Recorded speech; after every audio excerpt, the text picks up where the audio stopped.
the audio wasn't working. So.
I heard up there.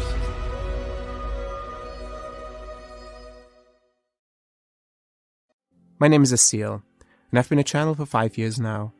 I had no idea what channeling even was for most of my life. When I started hearing these messages and meeting these guides for the first time, I actually thought I was going crazy.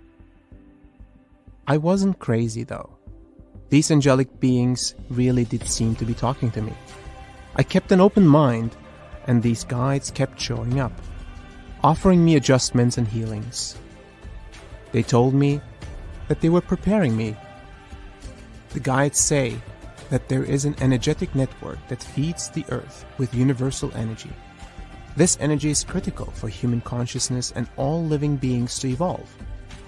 The mission that we were given by the guides was to realign this network and establish a new network, specifically dedicated to the evolution of consciousness across the globe. They directed me to visit many places, from mountains to forests, from islands to deserts, sites of many world religions and ancient traditions. The guides wanted me to help them activate sacred sites that have been inactive or misused for millennia. I've been to dozens of countries and hundreds of sacred sites where often the guides will share their perspective through spoken channelings. This work has tremendously impacted my life and those that have traveled with me. Join me and the guides as we take you on an epic adventure.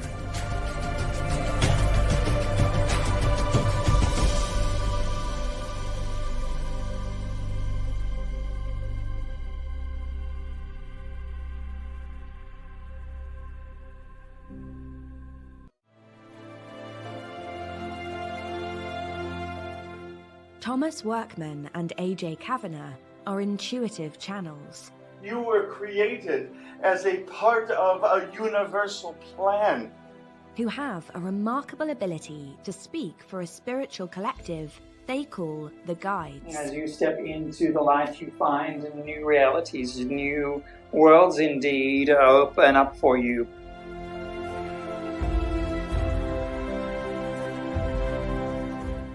We often forget who we are, our eternal nature, and the wisdom that comes from that. The Infinite Pathway, Journey to Self-Realization.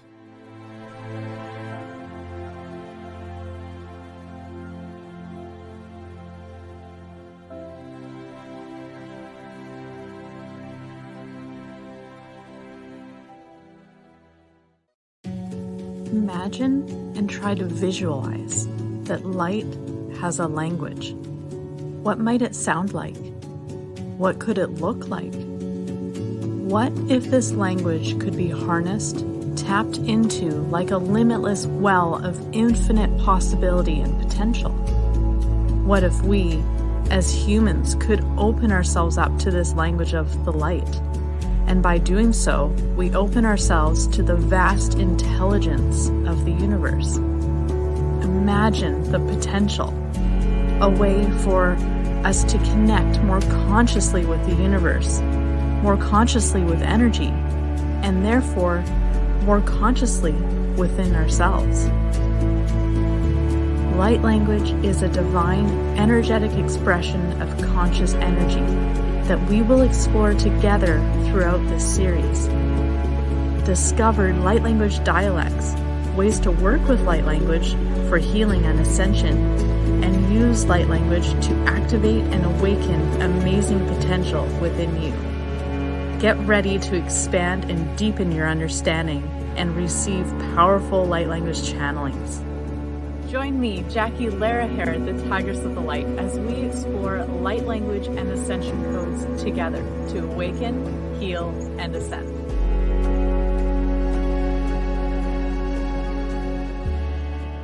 What is enlightenment? How do we get there? Is enlightenment possible for someone like you or me? For most of my life, I thought enlightenment was only reserved for a few chosen ones. But we no longer live in a world where we have to cut ourselves off and retreat to a mountaintop cave to reach nirvana. Enlightenment is within our reach in the here and now, and there are infinite ways to get there. Join me as I sit down with the leading spiritual teachers of our time to dive into and explore the Enlightenment experience. Together, we discuss how enlightenment is our collective journey at this time of humanity's evolution, and we explore tools, tips, and practices to support us on our own personal enlightenment journey. Each one of us can experience enlightenment in the midst of our human experience, and it is our divine birthright to do so. Yeah, I know exactly what that is. Yeah. I'm Jared. I'm a medium. I always say medium just means middleman. I try to take what I get from spirit and pass it on to you without mixing it with my own thoughts, my own ideas, and letting my own ego get in the way. I just felt her say, I can smile now because I'm not in pain. The truth is that I don't have some magic gift. It's just communicating with spirit. And it was very accurate. I didn't think my grandma would come through, but I know she's always really close to me. All those things came through, and he was just like, boom, boom, boom. It was. So he did struggle. Just a tiny bit, but that tells you somebody's real. The truth is that I'm just a construction worker. I'm not some guru. Spirit said to me, you need to teach these people that this is something that they can use in their everyday life. The minute I let my ego go too far and it gets too big and I start taking credit for this work, then spirit takes this away from me. I have to keep my ego the right size. I call it medium-sized ego. By coming together, we can create quantum magic that boosts each one of us and actually contributes to the healing of all life on our planet. The purpose of this TV show is to inspire you, inform you, entertain you, and awaken you to the love and power of your true quantum self. You see, you are a vital part of the healing of our planet. Come as you are. Come with your light, your curiosity, and your desire for freedom and awakening. And also come with your deep pains and struggles, because those are welcome here as well. Now, by participating in this show, you can receive quantum energy activations. A quantum activation is a download of light and grace that takes you within yourself and helps trigger spontaneous healings or awakenings. As more and more of us awaken our superpowers and play our part in this cosmic symphony, we co-create a powerful, gorgeous sound that rocks this world and transforms us. This is what will save our planet. I'm delighted to be your guide on this journey of awakening to the amazing truth of who you really are.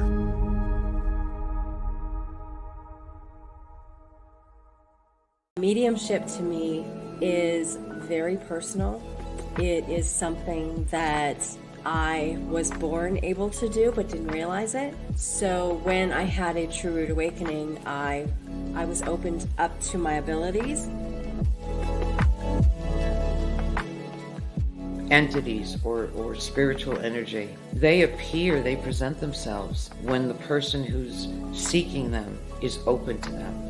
I am feeling, oh my gosh, so much love from a grandmother energy coming in for you. Yeah, I get goosebumps when you're saying that. The Spirit's like, and she wants to know she's okay. Yes. Yes, everything happens for you, not to you. Everybody can do this. Everybody can connect to the other side. We can all share moments with our loved ones in spirit. And I'm here to take you on that journey. I am here to show you that yes, you can medium and you can medium well.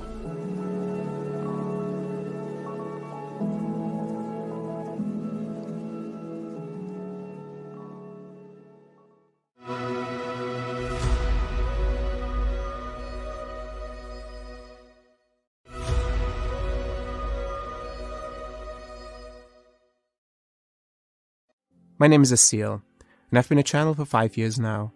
I had no idea what channeling even was for most of my life. When I started hearing these messages and meeting these guides for the first time, I actually thought I was going crazy. I wasn't crazy though. These angelic beings really did seem to be talking to me. I kept an open mind, and these guides kept showing up, offering me adjustments and healings.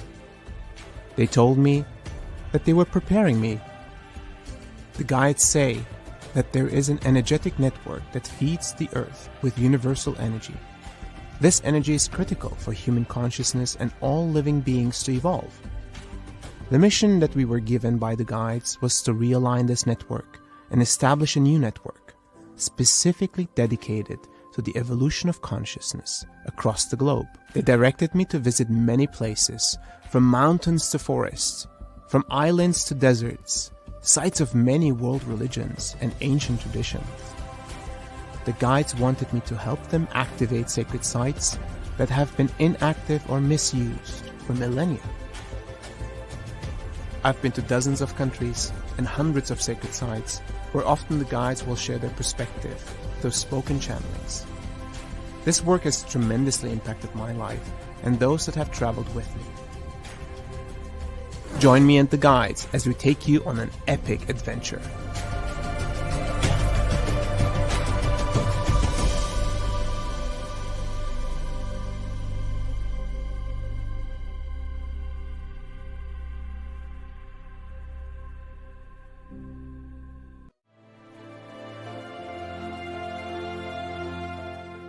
Thomas Workman and AJ Kavanagh are intuitive channels. You were created as a part of a universal plan. Who have a remarkable ability to speak for a spiritual collective they call the Guides. As you step into the light, you find new realities, new worlds indeed open up for you.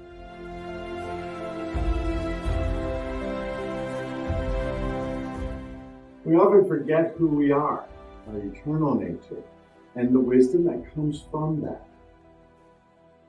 The Infinite Pathway, Journey to Self-Realization.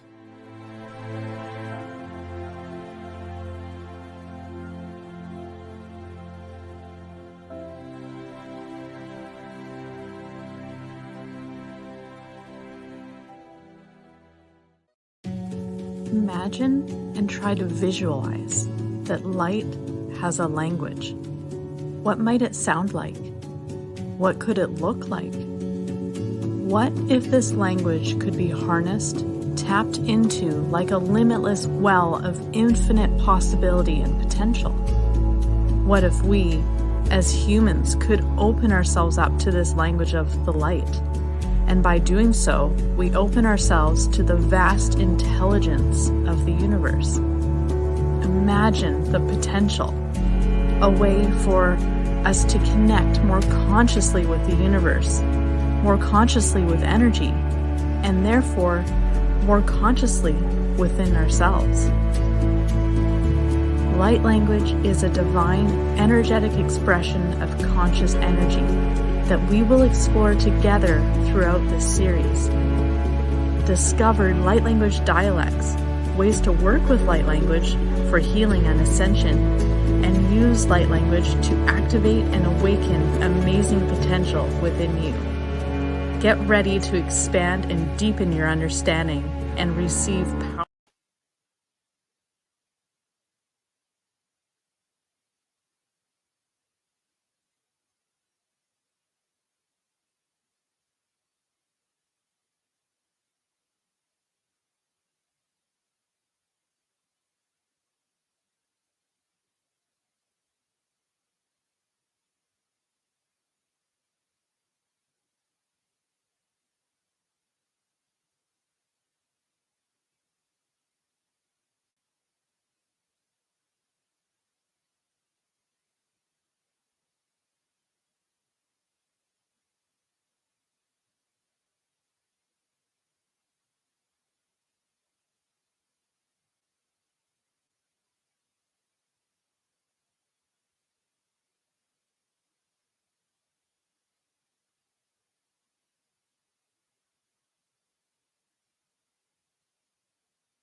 My name is Asil, and I've been a channel for 5 years now.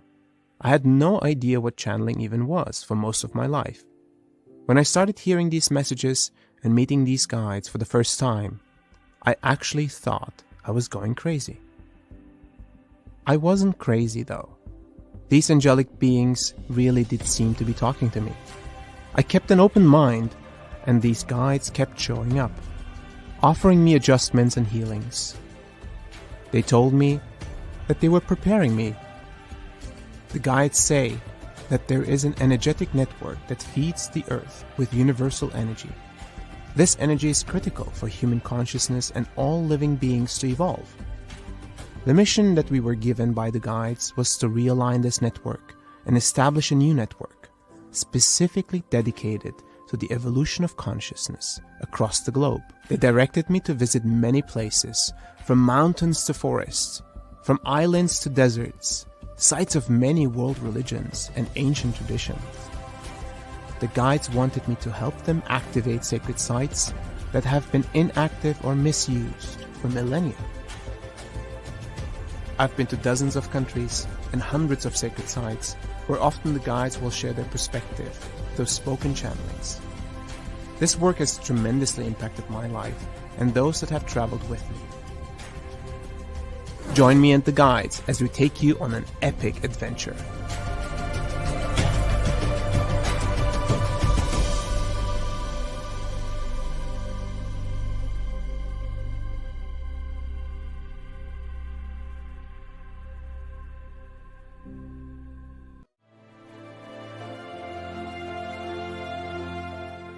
Thomas Workman and AJ Kavanagh are intuitive channels. You were created as a part of a universal plan.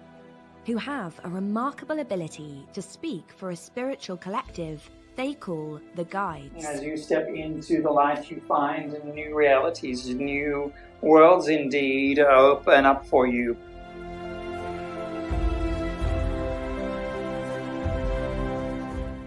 We often forget who we are, our eternal nature, and the wisdom that comes from that. The Infinite Pathway, Journey to Self-Realization.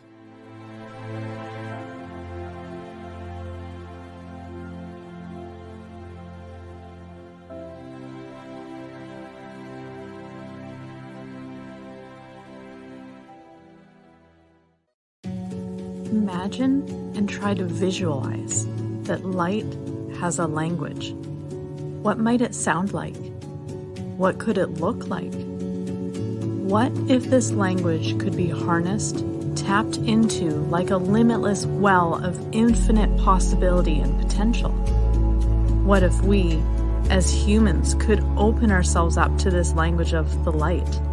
And by doing so, we open ourselves to the vast intelligence of the universe. Imagine the potential, a way for us to connect more consciously with the universe, more consciously with energy, and therefore more consciously within ourselves. Light language is a divine, energetic expression of conscious energy that we will explore together throughout this series.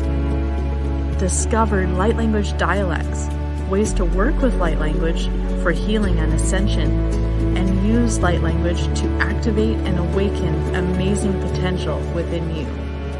Get ready to expand and deepen your understanding and receive powerful light language channelings. Join me, Jackie Laraher, the Tigress of the Light, as we explore light language and ascension codes together to awaken, heal, and ascend.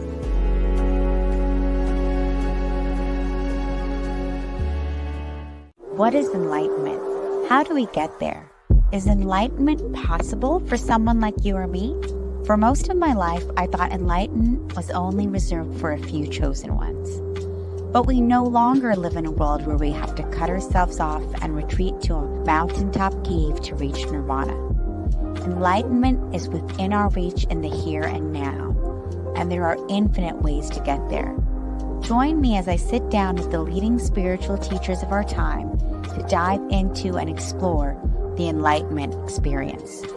Together, we discuss how enlightenment is our collective journey at this time of humanity's evolution, and we explore tools, tips, and practices to support us on our own personal enlightenment journey. Each one of us can experience enlightenment in the midst of our human experience, and it is our divine birthright to do so.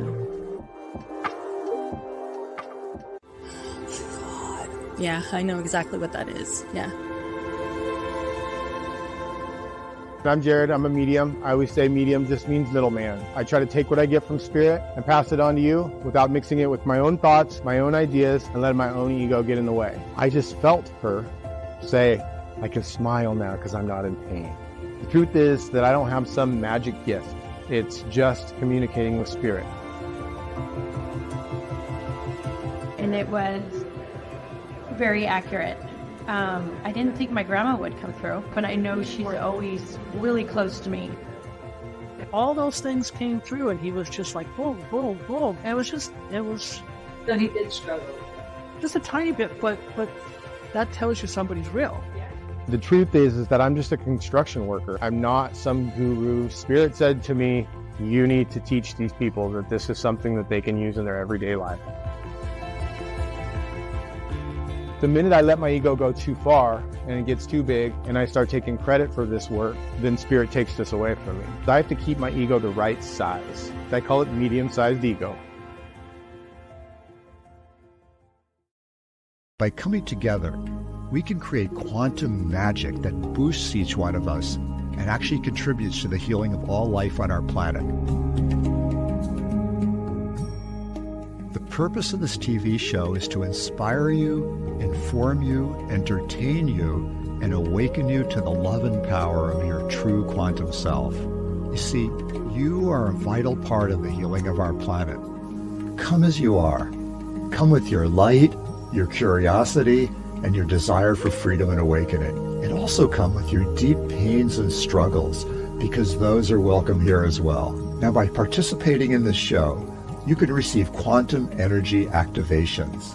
A quantum activation is a download of light and grace that takes you within yourself and helps trigger spontaneous healings or awakenings. As more and more of us awaken our superpowers and play our part in this cosmic symphony, we co-create a powerful, gorgeous sound that rocks this world and transforms us. This is what will save our planet. I'm delighted to be your guide on this journey of awakening to the amazing truth of who you really are.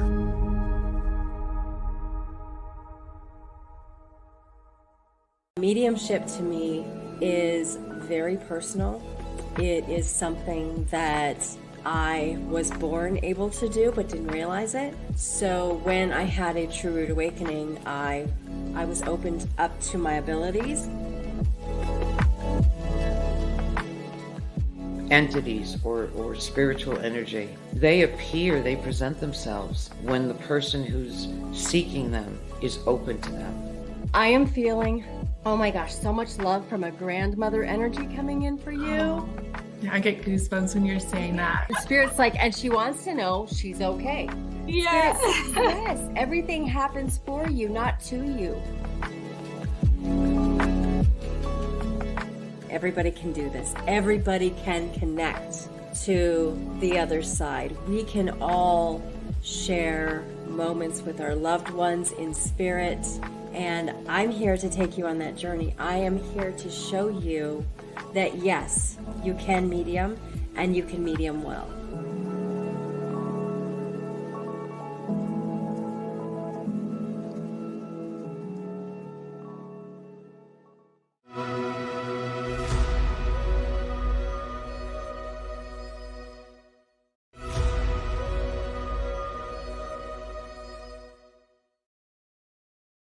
My name is Asil, and I've been a channel for 5 years now. I had no idea what channeling even was for most of my life. When I started hearing these messages and meeting these guides for the first time, I actually thought I was going crazy. I wasn't crazy though. These angelic beings really did seem to be talking to me. I kept an open mind, and these guides kept showing up. offering me adjustments and healings. They told me that they were preparing me. The guides say that there is an energetic network that feeds the earth with universal energy. This energy is critical for human consciousness and all living beings to evolve. The mission that we were given by the guides was to realign this network and establish a new network, specifically dedicated to the evolution of consciousness across the globe. They directed me to visit many places, from mountains to forests, from islands to deserts, sites of many world religions and ancient traditions. The guides wanted me to help them activate sacred sites that have been inactive or misused for millennia. I've been to dozens of countries and hundreds of sacred sites where often the guides will share their perspective through spoken channelings. This work has tremendously impacted my life and those that have traveled with me. Join me and the guides as we take you on an epic adventure.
My name is Asil, and I've been a channel for 5 years now.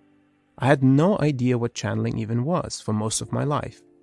When I started hearing these messages and meeting these guides for the first time, I actually thought I was going crazy. I wasn't crazy though. These angelic beings really did seem to be talking to me. I kept an open mind, and these guides kept showing up, offering me adjustments and healings. They told me that they were preparing me. The guides say that there is an energetic network that feeds the earth with universal energy. This energy is critical for human consciousness and all living beings to evolve.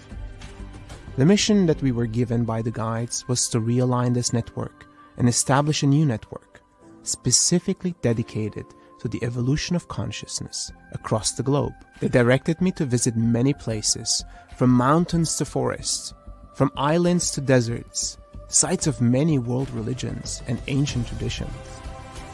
The guides wanted me to help them activate sacred sites that have been inactive or misused for millennia. I've been to dozens of countries and hundreds of sacred sites where often the guides will share their perspective through spoken channelings. This work has tremendously impacted my life and those that have traveled with me. Join me and the guides as we take you on an epic adventure.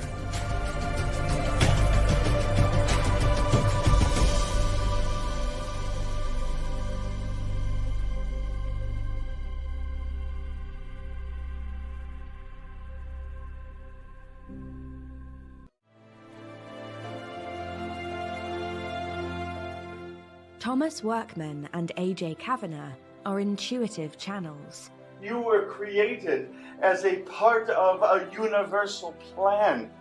Who have a remarkable ability to speak for a spiritual collective they call the Guides. As you step into the light, you find new realities, new worlds indeed open up for you.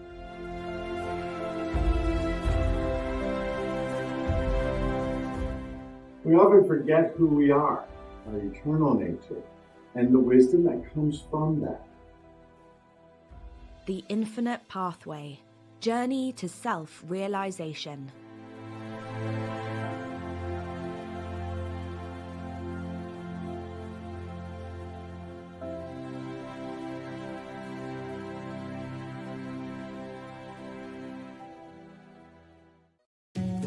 Imagine and try to visualize that light has a language. What might it sound like? What could it look like? What if this language could be harnessed, tapped into like a limitless well of infinite possibility and potential? What if we, as humans, could open ourselves up to this language of the light? And by doing so, we open ourselves to the vast intelligence of the universe. Imagine the potential, a way for us to connect more consciously with the universe, more consciously with energy, and therefore more consciously within ourselves. Light language is a divine, energetic expression of conscious energy that we will explore together throughout this series. Discover light language dialects, ways to work with light language for healing and ascension, and use light language to activate and awaken amazing potential within you. Get ready to expand and deepen your understanding and receive powerful light language channelings. Join me, Jackie Laraher, the Tigress of the Light, as we explore light language and ascension codes together to awaken, heal, and ascend.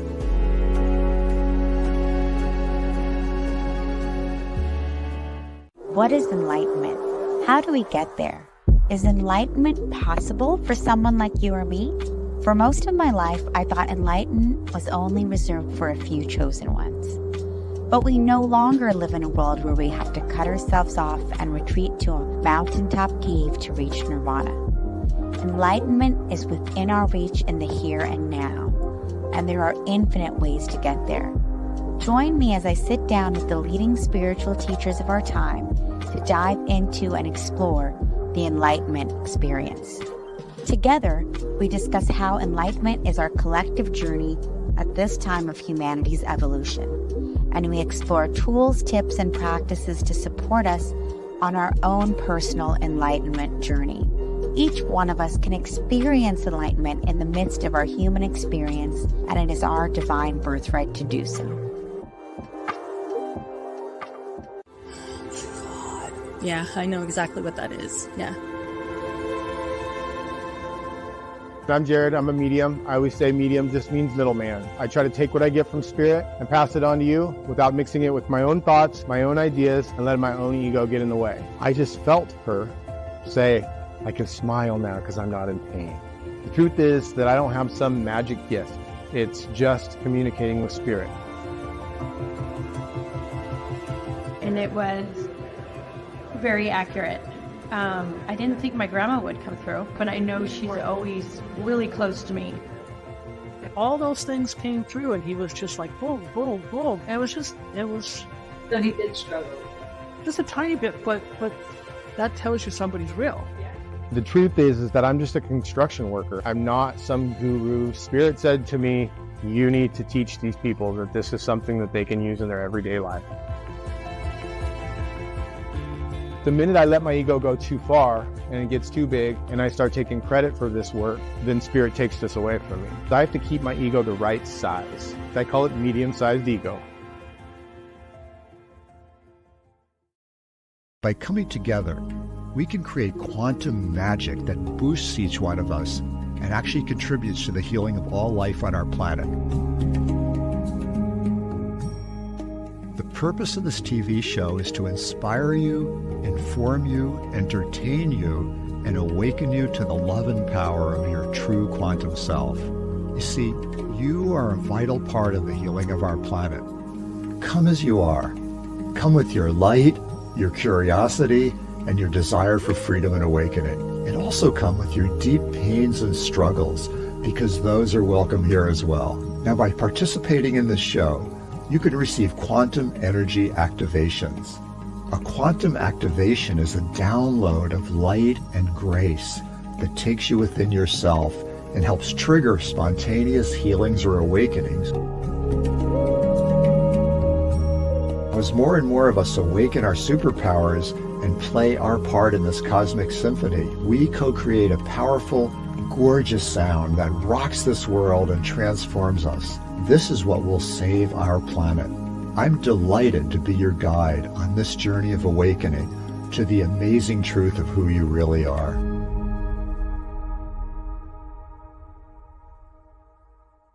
Mediumship to me is very personal. It is something that I was born able to do but didn't realize it. So when I had a true root awakening, I was opened up to my abilities. Entities or spiritual energy, they appear, they present themselves when the person who's seeking them is open to them. I am feeling, oh my gosh, so much love from a grandmother energy coming in for you. Yeah, I get goosebumps when you're saying that. The spirit's like, and she wants to know she's okay. Yes. Yes, everything happens for you, not to you. Everybody can do this. Everybody can connect to the other side. We can all share moments with our loved ones in spirit. And I'm here to take you on that journey. I am here to show you that yes, you can medium and you can medium well.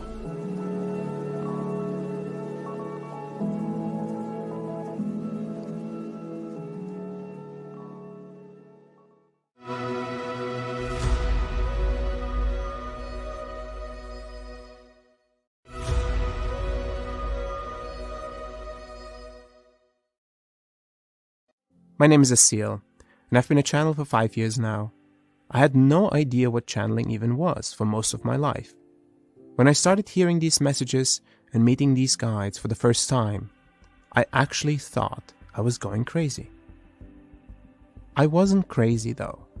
These angelic beings really did seem to be talking to me. I kept an open mind, and these guides kept showing up. offering me adjustments and healings. They told me that they were preparing me. The guides say that there is an energetic network that feeds the earth with universal energy. This energy is critical for human consciousness and all living beings to evolve. The mission that we were given by the guides was to realign this network and establish a new network, specifically dedicated to the evolution of consciousness across the globe. They directed me to visit many places, from mountains to forests, from islands to deserts, sites of many world religions and ancient traditions. The guides wanted me to help them activate sacred sites that have been inactive or misused for millennia. I've been to dozens of countries and hundreds of sacred sites where often the guides will share their perspective through spoken channelings. This work has tremendously impacted my life and those that have traveled with me. Join me and the guides as we take you on an epic adventure.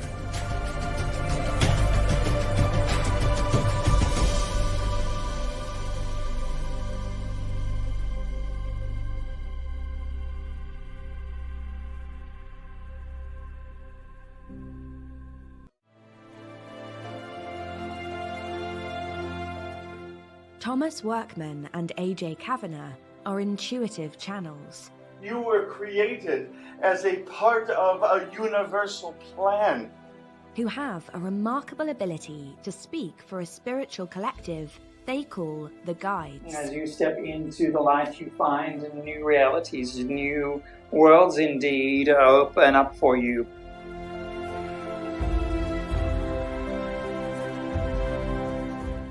We often forget who we are, our eternal nature, and the wisdom that comes from that. The Infinite Pathway, Journey to Self-Realization.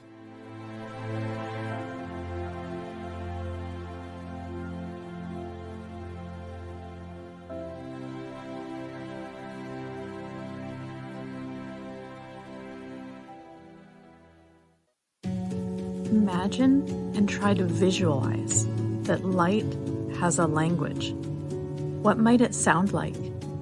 What could it look like? What if this language could be harnessed, tapped into like a limitless well of infinite possibility and potential? What if we, as humans, could open ourselves up to this language of the light? And by doing so, we open ourselves to the vast intelligence of the universe. Imagine the potential, a way for us to connect more consciously with the universe, more consciously with energy, and therefore more consciously within ourselves. Light language is a divine, energetic expression of conscious energy that we will explore together throughout this series. Discover light language dialects, ways to work with light language for healing and ascension, and use light language to activate and awaken amazing potential with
Testing 1, 2, 3.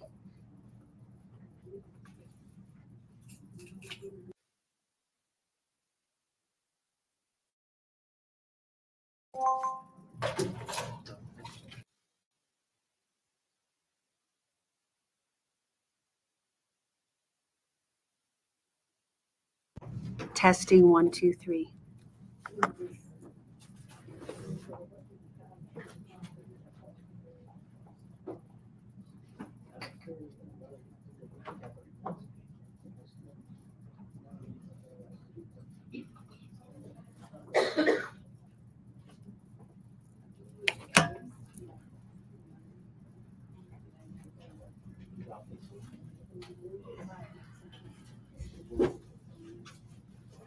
Manuel, if I talk to you now, can you hear me?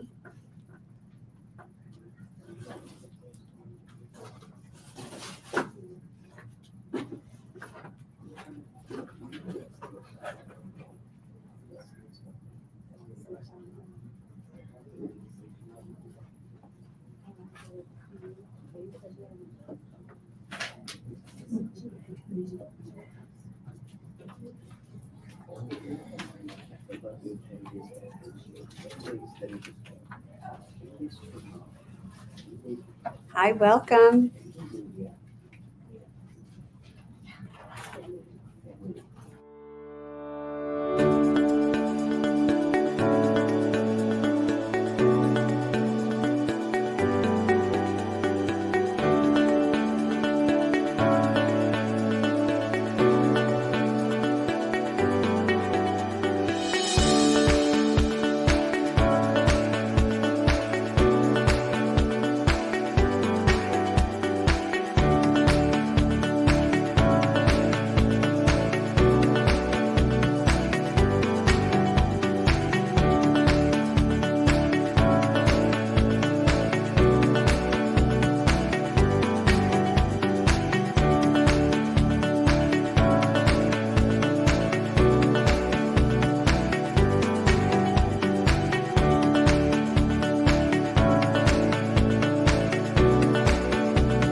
You want me to pass it to the next? Hello, everyone. Welcome. We still have people coming in. We have a few seats around here. If we need more chairs, I can try and bring them in. Everybody who's live streaming, we have a full house. It is like gangbusters here in Dublin today. Yeah, we have a few seats over here. Welcome, everybody. Welcome, everyone who is here in Dublin with us, and welcome everyone who is live streaming with us. We have such an amazing crowd in this room. Can everybody say hello to the live streamers? Hello! Amazing. We are, as I always say, there's no such thing as time or space, so we are all in this space together, no matter where in the world you are experiencing this.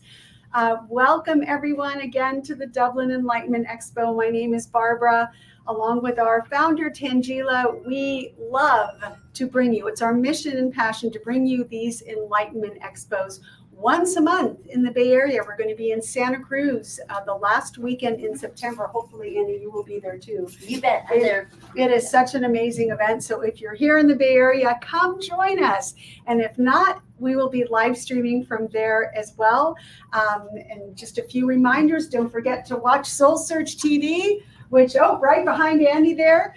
You can download the channel on all the major platforms, Apple TV, Android, Roku, Amazon Fire. You can go to soulsearch.tv. You can see amazing shows created by our very own practitioners and beyond. Also, a presence in a show by our special guest speaker at 5 o'clock, Dr. John Gray. Want to remind you all that Dr. Gray is holding a very special masterclass, 4-week masterclass, beginning, I believe, August 14th. It's actually 6 weeks. It is the whopping price of $96. Whether you're single, whether you're married, whether you are partnered, whether you are hoping for that, whether you would love to have a better relationship with yourself, I would not miss this class. You can find out how to sign up at the front counter, or for those of you who are live streaming, you can go to soulsearch.io and you can sign up for that as well. But I don't want to hesitate a moment longer, because one of my favorite humans on the planet is about to speak, Reverend Annie Batchelder. She has over 34 years of experience as a gifted channel, as a psychic, as a medium, as a spiritual teacher, and as an all-around amazingly fun and magical human being. Her website is anniechannels.com, and she even has an Etsy store, soulsorcerer.etsy.com.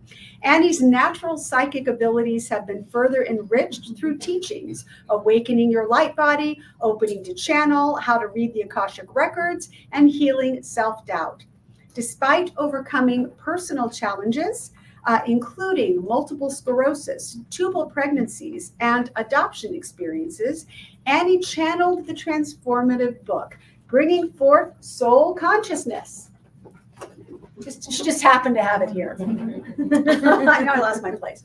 Offering Akashic Records-based guided exercises and energy skills to help us all live a soul-fulfilled life. Her daily practice of embodying her soul's light guides her in serving students and clients, providing greater calm, confidence, and clarity through Akashic record readings, and empowering others to explore their own records with depth and ease. Well, guess what? We get to do that very same thing today with Reverend Annie, with fun and humor and magic and so much love. And so without further ado, let's welcome Reverend Annie. Thank you. I'm so glad to be with you today. There's nothing I like to talk about more than the Akashic Records and soul consciousness. I tell you, it's my favorite topic. So, does anybody have experience with the Akashic Records? Yeah? Yes? Good? Curious? Yeah? Great. Well, I love working in the records. I was a channel for like 25 years, and then I bought my boyfriend a book right before Christmas in 2013, and I was in the bookstore like, doing the psychic thing, like, okay, if you're going home with me in the spiritual section, just heat up and we'll take you home. And, they were like, no, yes, no, yes, okay, good. I got 3 books from home. Wrote inside the covers, wrapped them up, gave them to him, never thought about it again. And then in January, he starts reading one of them and he says, Annie, I think you'd like this. And it turned out to be How to Read the Akashic Records by Linda Howe. And I ate it up. And it was a whole different sense of energy and perception. Even after channeling all these years, this was an amazing thing to be able to access the soul's Akashic Records. So I'm going to teach you just some basics about the Akashic Records. The word Akasha is a Sanskrit word, most commonly known as a description for raw energy before our thoughts and feelings get to it, to turn it into things and people and experiences we want to have. It's also another word for sky, And I think of it as like, you know, we think of people that point to the sky and go, God. I try to get my finger to go inside because I know that's where the divine lives, is inside me. But the old habits die a little hard sometimes. Anyway, so the Akashic records are a soul level plane of consciousness, which are very, very sensitive. And they record everything that any soul throughout time has ever said, thought, felt, or done. And it just impresses in there. So that means if you want to know, is there a past life issue? Is there some hangover going on here or a carryover? The Akashic records are a great place to go rooting around in and getting information.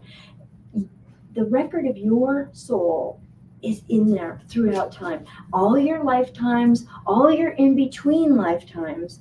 And a lot of times when I do Akashic Records readings, I can get like what group you were studying with in between life. You know, perhaps it's a group of consciousness beings that are on a mission.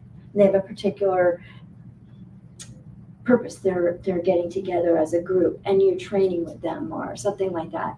And that kind of information is also in there. But also, okay, that first husband that you married, or you know, that third guy you were gonna marry, you know, they're in there too. Like, what was the purpose of that? And how could that possibly be good for me? But from the Akashic Records point of view, since it is based in the three principles of fear not, judge not, and resist not, is a wonderful, wonderful place to do inner work and research and who the heck am I and why did my soul plan these things for me?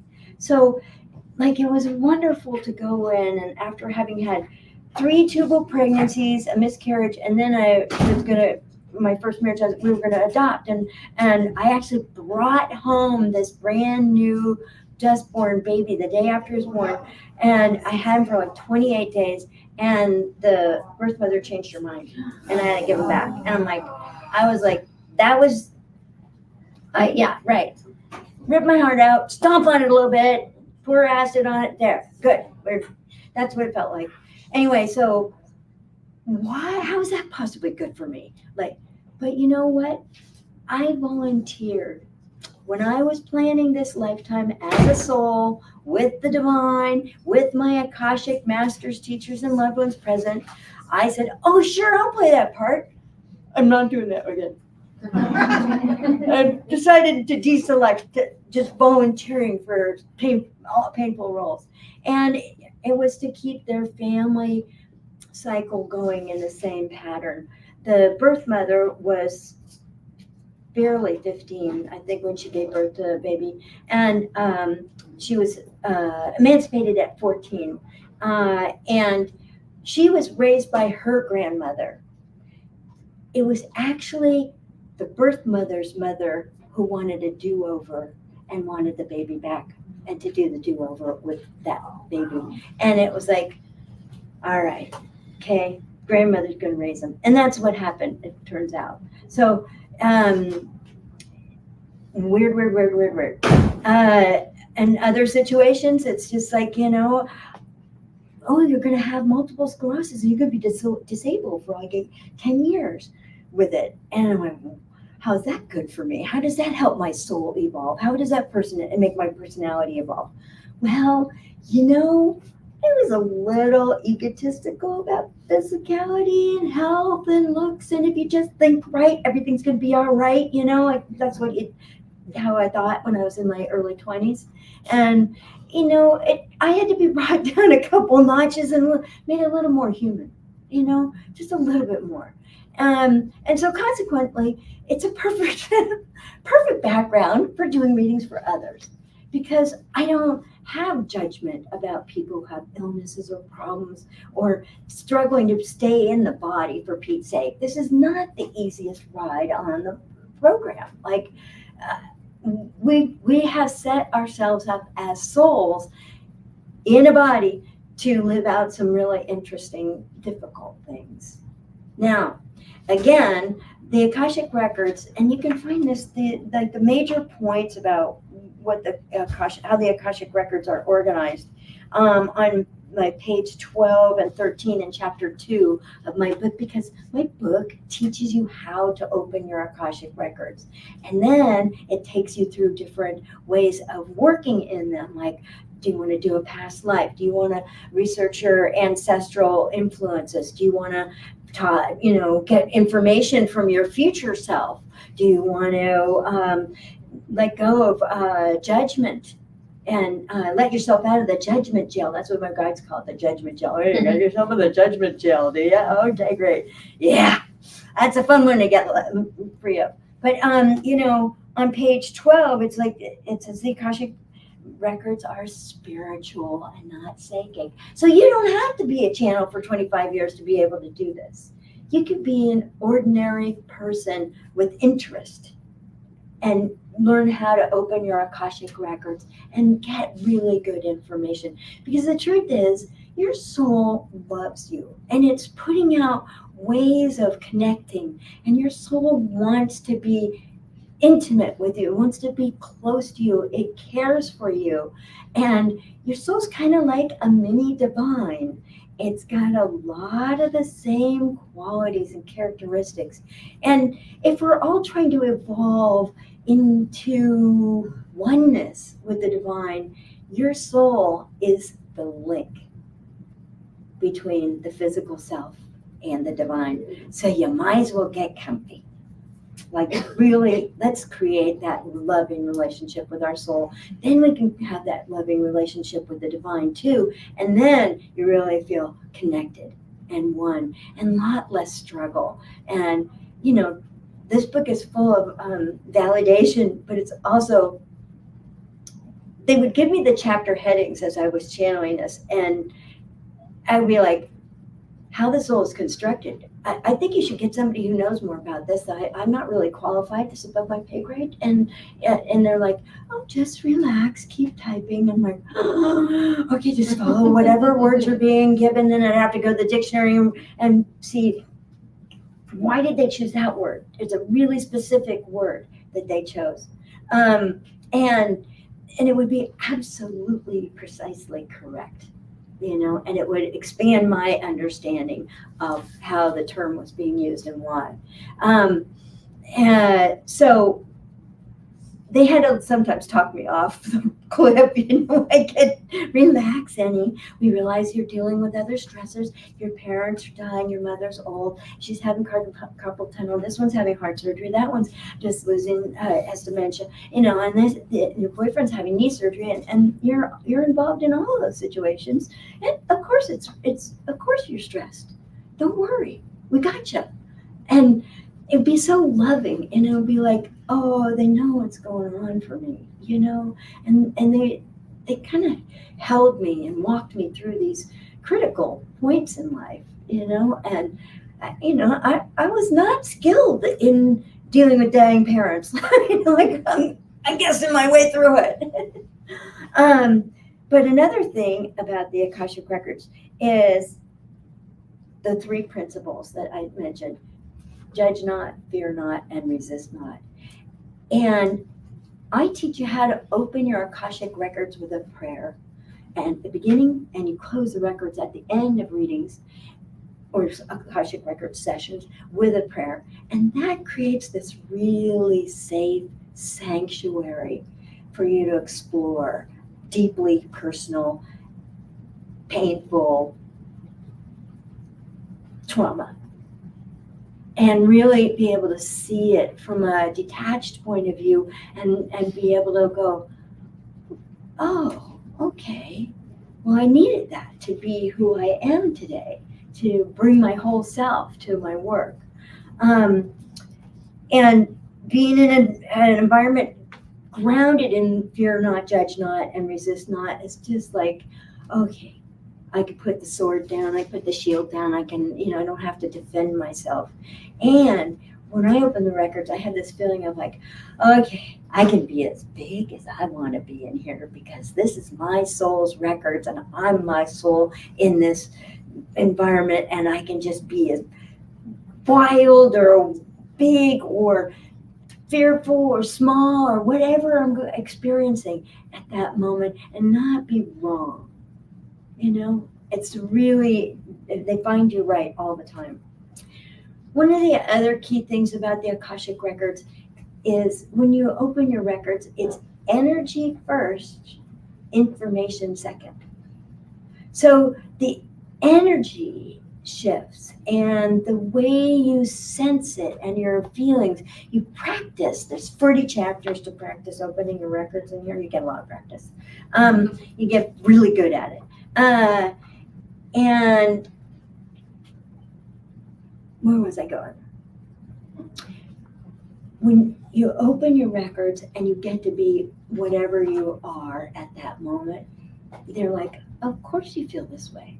Of course you're confused. Of course you're fearful. Of course you're anxious. Of course you think this is going to happen and you don't want it to happen and you're trying to control the situation. Of course. It makes perfect sense, you know? And then it's like, oh, well, good. I don't have to like justify it or prove it, or it's just like, oh, okay, now we can get to work. You know, and it's so, it puts my heart at peace, you know, it's calming that way. Let's see. Energy first, information second. So sometimes I've been in the records and I don't get a big wordy downloaded huge message that's going to change the world today. I just get quiet. And given how busy life is and there's so many things trying to get my attention and how flighty my focus is, you know, like it's nice to be in a space there. It's just sort of quiet and peaceful. And it's really good to be able to go in there and go, what was the higher purpose of my relationship here? Well, you had a past life where you were both African, being transported from Africa to Louisiana as slaves, and you are chained into the bowels of this ship. You don't know where you are. You're throwing up. There's no food. There's no fresh water, you know, all this stuff. And you and this person had made a commitment to one another. It's better to suffer together. And I'm done with that. I don't want to do that. I'm not choosing that again. I mean, can you feel that? Like my back of my neck just is like, you know, to get that information, it's very freeing. It's very enlightening, you know? So there's lots of really good chapters in here. And the book is designed as a teaching manual. Like, I'm like, what? This is a teaching manual, right? Oh, kind of. And anyway, they teach you how to, it's all channeled, and my guides teach you how to open the Akashic Records, your soul's Akashic Records, and you do so at the beginning of every chapter. So if you're going to study the chapter on alternatives to worry, you open your records, and then you're in that different consciousness, and kind of an elevated point of view consciousness. And I find that the records are always dignifying. You know, they never talk down to you or like, you know, you should know better. That's me. I talk to me that way. Like, that's my personality. That's not the records. The records say, well, it makes sense that you were thinking of it this way because your framework for love is such and so, and you always think that it, you know, and like that. And then, oh, here's your opportunity to make it shift. And anyway, so the energy shifts that are available in the Akashic Records with your records open as you read the information are big. And I want you in that consciousness while you read the book. And then at the end of the chapter, there are interactive questions. And then you write the answers to the questions with your record still open on that particular information. And it's really a way of, in my experience, writing my what I'm getting from the Akashic Records down shows me what I'm getting, demonstrates to me what I'm learning, kind of concretizes it for my personality to really digest it and take it in. And I think that's powerful. And I think that's what you guys all want in your life, right? A way to make the appropriate shifts for you so that you can evolve and grow and be happy. You know, I tell you, the divine and the Akashic beings of light are always saying, it's all right. You can relax here. You can just open to receive. Easier said than done in my personality world here on the earth. But if I remember, I can just open to receive. I don't have to like construct it from the ground up, pour the foundations and build the walls and I don't have to do all that work, especially nowadays, because the energy is so available. And years ago, it was only the sages and the really, truly groovy people that who were highly evolved could get into the Akashic records. It was like a closed club or something. And then, in this century, it's not that way anymore because you guys are able to go there. You have the consciousness to go there. And they're always reminding me that embody your soul's light. Like there's an 8th chakra above our head. That's the soul chakra. And this was news to me after all these years of channeling, and my Anubis would go through all the chakras, but there was never a chakra number 8.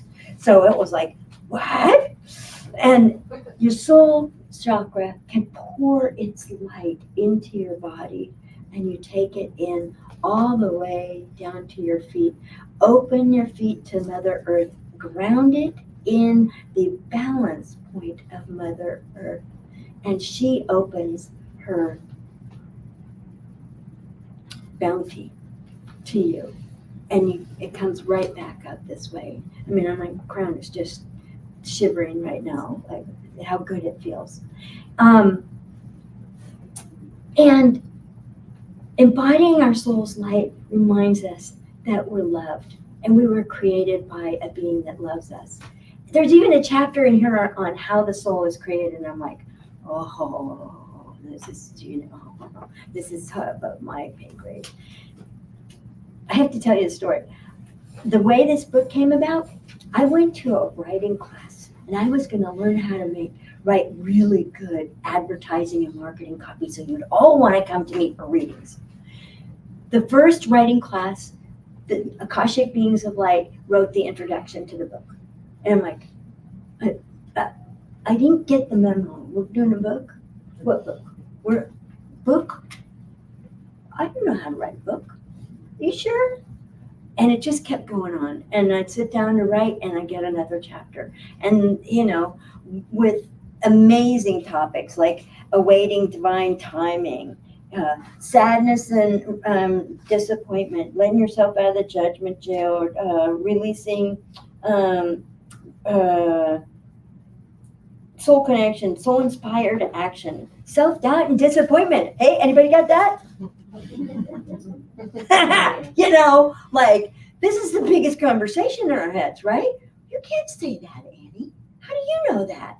And it's like, I gotta say this. I do this all the time. And it's like, well, they're giving me these words, and I have to say this, and I don't even know you, but I'm gonna have to talk to you about sex. And, this is really intimate. If you want me to shut up, fine, I will shut up. And they're like, no, tell me. Okay. And that must be the message to be delivered. But I try to do that on private readings, not in the big room over there. It's a little too personal. Your spiritual heart, masterful manifesting. I always want to know about manifesting. It seems to be the key to everything, right? Well, so is receiving. We put a lot of energy out trying to make things happen, but when do you open up and go, okay, I can receive this, I can receive this, I'm receiving this, I'll let you come in and be part of my world. I mean, you're all here for the talk, which is like, whoa. So, what are some of the other living as your soul? This that chapter 15, Living as Your Soul, is a writing class in itself, because there are just 3 or 4 interactive questions at the end of this chapter. There are 22. And I think it's a great class to do. I want to create a writing class where we open our records and we go through and, how does my soul respond to my personality judgment? Or I'm in the grocery store and I have just made this judgment about so-and-so as somebody I don't even know, and I've got all this mental thing going on. How does my soul react to that? They just my soul just goes, oh, just love them. And then all? Just love them? Some of those people on TV, I have to just love them. It's a challenge. I'm getting better. Some days are worse than others. And I give you some background. I mean, my first therapist was a psychic. My big sister introduced me and she said, you got to try this. And I was really cool and I got to go. And I'm like, okay. And I went, then I had a first appointment with a psychic. I had no idea what I was getting into. And it was phenomenal. And then somebody else introduced me to Sanaya Roman, who wrote Sheena Bartner wrote the book, the right same vintage as me, Opening to Channel. Oh. Remember seeing that? Yeah. Yeah, kind of pink cover. Uh-huh. Yeah. They in the late 70s and early 80s were teaching people how to channel. So that proved that you didn't have to be born with the gift. It didn't have to be handed down from mother to grandmother to daughter or what, it wasn't that. You could have a solid, useful, empowering relationship with a guide that you channel. And which is good for me because, I don't really do college. I tried. 4 times. I made it a semester and a half, all 4 times, varying ages in my life. And I was like, I get to that second semester and I just go, this is really boring. I don't want to go. But this stuff, I eat it up. Like thank you. But, I want to know how to use await that divine timing and why it's useful. And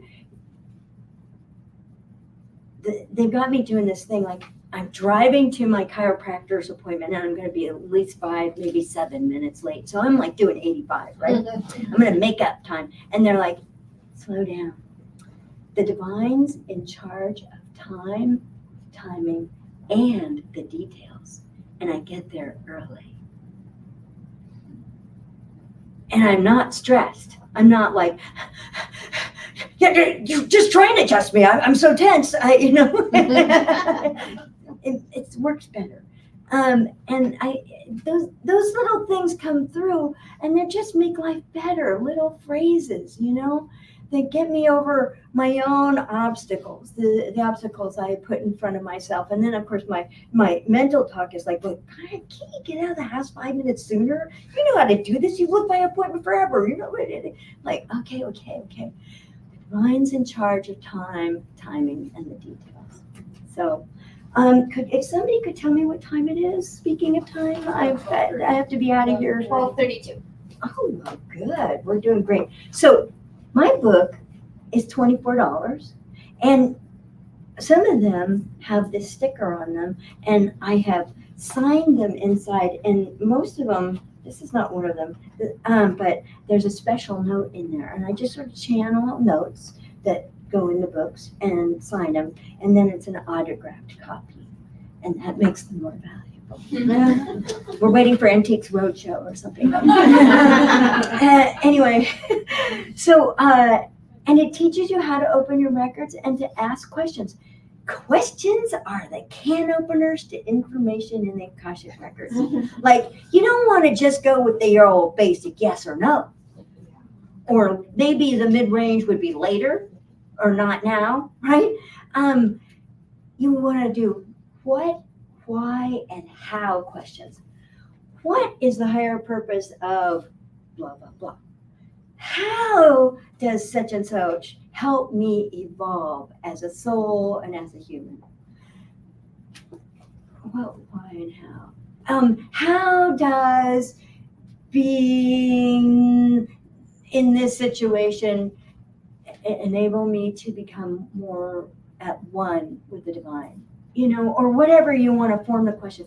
But do you see how that could bring in, what's her soul blueprinting? It looks like a series of lights in the crown to me. That's why I'm pointing at my crown, because it looks sort of like fuzzy lights in there, and they get rearranged in Akashic Records readings. And so being able to see what my imprinting is, my soul imprint, my soul blueprint, or feeling I'm doing my soul's purpose. I'm living it, and some of that purpose is to have more fun this year. Like lots of trips away this year. It's really fun. But what is the soul blueprint in this person? Or how does this situation in my life execute my soul's purposes? And what am I learning from this? And it brings in more information than, is this good for me? Well, yeah, that's a short trip. We won't. I'm from America. I want more. I want more. I thrive on more, even more energy, more. How does it shift in my body? And in this book, I teach you to go into your records and listen to your body. Like, as I've learned to channel over the years, like when I first started channeling, I get like this twinge in my neck. I'm going, oh, my neck is doing a twinge. And then finally my guide said, that's when you're supposed to ask that person, do you have a problem with your neck right about here? Yeah. Like 99% of the time, it's like, yep. So my body is telling me things. I've had situations where I'm doing a reading for a person and I see that picture in Time magazine from about 20 years ago that I read on the toilet at my best friend's parents' house. And I can see the caption underneath, and that's what I'm supposed to tell that person. I was like, really? And they hauled that up from my memory files, like, holy cow, I don't even think about that. Or they'll stop me and go, no, it's these words, say this phrase, or, and make it exact, because that's the energy that this person is going to thrive on. This is what's going to help set them free. This is one that's going to really validate them for who they are and help move the fear out of the way. But they'll bring up all kinds of things. I did a reading once for a guy, and I'm going, I don't really know what this is. It's like a black background, looks like a movie, but all I can see is big lips with red lipstick on them and this black fuzzy background. And I said, did your mother wear red lipstick all the time? And she goes, oh, before she even put her bathrobe on, she put her lipstick on. I go, okay, mom's here. Got it. What do we need to know about that? And it's like, it may not make sense to me, but if I vocalize it or write it down when I'm doing my open records inquiries, I make a note of that, and you can unpack the image because that's significant. Symbols are paragraphs in very short form, or a page of information in very short form, and they love it when you say, well, could you explain that further? You can ask your masters, teachers, and loved ones to explain it further. Oh yeah, in the Akashic records and through this prayer, the prayer evokes the Akashic beings of light, and they are our guides in the Akashic records. They kind of supervise our activities. Sometimes they're the ones that go, oh, I got to go get that information for you and bring it back. Okay, great, here it is.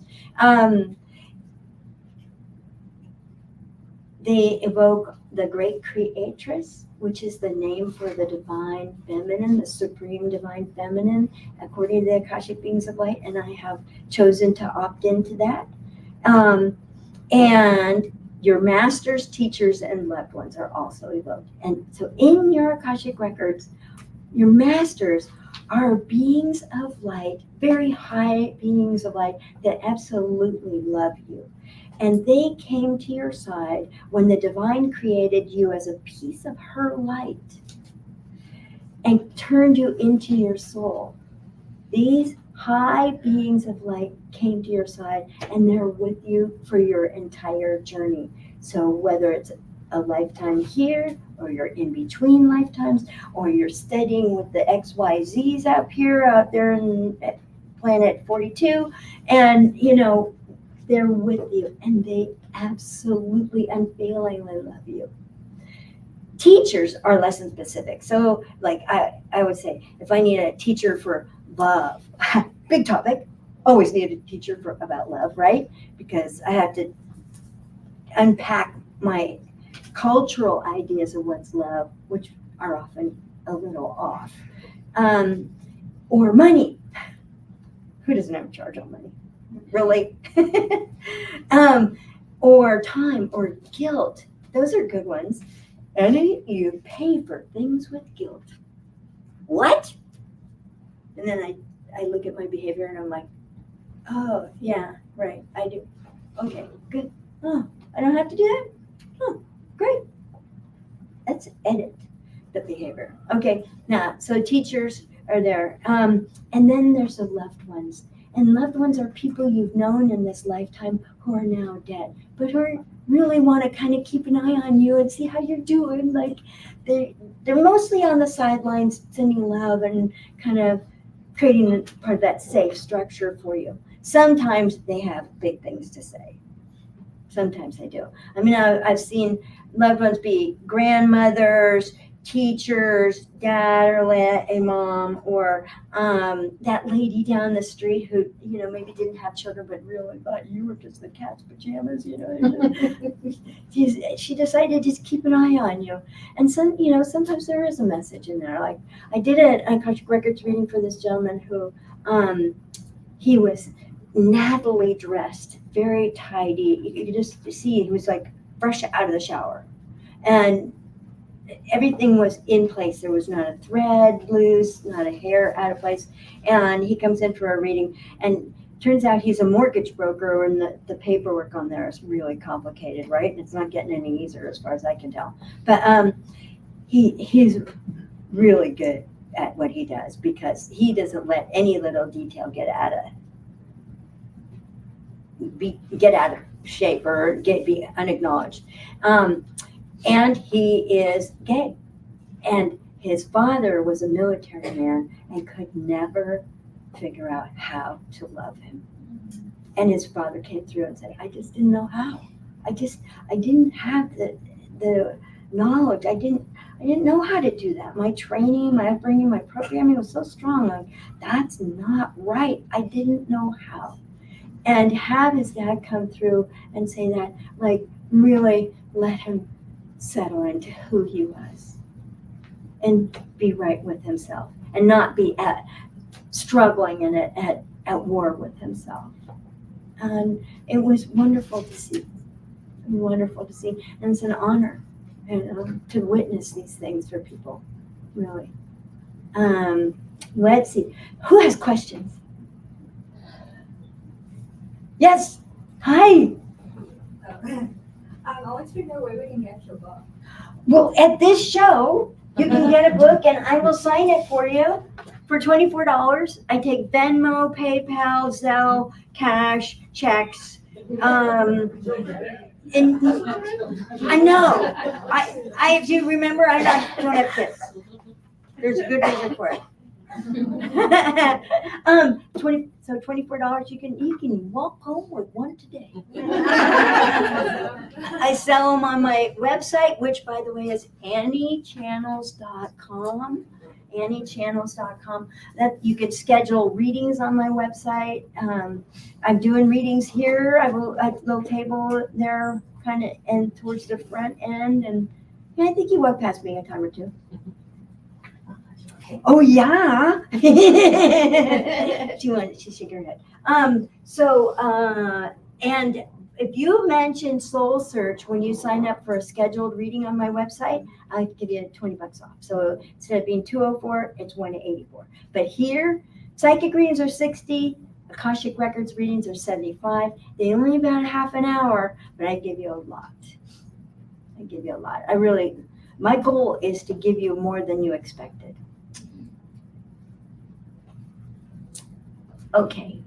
Other question. Oh, and the audio book of Bringing Forth Soul Consciousness is up on about a dozen different sites: Apple Books, Google Play, Kobo, Rakuten, Walmart, Target, Libro FM. It's going to libraries too, and Hoopla. So.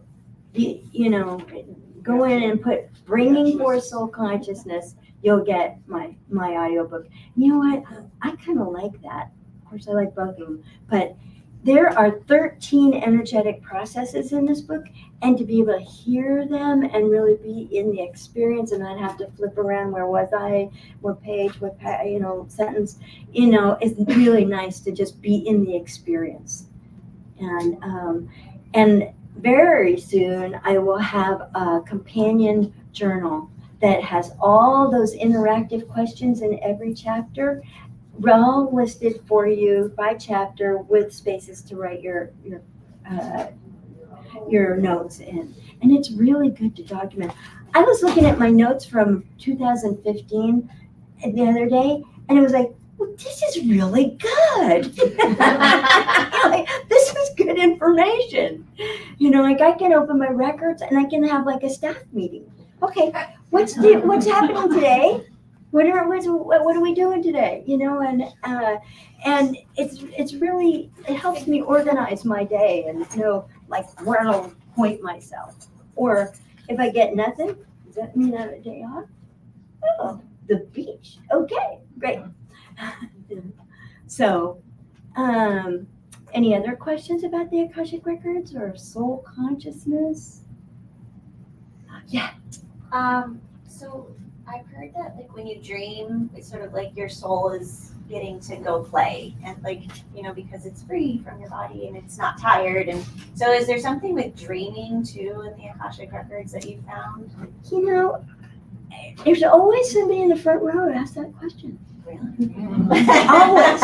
Which is mean like, okay, I got it. I haven't had a chance to go into my records and say, what's the deal with dreaming? Yeah. And, and some people ask us, are we going to our Akashic Records in our dreams? And the truth is, I don't know. I do not know. If you open your records and you want to research it, let me know what you get. I'd like to know.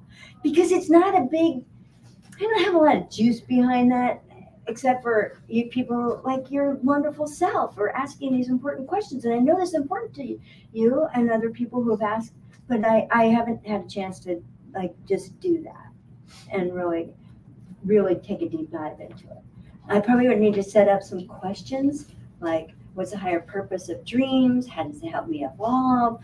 Is it really, how does it offload tension or confusion, or if it does that at all, or why do we dream?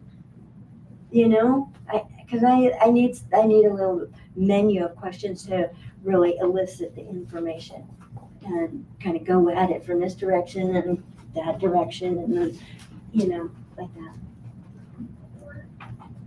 Okay, questions?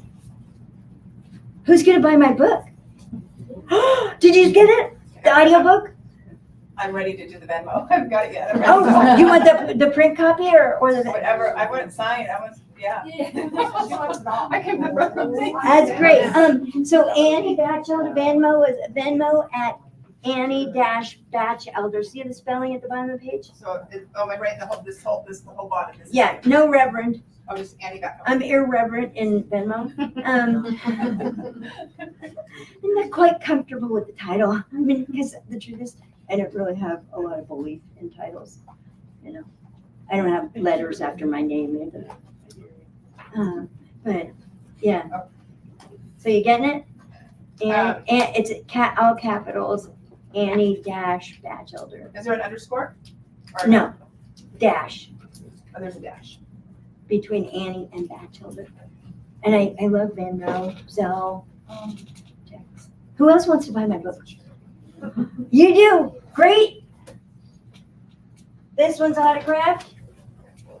There you go. You Venmo me money too? Yeah. I love it. Yay,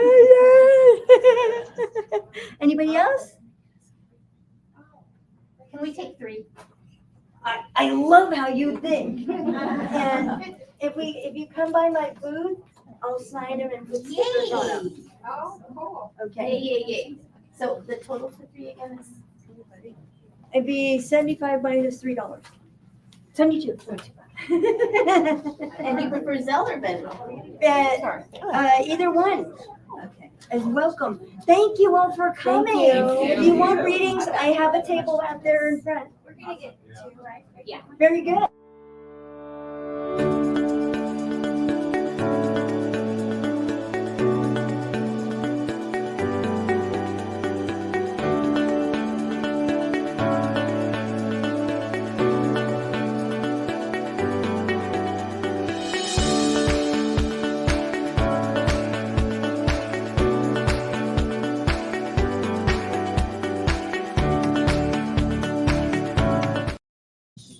Okay.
My name is Asil, and I've been a channel for 5 years now. I had no idea what channeling even was for most of my life. When I started hearing these messages and meeting these guides for the first time, I actually thought I was going crazy. I wasn't crazy though. These angelic beings really did seem to be talking to me. I kept an open mind, and these guides kept showing up, offering me adjustments and healings. They told me that they were preparing me. The guides say that there is an energetic network that feeds the earth with universal energy. This energy is critical for human consciousness and all living beings to evolve. The mission that we were given by the guides was to realign this network and establish a new network, specifically dedicated to the evolution of consciousness across the globe. They directed me to visit many places, from mountains to forests, from islands to deserts, sites of many world religions and ancient traditions. The guides wanted me to help them activate sacred sites that have been inactive or misused for millennia. I've been to dozens of countries and hundreds of sacred sites where often the guides will share their perspective through spoken channelings. This work has tremendously impacted my life and those that have traveled with me. Join me and the guides as we take you on an epic adventure.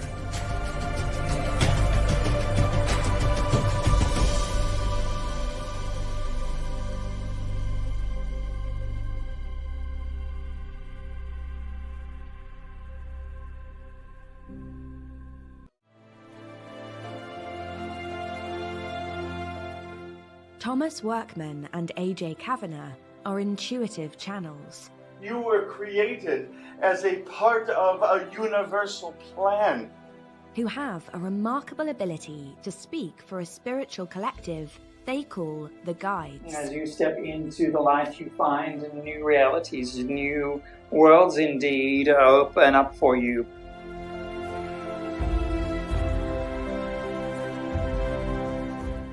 We often forget who we are, our eternal nature, and the wisdom that comes from that. The Infinite Pathway, Journey to Self-Realization.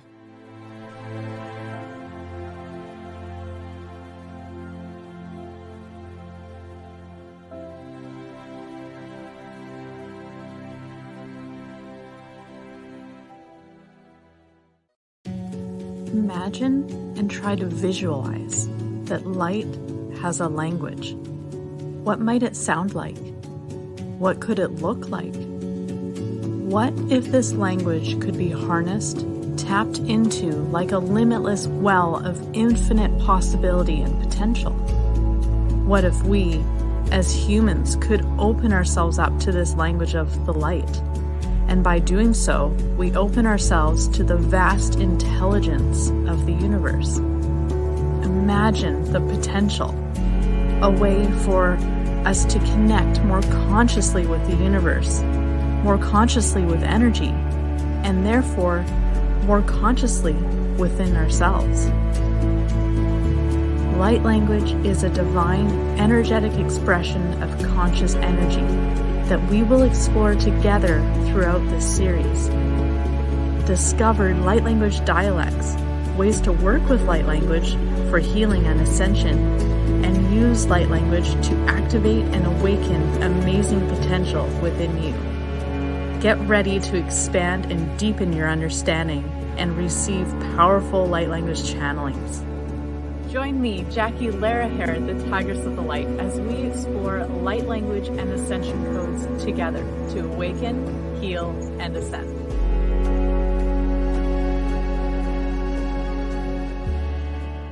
What is enlightenment? How do we get there? Is enlightenment possible for someone like you or me? For most of my life, I thought enlightenment was only reserved for a few chosen ones. But we no longer live in a world where we have to cut ourselves off and retreat to a mountaintop cave to reach nirvana. Enlightenment is within our reach in the here and now, and there are infinite ways to get there. Join me as I sit down with the leading spiritual teachers of our time to dive into and explore the Enlightenment experience. Together, we discuss how enlightenment is our collective journey at this time of humanity's evolution, and we explore tools, tips, and practices to support us on our own personal enlightenment journey. Each one of us can experience enlightenment in the midst of our human experience, and it is our divine birthright to do so.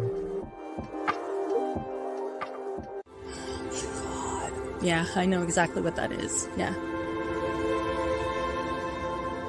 I'm Jared. I'm a medium. I always say medium just means middleman. I try to take what I get from spirit and pass it on to you without mixing it with my own thoughts, my own ideas, and letting my own ego get in the way. I just felt her say, I can smile now because I'm not in pain. The truth is that I don't have some magic gift. It's just communicating with spirit. And it was very accurate. I didn't think my grandma would come through, but I know she's always really close to me. All those things came through, and he was just like, boom, boom, boom. It was. So he did struggle. Just a tiny bit, but that tells you somebody's real. The truth is that I'm just a construction worker. I'm not some guru. Spirit said to me, you need to teach these people that this is something that they can use in their everyday life.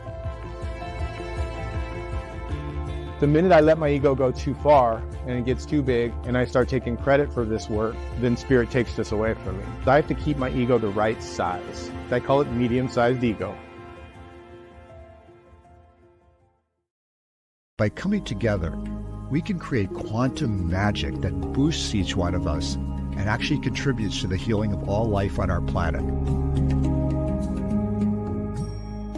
The purpose of this TV show is to inspire you, inform you, entertain you, and awaken you to the love and power of your true quantum self. You see, you are a vital part of the healing of our planet. Come as you are. Come with your light, your curiosity, and your desire for freedom and awakening. And also come with your deep pains and struggles, because those are welcome here as well. Now, by participating in this show, you can receive quantum energy activations. A quantum activation is a download of light and grace that takes you within yourself and helps trigger spontaneous healings or awakenings. As more and more of us awaken our superpowers and play our part in this cosmic symphony, we co-create a powerful, gorgeous sound that rocks this world and transforms us. This is what will save our planet. I'm delighted to be your guide on this journey of awakening to the amazing truth of who you really are.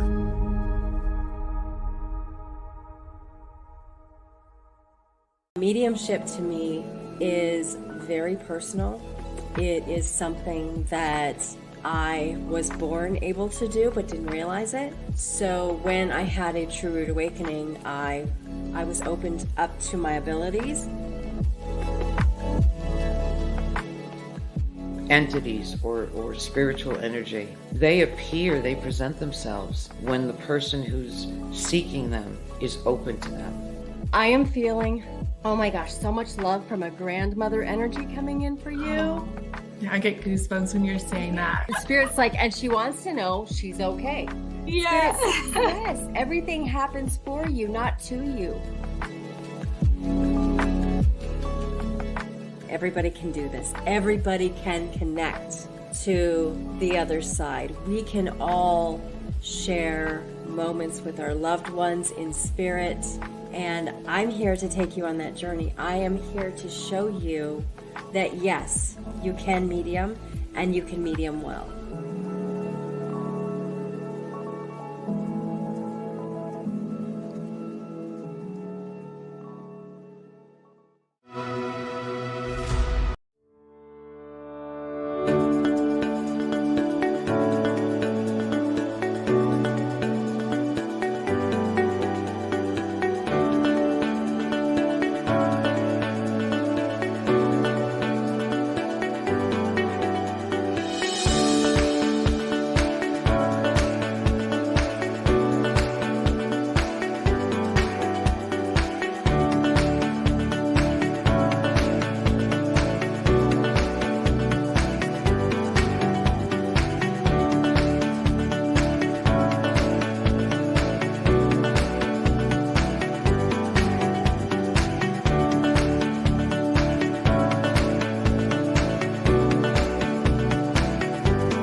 Here we are. Hi, everyone. Come on in. We have another full house in the speaker room here at the Dublin Enlightenment Expo for all of you live streaming. We have an amazing high vibe crowd here today. Can everybody here say hello to our live streamers? Hello. Yay. I say every time, no such thing as time or space. So we are all in this space together, vibing together, bringing the vibration higher and higher as we are on our journey. My name is Barbara. With the founder Tangela. We are here. It's our passion to bring you these Enlightenment Expos to offer you a safe and sacred space to be on your consciousness journey, wherever that might be on the spectrum. We hope with us you find your tribe, because the second you walk in the doors or the second you click onto our live stream, you are family to us. And so we encourage you to talk with each other. We encourage you to join our Facebook group if it resonates. There are places with QR codes all over the space here. You can go to soulsearch.io and find out, for those of you who are live streaming. Join our Facebook group so you can connect with each other and connect with our practitioners and speakers and be the first ones to find out about where we're going to be, when, and what we're doing, what's happening with SoulSearch TV, what new shows are coming on. So we look forward to that. And thank you from the bottom of my heart for being here. And thank you all for tuning in. I am so excited for you all to experience the magic of Lana Martinez-Kelly. Lana is a certified quantum healing hypnosis technique practitioner. She's a sound healer. She's an intuitive channel. She's an ordained non-denominational minister and an eternal student of the all. In other words, she's not busy at all. Not at all. She lives and practices in the San Jose area. So speaking of the South Bay, coming a little ways. 40 minutes. 40 minutes, it's all good. She seeks the deepest truths and connects the dots to provoke expansion, evolution, and empowerment, the 3E energy healing. Over the past decade, Lana has actively worked at developing and refining the natural abilities that she shut off early in life, as we oftentimes do. I don't know if you've had that experience. I know so many people who are writing books and influencing millions of people at a certain point early in life, they shut it down. Come on in. We have seats up front, a few seats in this area. She has earned several certifications, which allows her to practice Dolores Cannon's quantum healing hypnosis technique to conduct sound healing, distance chakra balancing, and auric field healing sessions, and to serve as an ordained minister. She's also a conscious channel and works with her guides and multi-dimensional beings to access spiritual guidance for all her clients.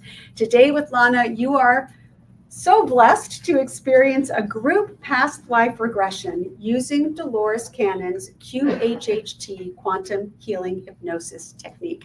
And with that said, take it away, Lana.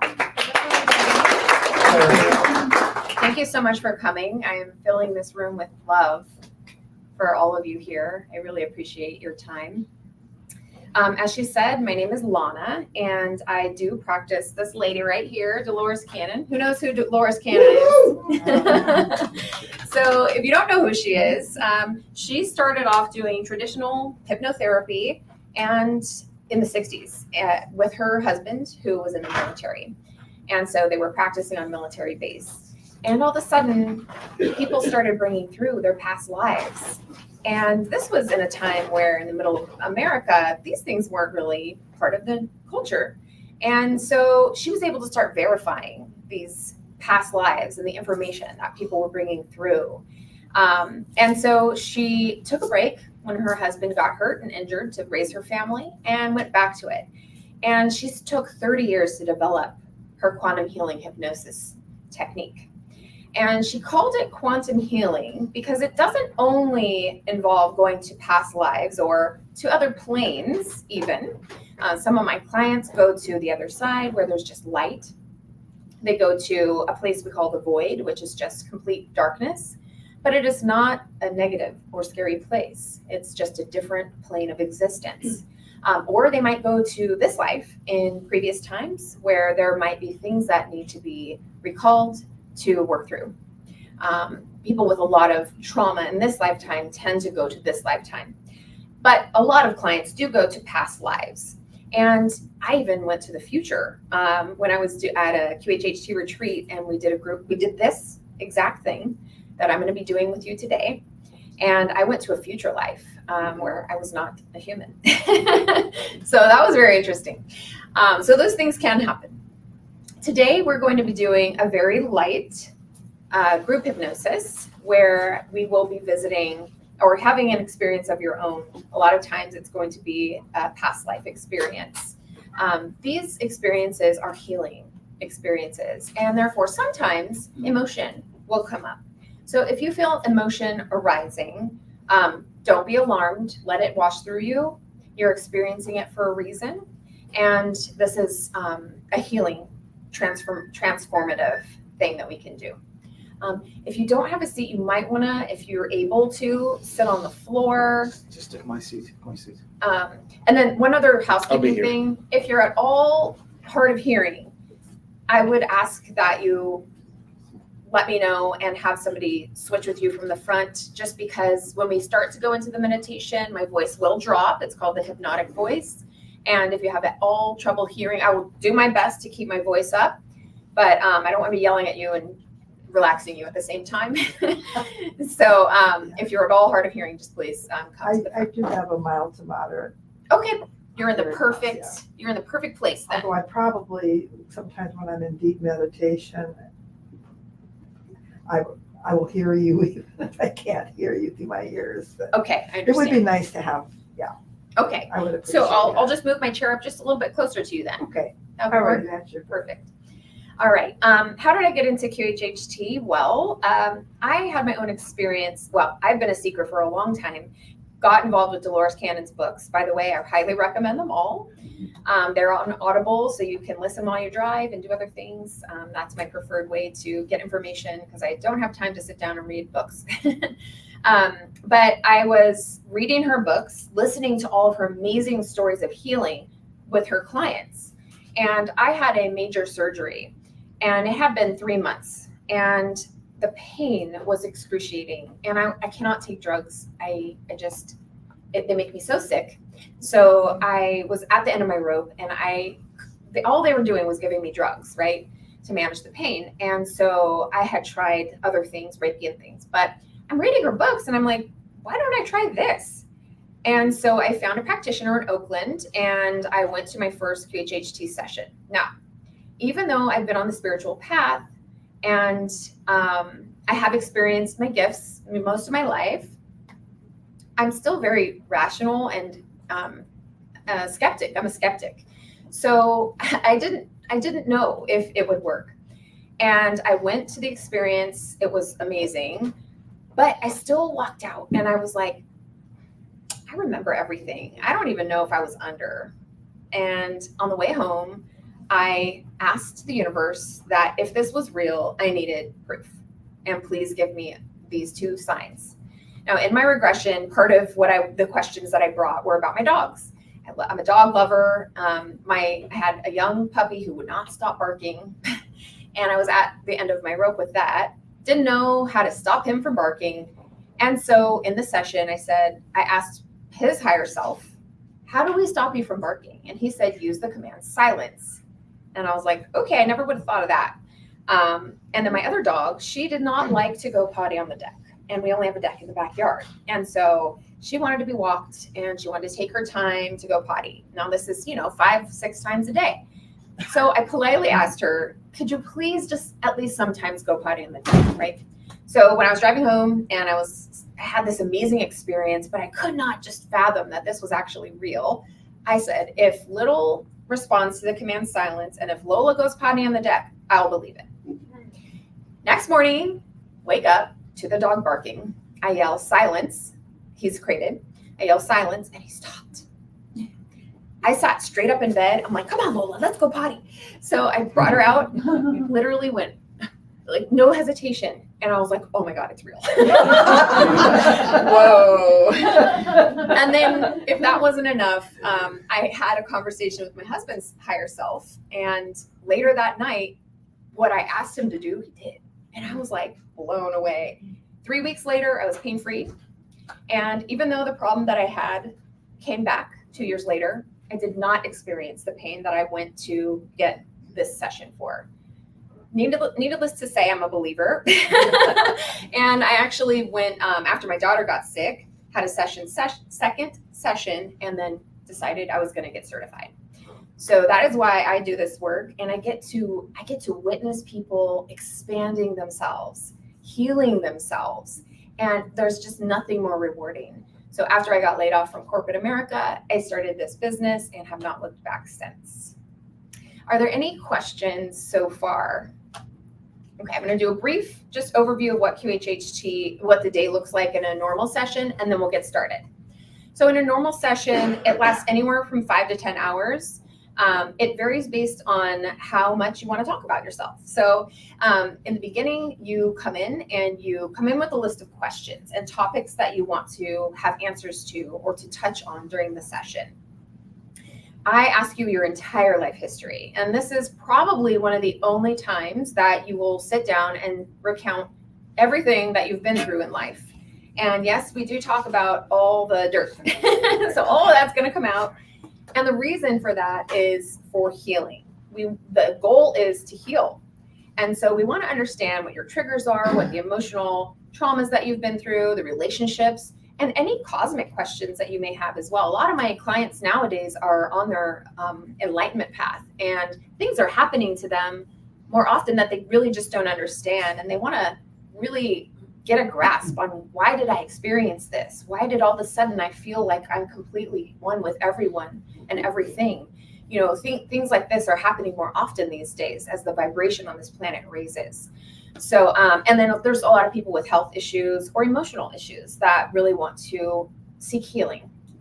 So we go through all of that, your history, and then I go over your list of questions that you've brought. I take a short break. That process can last 2 to 6 hours. It's lasted 6 hours at its longest. And then I put you under hypnosis. Now, just like today, people will have a big variety of different experiences. The thing that I have come to trust implicitly is that your guides brought you here to have an experience, and they curate that experience according to where you're at on your path, what you need to hear and see and feel, and what is going to open you up for your best and highest good. And that is the intention that we set. You are protected. You are here for your best and highest, and you're not going to receive anything you truly can't handle. We are here for healing. And so I put you under, you have your experience, and it's my job as the practitioner to fully understand what issues you're trying to resolve. And when I'm going through the life, I'm asking you very crafted questions to get to the bottom and the root cause of the things that you want to understand about yourself.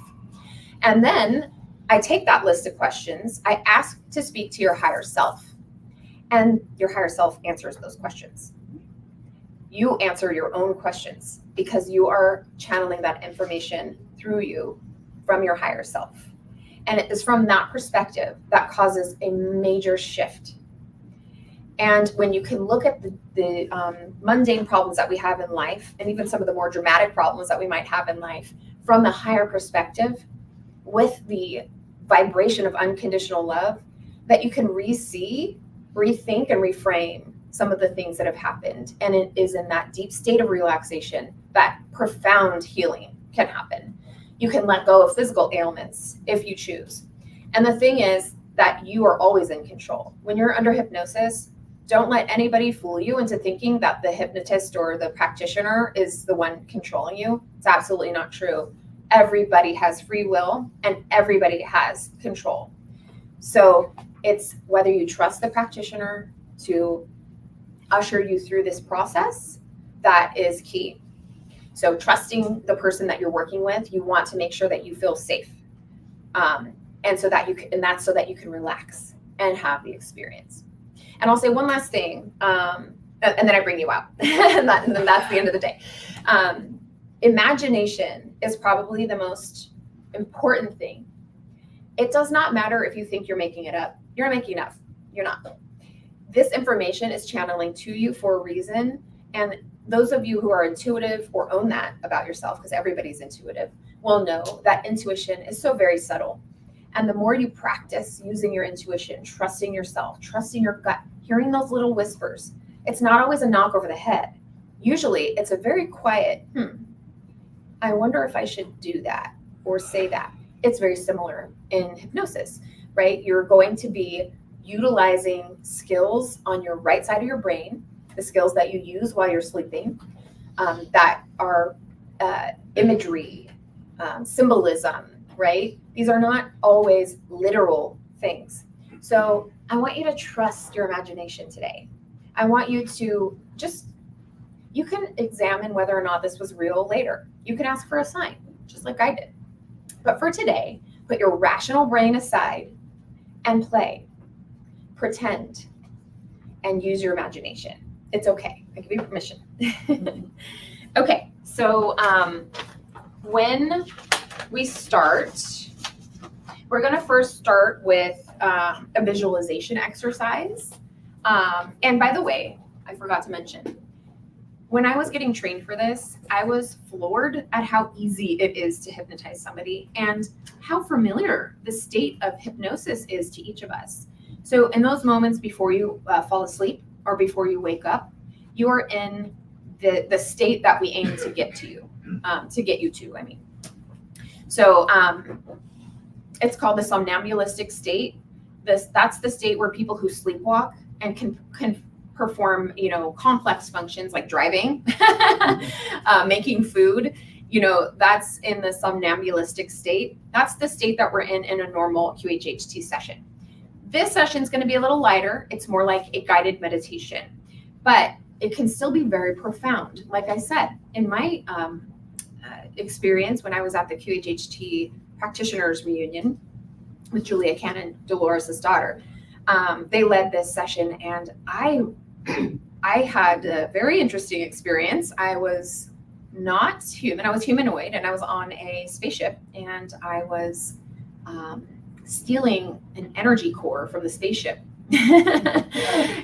because I wanted to stop the mission that they were on. Yeah, very interesting. So I had to unpack that one a little bit after.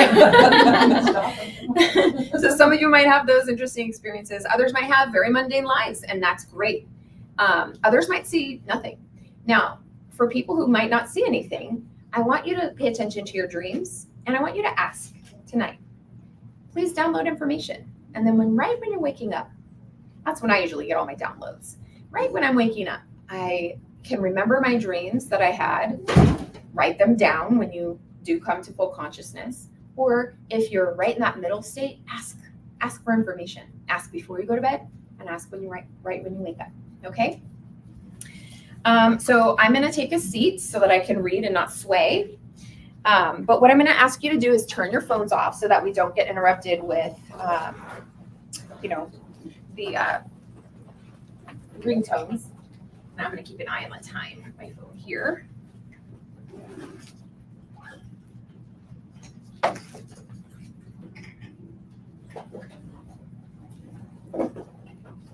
Get in a comfortable position. If you're standing, you might want to sit down up here on the ground if you're able. I can actually sit on the ground and give up my chair if somebody's not able to.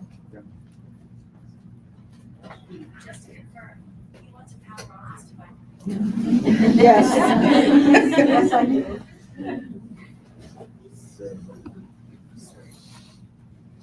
And like I said, people have a variety of different experiences. If you are only seeing lights, that's great.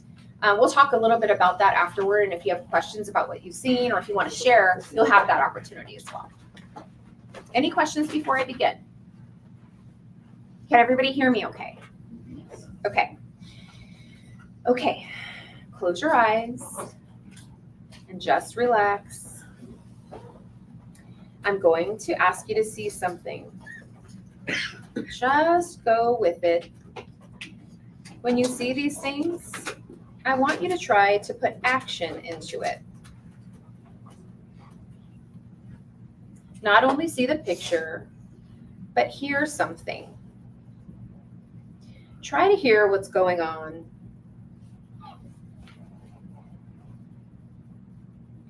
Put sound in it. Put activity in it. Also, try to bring in smells if you can. We want to get all of your senses activated. To see if, or try to see if you can smell, if you can hear, and if you can see. And fill the scene full of details. Okay, just relax, eyes closed, and let the pictures come. You're standing on the corner of a very busy street in a big city. There's a lot of traffic. There's a lot of noise, a lot of things going on. See the scene and fill it full of lots of details, sounds, sights, and smells. You are standing on the corner of a very busy street in a big city.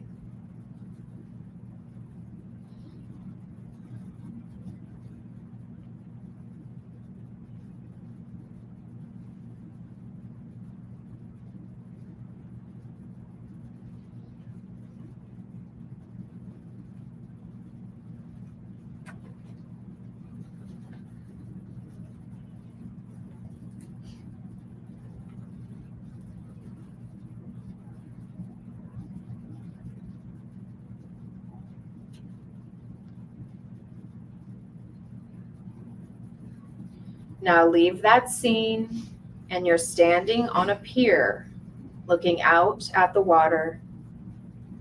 It's a fishing pier. Maybe there are boats on the water. Maybe there are people fishing. But you are looking out at the water as you stand on a fishing pier.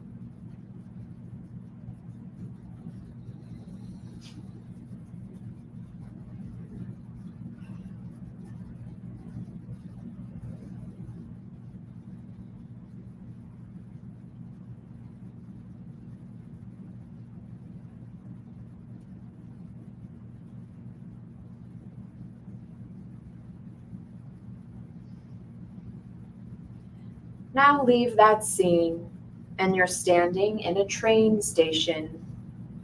You're on the platform of a train station. There is a train coming down the tracks. You can see it and you can hear it.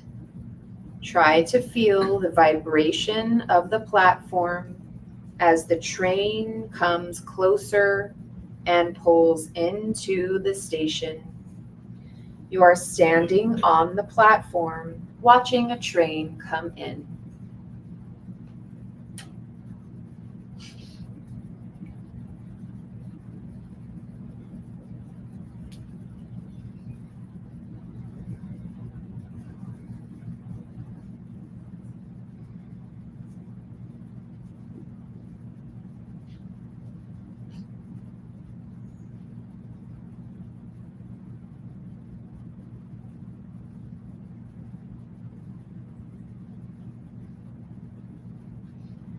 Now leave that scene and you're riding on a carousel, a merry-go-round, just like you did when you were a child.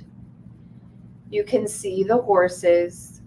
You can see them as they go around and around and around. You can hear the music and feel the motion as the horse you are on goes up and down and around and around. You are reliving being on the carousel again.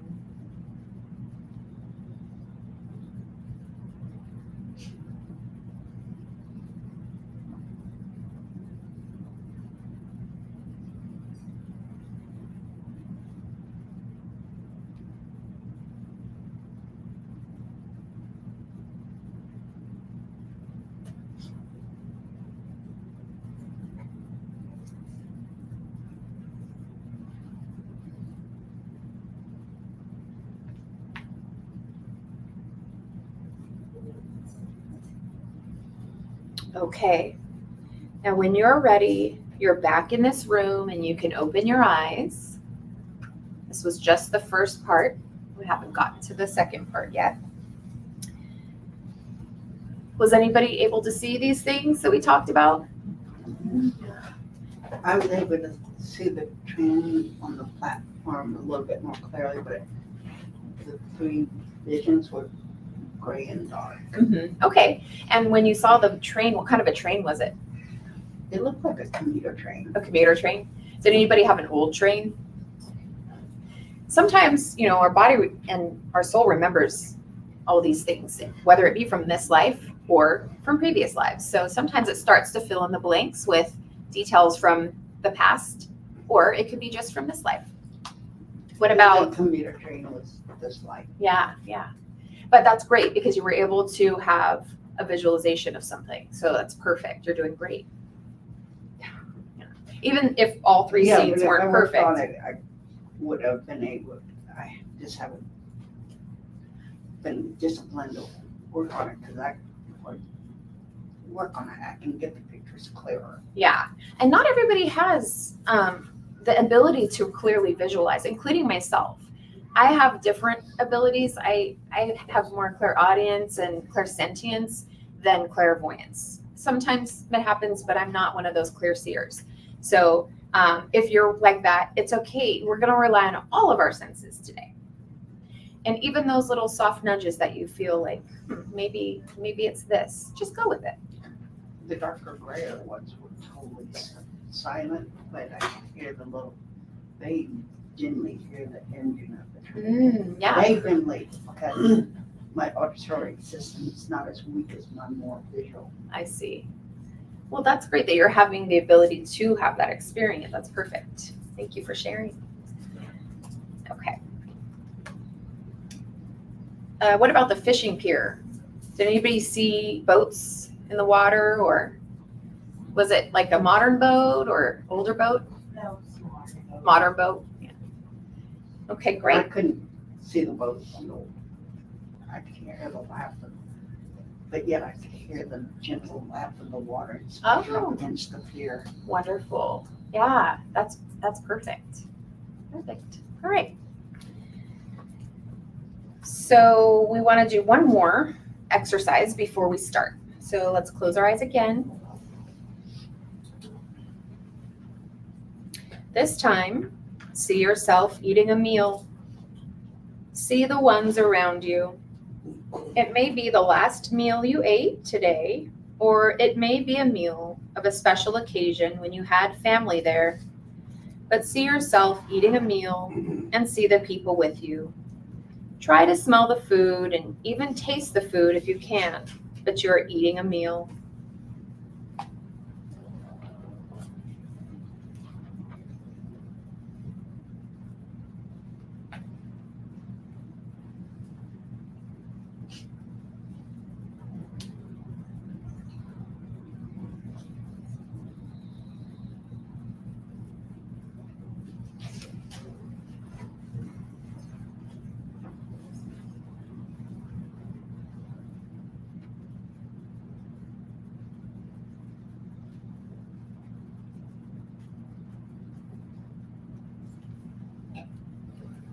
Okay, now when you're ready, you can open your eyes again. Anybody have an experience of eating a meal? Anybody see anything? Anybody taste any of it? No? Smell it? I had a crab cake. Yeah. Franciscan and San Francisco. Oh, perfect.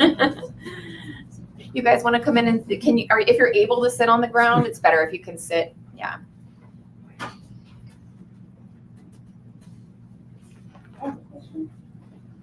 Oh, me. So I was saying, like, when you said it could be like the last meal or another meal, then I kind of directed myself to a meal, or directed myself. Should I be trying to direct myself to a situation, or just see what comes up? Just see what comes up, and if you find yourself directing yourself, that's okay too. Yeah, so whatever is happening, just go with it. Be really easy about it. Don't judge yourself. You all are doing it right. There's no way to do this wrong. Even if you don't see anything, it's okay. But it's possible for you guys all to see something. Okay, so the reason for these exercises is that we're kind of invoking the right side of the brain. These are imagination, things that I spoke about a little bit earlier. We just wanted to get that a little bit warmed up. All right. I have a bit of difficulty in opening that right side of the brain because I did not, when I was small, I did not get exposed to a lot of artsy stuff. I was in a foster care system. That was not healthy nor good or beneficial to young people. But the great news is that you have the ability to self-generate, right? And so even if the outside didn't stimulate you in that way, you have the ability to stimulate in that way now, right? And you have that ability. I didn't know that until now. Yeah. Okay, so when we start, please try to minimize the shuffling and getting up or things like that, so that if people are deep into meditation, they can remain that way. Everybody's cell phones are off already. Let's see, anything else? Okay, so it's just going to be a light level, like I said, like a guided meditation. We're ready to get started. So close your eyes and relax. I want you to see the outside of the place where you live, your house, apartment, whatever it is. You see this every day. You see the outside of the place where you live.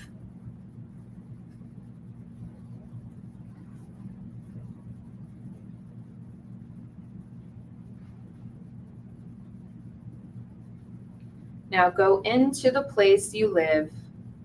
See the door, how you go in, and go into the place that you live. What's the first room that you come into?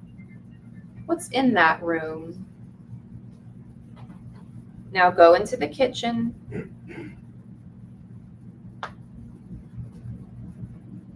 Where's the stove located? The refrigerator? Where do you eat your meals?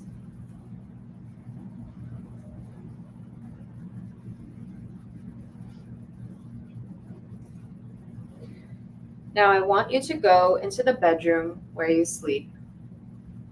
The bedroom where you sleep. What furniture is in that room? Fill it full of details. Look at the walls. What color are they? What's the art like on the walls? What color is the furniture? Your bedspread? The flooring?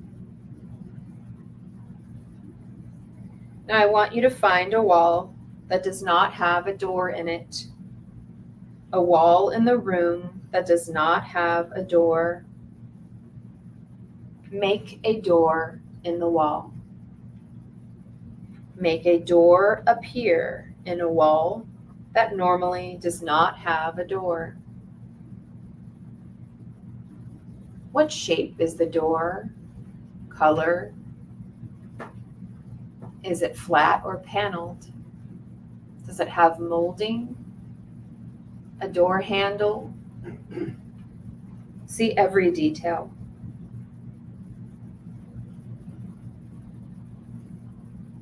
Now open the door.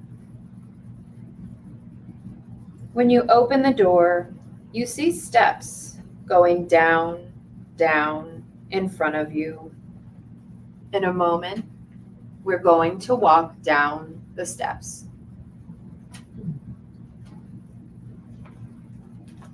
With each step you take, you become even more and more relaxed, and you are able to see detail clearer and clearer. Let's go down the first step.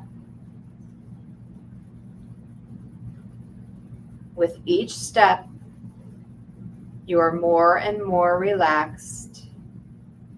There is light in this hallway that the steps lead to, so you're able to see just fine. Please go down the second step, and there's only one more to go. As you continue down the step, to the third one. You see a long hallway going away from you. A long hallway. Begin to walk down the hallway. There's enough light that you can see where you're going. Walk down the hallway. In the distance, you can see at the end of the hallway, there's an opening. You can see light down there. There's an opening at the ends of the hallway. Walk toward that opening. Walk down the hallway toward the opening at the end. As you continue down the corridor, details begin to appear in the opening at the end of the hallway. Now you have reached the opening at the end of the hallway, and you're standing in front of the opening. This is the doorway, the opening to the past. You know when you step through that opening, you will be in another time, another place where there is information for you. Step through the opening now. Now you have stepped through the opening. Take note, are you inside or are you outside? Become very aware of your surroundings. Look around you. See where you are.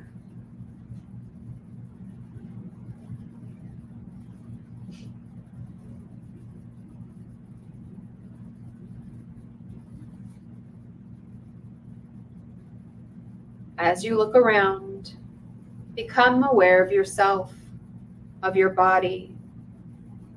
Look down. What are you wearing on your feet? Do you have feet? Are you wearing other clothes on your body?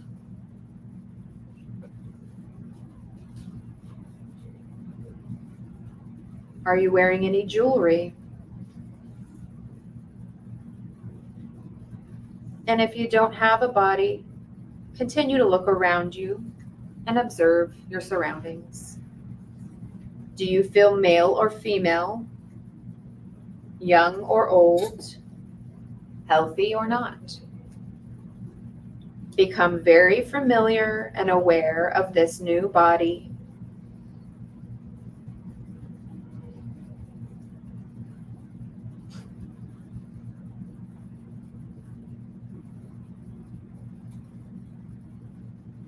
Now go to the place where you live in that new body, the place where you eat and where you sleep. Stand in front of that place. What does it look like from the outside? Now go inside this place where you live. See what rooms are there.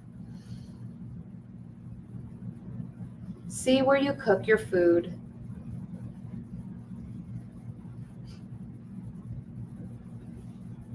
See yourself eating a meal.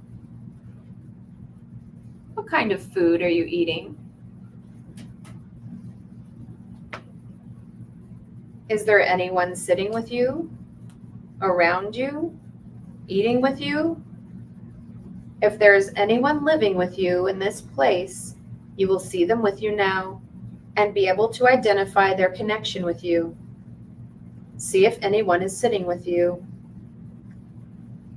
All right, now we're going to leave that scene. I want you to see what it is you do. How do you spend the majority of your time? Do you have a job, an occupation? What takes up the majority of your time? See yourself doing it now.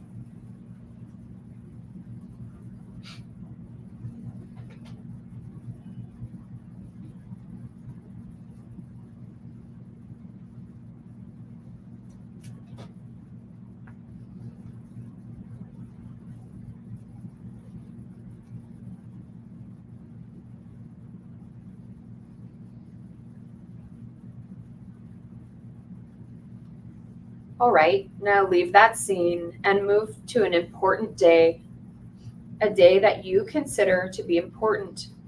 When something important is happening, you are moving to an important day. You are there now. What is happening? What do you see?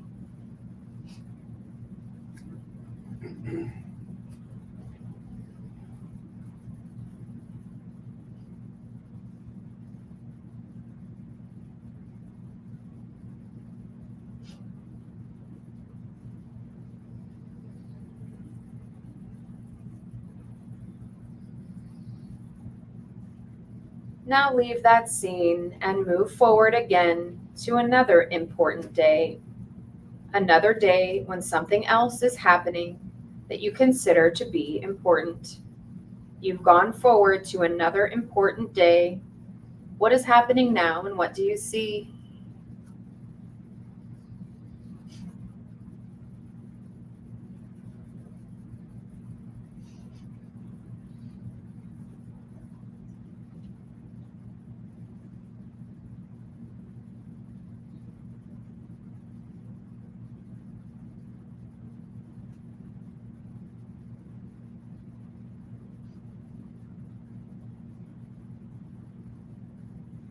Now leave that scene, and I want you to move forward to the last day of your life in this lifetime we are looking at. The last day of your life, and let's see what happens to you. It won't bother you at all. You can watch it as an observer if you want to. You've gone forward to the last day of your life. You can see what is happening to you on that day. It is the last day of your life in that lifetime.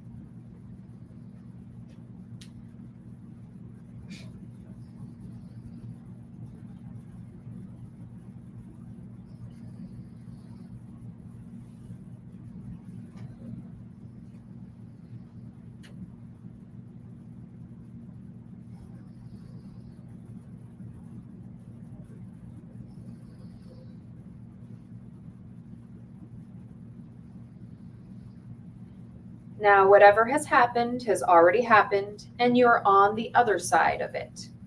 You are out of the body, and you're on the other side of it. It's already happened. From that position, you can look back at the entire lifetime and see it all from a different perspective. Was there anyone in that lifetime that you know now in your present lifetime? If there is, you will make the connection.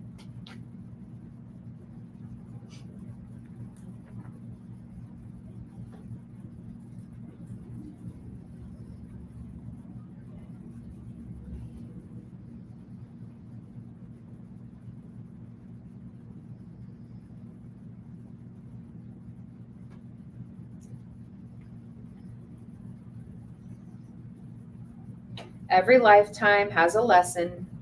Every lifetime has a purpose. As you looked at that lifetime, what was the lesson to be learned? What did you learn from that lifetime? Trust anything that comes into your mind.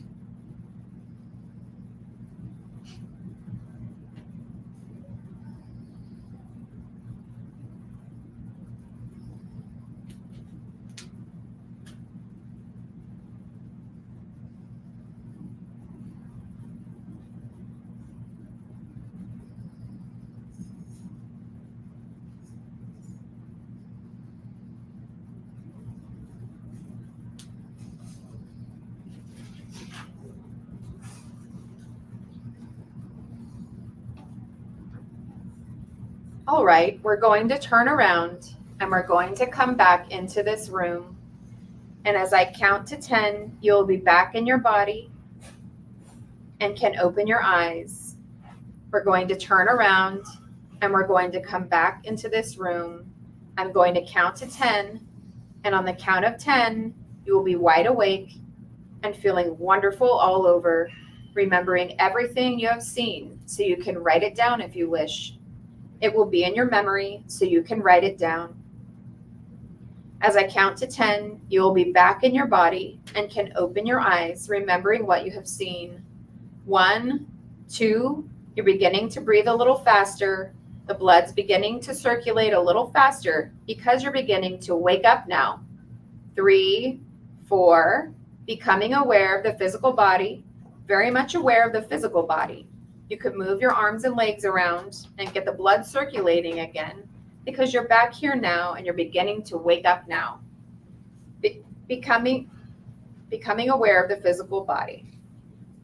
5, 6, you're becoming aware of the sounds in the room.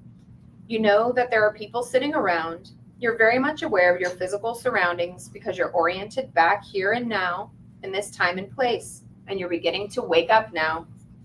7, 8, you're coming up very nicely now, very nicely. 9, 10, wide awake, feeling wonderful all over and remembering everything that you saw so you could write it down. Welcome back.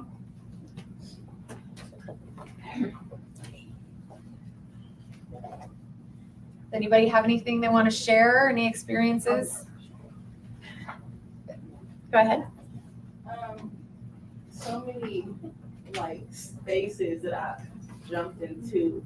The very first place I seen myself when I came out of that hallway was daycare. The daycare that I was at when I was like 4 or 5 years old. Now in real life, I'm sure that there were other kids, but in the meditation, it was just me. I remember the tricycles. I remember the fake grass that was down there, a wooden gate that we could not get over that they had up. And I remember the smell. And then I seen my house like I was just there. Like that was very clear, like very clear. My cats and everything was there. And then when we started getting to the important times, I immediately was at my doctor's appointment to be induced with my child. Oh, wow. Who's 20 months now. Oh, congratulations. Thank you. And that was crazy. And then I went to actually the hospital room, and I seen who was in there with me. He was born in November, so the whole time I had like Christmas carols playing. That had us going to another timeline, another important, and it was this group I just graduated from recently. I've seen that for a moment, and then. Did you get anything with when I asked what's the purpose and the lesson? Did anything come? To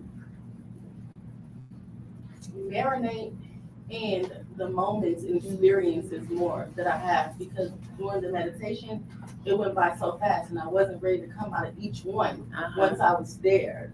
So I feel now intuitively that I need to be more in the present, because a lot of the time I'm either in the past or in the future, and in the present moment it's actually happening. And we're not there because we're so fixated on something that has happened or has not happened yet. It's an amazing reminder. Yeah. I'm just like, I need to be present. Like, that's huge. To be present, like in the moment. Yeah. Because the moment, it's not forever. It's not a forever thing. Yeah.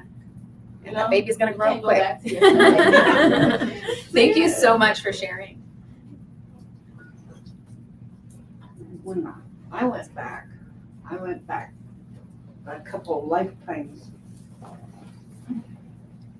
ago, and in the meditation, I was an Amish teenager.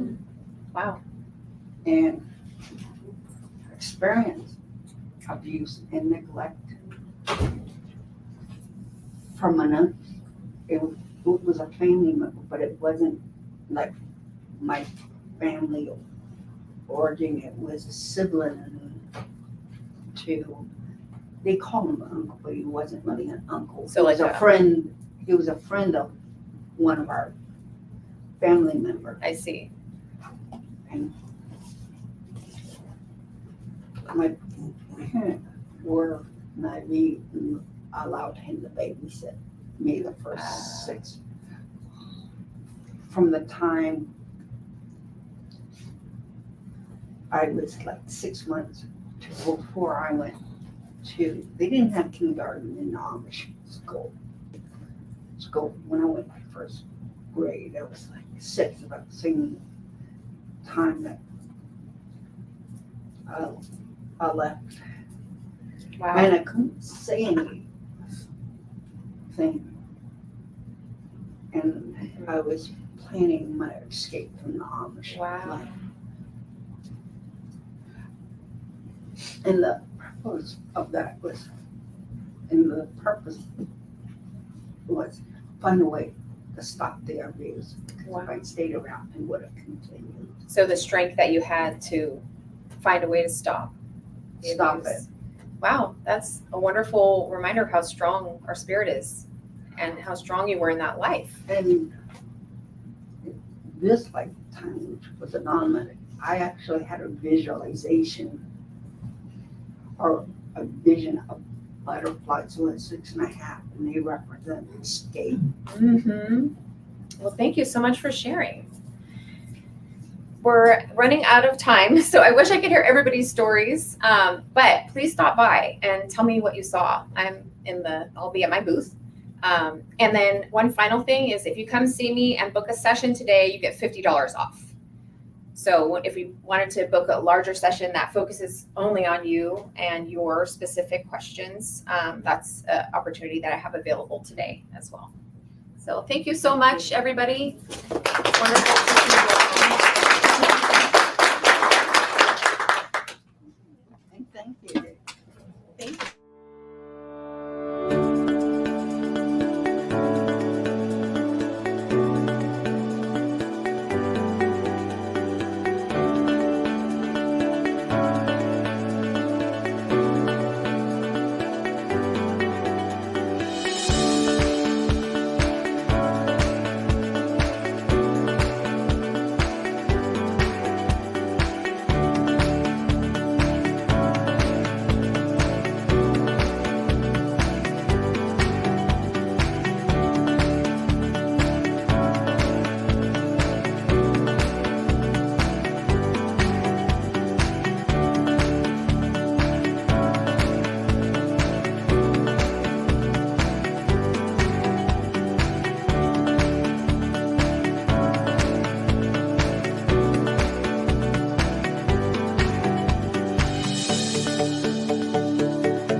My name is Asil, and I've been a channel for 5 years now.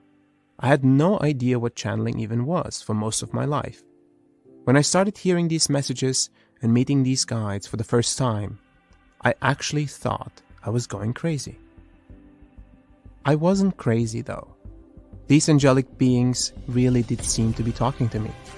I kept an open mind, and these guides kept showing up, offering me adjustments and healings. They told me that they were preparing me. The guides say that there is an energetic network that feeds the earth with universal energy. This energy is critical for human consciousness and all living beings to evolve. The mission that we were given by the guides was to realign this network and establish a new network, specifically dedicated to the evolution of consciousness across the globe. They directed me to visit many places, from mountains to forests, from islands to deserts, sites of many world religions and ancient traditions. The guides wanted me to help them activate sacred sites that have been inactive or misused for millennia. I've been to dozens of countries and hundreds of sacred sites where often the guides will share their perspective through spoken channelings. This work has tremendously impacted my life and those that have traveled with me. Join me and the guides as we take you on an epic adventure.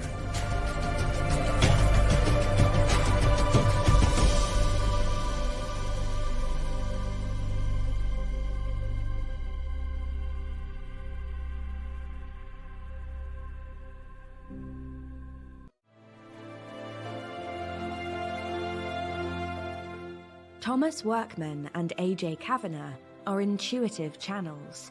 You were created as a part of a universal plan. Who have a remarkable ability to speak for a spiritual collective they call the Guides. As you step into the light, you find new realities, new worlds indeed open up for you.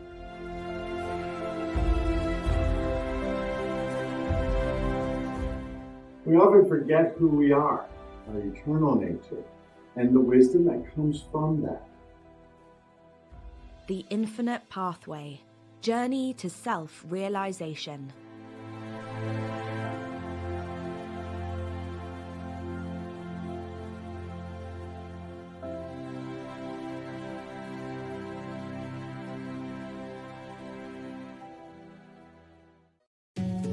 Imagine and try to visualize that light has a language. What might it sound like? What could it look like? What if this language could be harnessed, tapped into like a limitless well of infinite possibility and potential? What if we, as humans, could open ourselves up to this language of the light?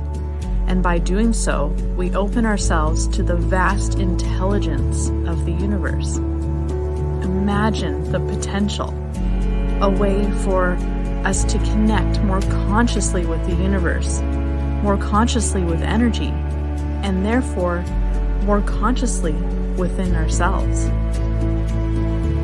Light language is a divine, energetic expression of conscious energy that we will explore together throughout this series. Discover light language dialects, ways to work with light language for healing and ascension, and use light language to activate and awaken amazing potential within you. Get ready to expand and deepen your understanding and receive powerful light language channelings. Join me, Jackie Laraher, the Tigress of the Light, as we explore light language and ascension codes together to awaken, heal, and ascend.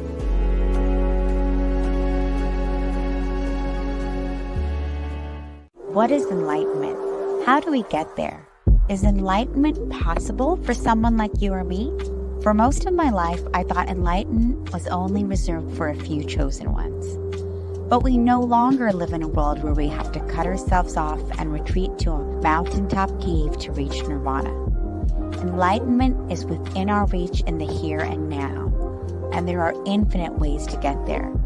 Join me as I sit down with the leading spiritual teachers of our time to dive into and explore the Enlightenment experience. Together, we discuss how enlightenment is our collective journey at this time of humanity's evolution, and we explore tools, tips, and practices to support us on our own personal enlightenment journey. Each one of us can experience enlightenment in the midst of our human experience, and it is our divine birthright to do so. Yeah, I know exactly what that is. Yeah. I'm Jared. I'm a medium. I always say medium just means middleman. I try to take what I get from spirit and pass it on to you without mixing it with my own thoughts, my own ideas, and letting my own ego get in the way. I just felt her say, I can smile now because I'm not in pain. The truth is that I don't have some magic gift. It's just communicating with spirit. And it was very accurate. I didn't think my grandma would come through, but I know she's always really close to me. All those things came through, and he was just like, boom, boom, boom. It was. So he did struggle. Just a tiny bit, but that tells you somebody's real. The truth is that I'm just a construction worker. I'm not some guru. Spirit said to me, you need to teach these people that this is something that they can use in their everyday life. The minute I let my ego go too far and it gets too big and I start taking credit for this work, then spirit takes this away from me. So I have to keep my ego the right size. I call it medium-sized ego. By coming together, we can create quantum magic that boosts each one of us and actually contributes to the healing of all life on our planet. The purpose of this TV show is to inspire you, inform you, entertain you, and awaken you to the love and power of your true quantum self. You see, you are a vital part of the healing of our planet. Come as you are. Come with your light, your curiosity, and your desire for freedom and awakening. And also,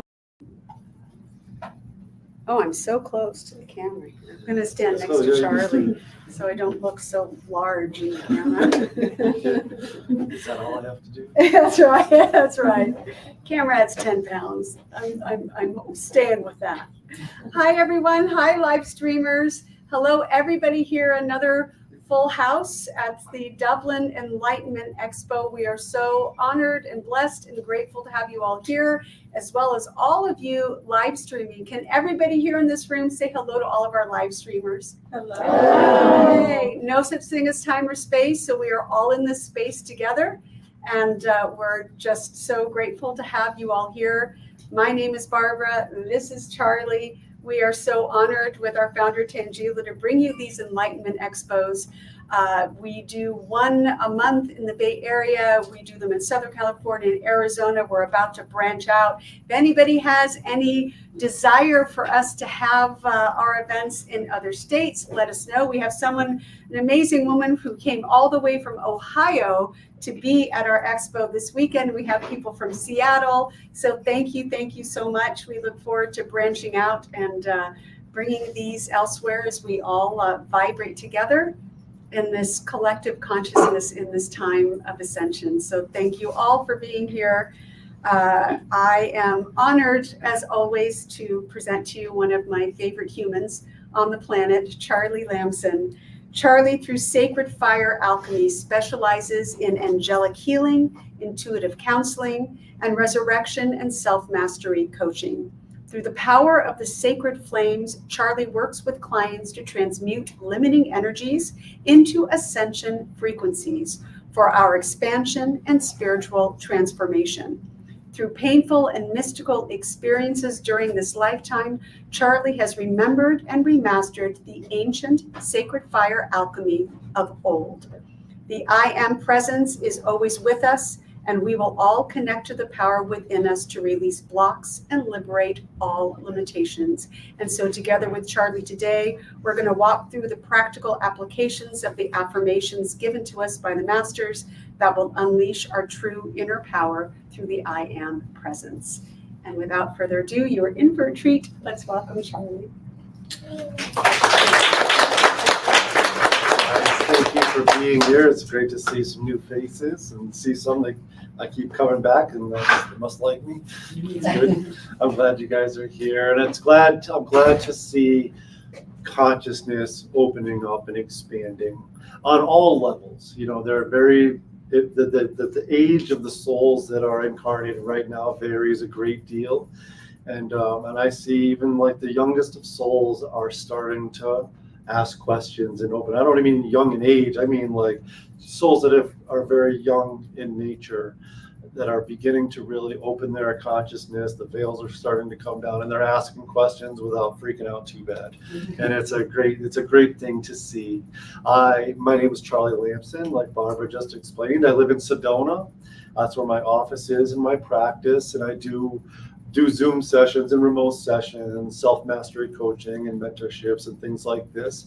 And the way I teach and the way I read people is by the way I was taught. I did not have a teacher. I guess in this path, in this lifetime, it was for me to connect with my I Am presence and not really understanding what that was until I was just bombarded, just like when music hits your algorithms. For me, I was getting all these I Am teachings and coming through books and through videos and all these things, but somehow it made me feel like I was at home. like I was listening and learning about these things, but it was more like coming out of amnesia. And I was in a state of heavy addictions and all of these different things, but basically never knew why. I didn't understand why I was doing all those things. But when I started learning these different things, it was like I started connecting to higher beings that we would know as Jesus or Kuan Yin or Mary, and it was very visceral all of a sudden. And I was like getting this message to start speaking your freedom into existence, as if like I knew how to do it, but somehow like the human consciousness feels like it's unworthy of making a claim as if you're God, like commanding the universe.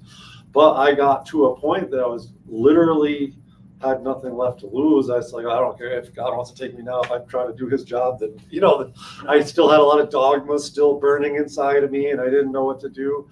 So I would bring in Jesus, and I started making these decrees and commands, and it was like rapid. And it wasn't like a process. It didn't make it easier for me to let go of addictions or certain traumas.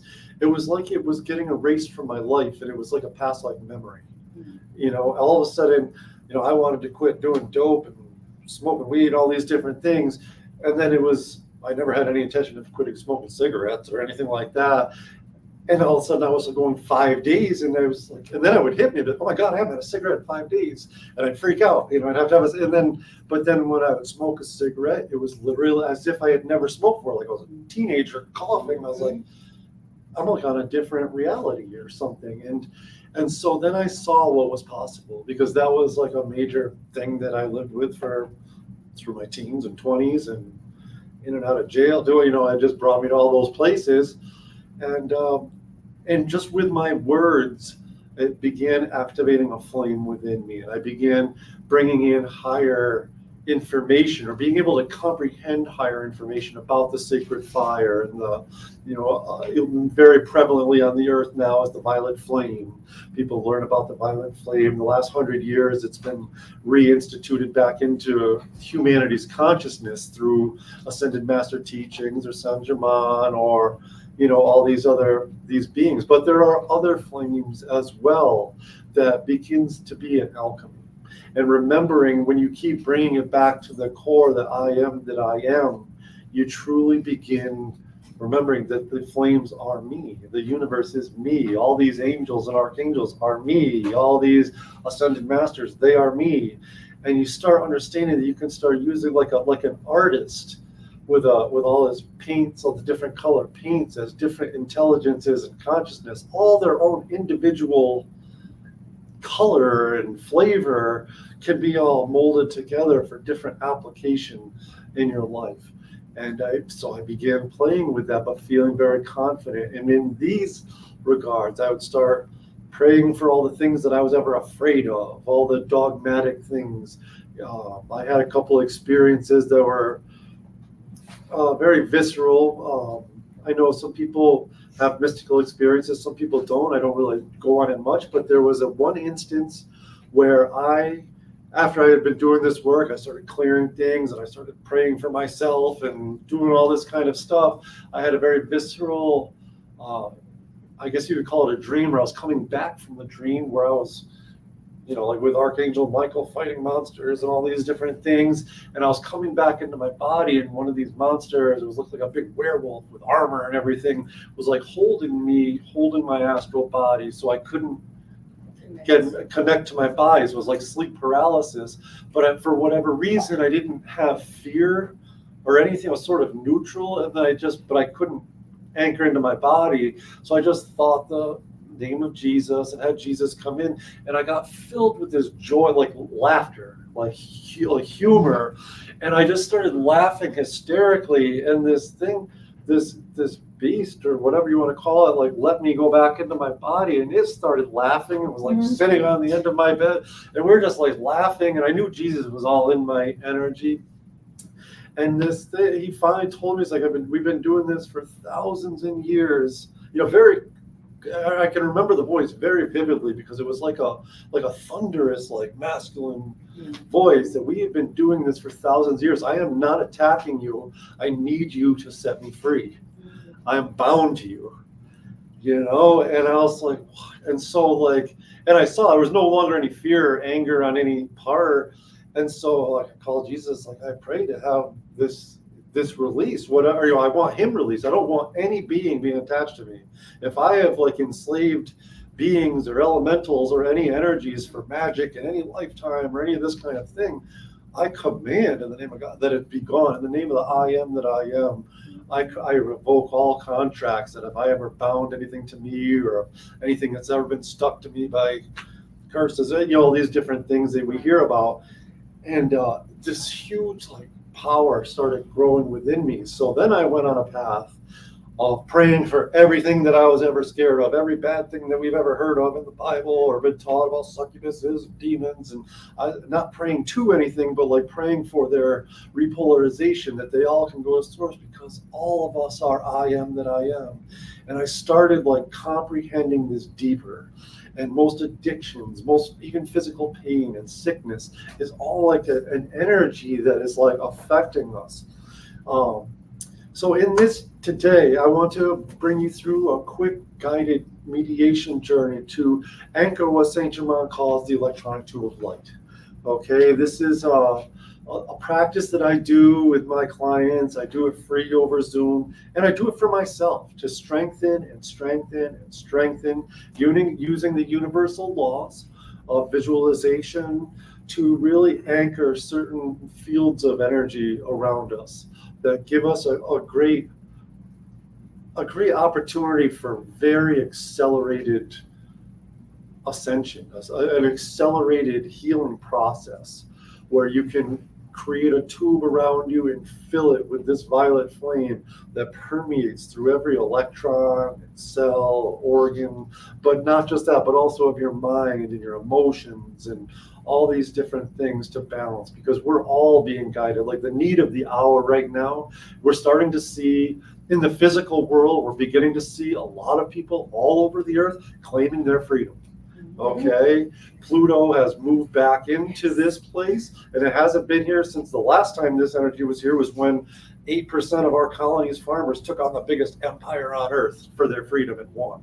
Okay, this is a flame of passion, and you're beginning to see it. This isn't just an American thing. You're seeing this in Venezuela, UK, Bangladesh, and it's going to continue. All right, but it also has to reflect the balance we have within ourselves and claiming our own freedom. And we have a great power and ability to really smooth out the transition as people come back into their power, as a lot more power comes back from the government back into individual states and then into the individuals, and where everybody gets to be the king and queen of their own kingdom. Okay, and this is the divine plan for America and the world eventually, but it's never going to be by empire building and all this kind of stuff. This is laws of attraction and magnetization, where people ask, how did you guys do it? How did you do it? How are you at peace right now? How did you make that money? Like when people ask us, then they can receive the answers. It was never going to happen by pushing our consciousness on people or anybody pushing it on ourselves. And so we're in this state, just like individually. People can say, you should be doing this, you should be doing that. It just repels you, right? There's a resistance to that. But when you're actually asking a question, it's universal law you must be allowed to receive. Okay, and these higher laws are what you really begin comprehending deeply as we go through the purification process of our minds and bodies. And we have so much help right now. There's been as you move forward, you will all come in, it's because it's part of the resurrection process.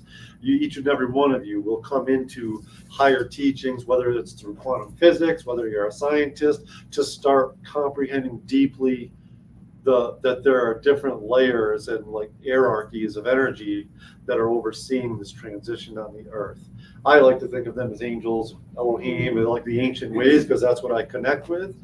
But it's all alive. Every electron of every bit of matter, ethereal matter, light, is alive. It's its own little person. And when the masters would say one day you would have dominion over the earth, it did not mean dictatorship over the earth. It means that everything will respond to you. Every piece of matter, you can transform air into turkey. We can do this kind of thing. And then that's where true freedom and what Saint Germain talks about being God-free is, when we move into that state of no longer needing to do a lot of intention work to manifest things in our lives, but it becomes instantaneous. And then you're free. Okay, you don't need to toil and labor to get a plane ticket to go to Hawaii. You can just pull it out of the air, and somehow it works out. I'm still working on that. but I hold the vision, like I know it must come because that's the law. Right. All right. And for us to be unwavering in our faith of our true capabilities. The Elohim, who I call Hercules, has brought it back into my consciousness very recently in the last month, to every day when I'm doing my prayers and invocations, to add the decree that I will to be God free and I will to be God incarnate. Okay. And this is very powerful because it sets that into motion by law. Okay, and then that'll also bring you whatever information you need to really allow this to begin to happen. So we'll let everybody get settled a little bit, and we'll begin this mediation journey.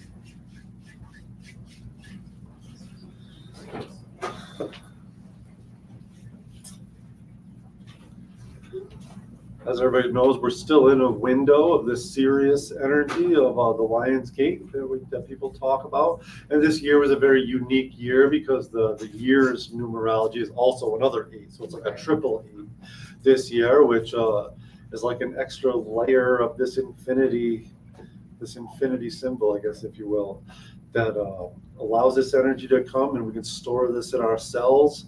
It's different than our regular solar energy and the electrons we gather from the sun every day to create our life. And we can store it for great beneficial things that comes in for our own healing and for all our requirements in the earth. The way they show it to me is like that Disney's DuckTales show, like where the Scrooge McDuck is swimming around in his gold coins and things. They're like, just open your treasure chest and store it. Like this is the energy you store and can use, and it's like an investment, I guess you could say. They're investing in you if you are able to receive it. And this is great for, especially if you're a healer, you're on your soul path, you're on your journey, you're starting to do this stuff. It starts really resonating around you and magnetizing everything you need right to you. When does that window close? Probably about 5 more days. The way I perceive it, it's about a 2-week. It's like a 2-week window, like the old days used to call the dog days of summer, these kind of things. It's just like that first week and second week of August.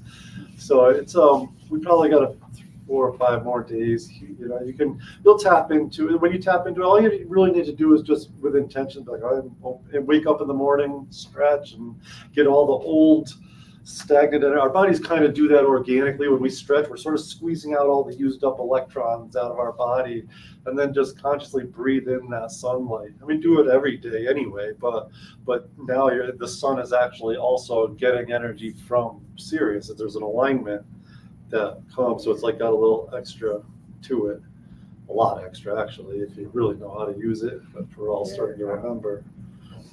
But that's where like magic and all that stuff that's come from, from ancient Egypt, all that stuff comes from that energy. All right, why don't we relax and take a couple nice big deep breaths.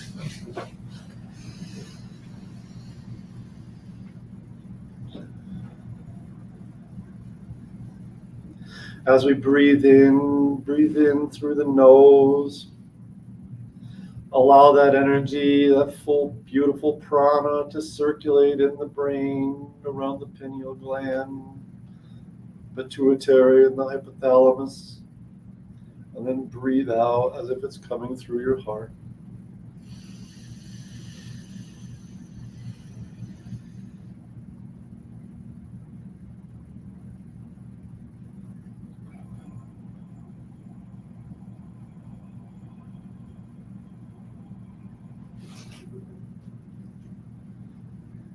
Take another deep breath. We'll do 2 more. Breathe in.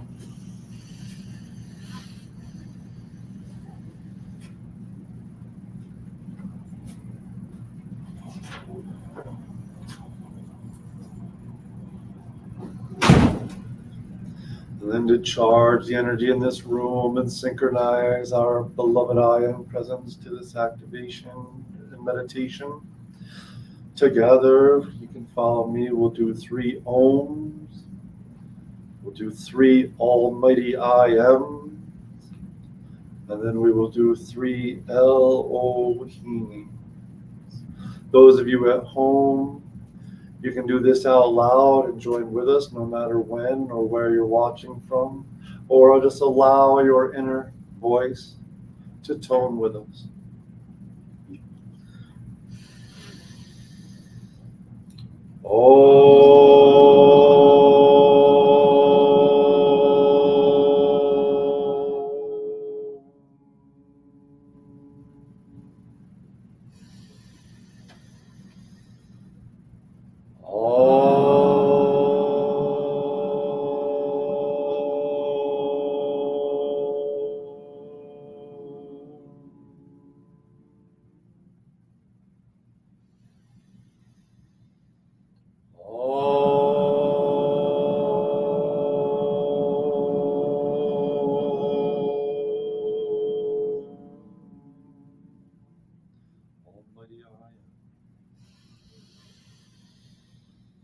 Almighty I Am, Almighty I Am, Almighty I Am.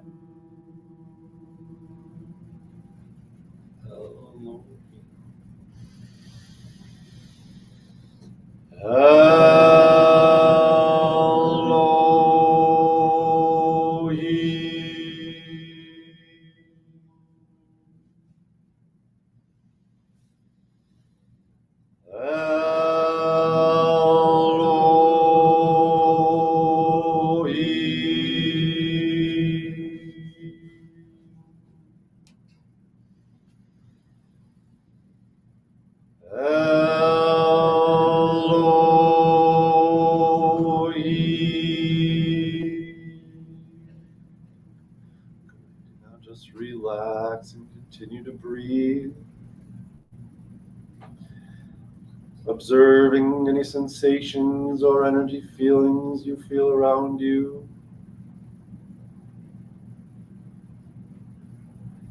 Take note of any magnetic energy that may be moving around or out of your fingertips.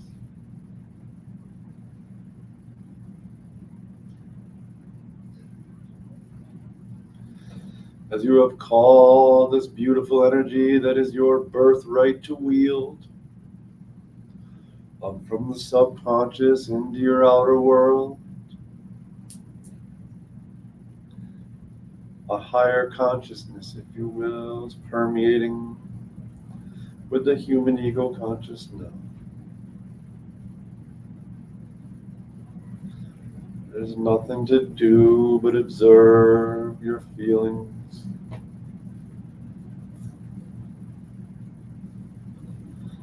Observe behind closed eyes, perhaps some different colors as we go through this mediation journey.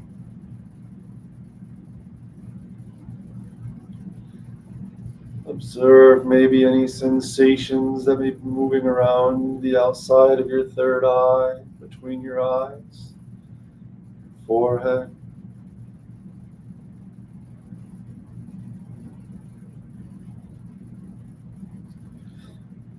And now as you're relaxed in the chair, I want you to begin visualizing as if you are sitting in the center of the room all by yourself. Visualizing a beautiful electronic tube of light coming from the sun and wrapping around you, as if the sun was perhaps sitting 22 feet above you. projecting a glorious, ethereal, crystalline, white tube of light that moves. It is about 11 feet in diameter.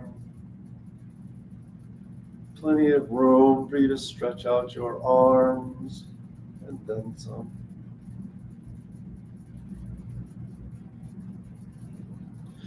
Still observing any feelings or sensations you may have moving around yourself now. Perhaps a coolness on the skin. Take note that this tube of light is actually spinning very slowly, but noticeably clockwise.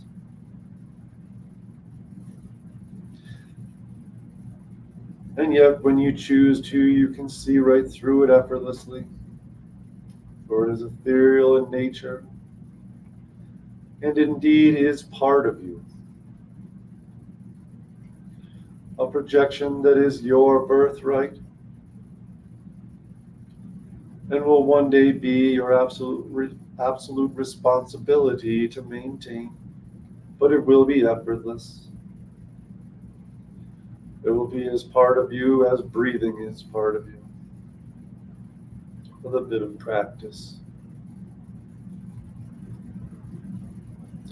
Perhaps you may see some images or symbols or even different colors fluctuating through this tube of light as it spins clockwise around you. But as is the universal law, you want to hold the vision in any way you can for 17 to 22 seconds. Perhaps you see the alphabet go by you, numbers go by you, anything to hold your attention.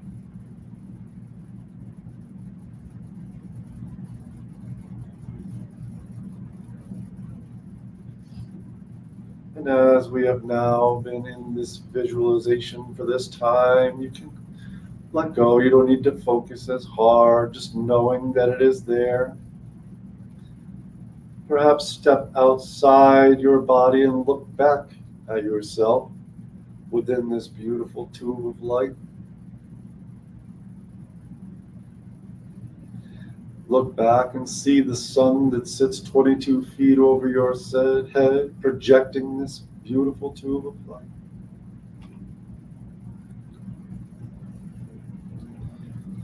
And now, as you're observing, you hear your own inner voice begin projecting and commanding. I am the violet flame blazing up within and around this tube of light, up and around all four of my earthbound bodies. And in an instant, with a blissful whoosh, the inside of this tube of light is radiating in this ultraviolet, almost fluid violet flame. A crystalline violet flame swirling up around your legs. A great gift of the earth, moving up over your hips, filling the tube of light as well as your inner worlds.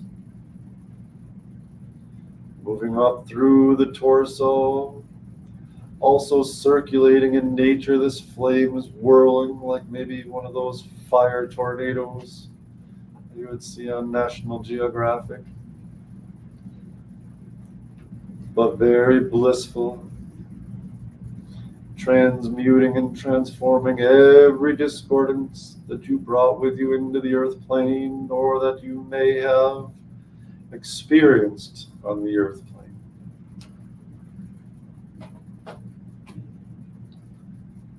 Now feel this beautiful crystalline liquid violet flame filling up past and over your head. Breathing it in deeply.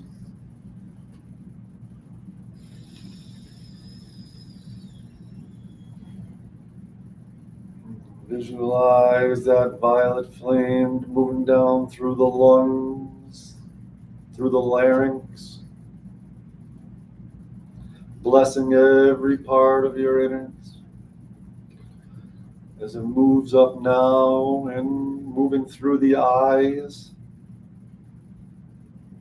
ears, activating great hypersensitory power.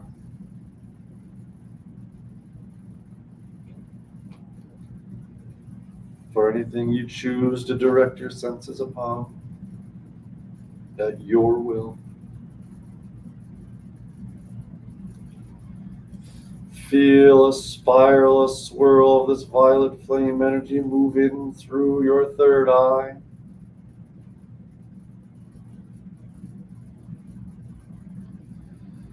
Feel this violet flame moving through the brain, the glands,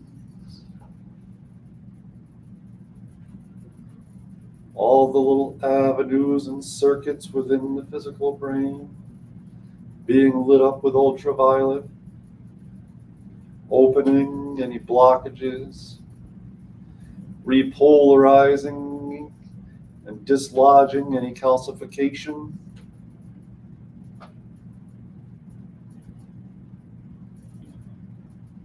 And then feel this violet energy swirling within and around you up over the crown, as if your crown is a glorious violet satellite built upon this violet flame, that it may transmute and transform all energy that may be drawn to you instantaneously and effortlessly into the divine plan fulfilled.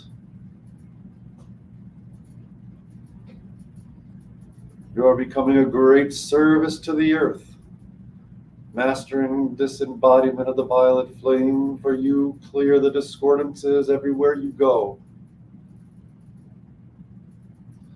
You may walk through the cities where there may be homelessness and sickness, and without judgment you are alchemizing so many of the conditions that cause such things.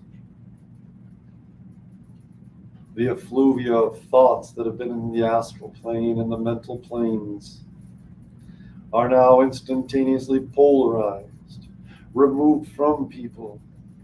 Even they that cast their anger at you, you are all masters that can transmute that energy as service to them and transform this into your own inner divinity. For deep down you know all is one. I am that I am.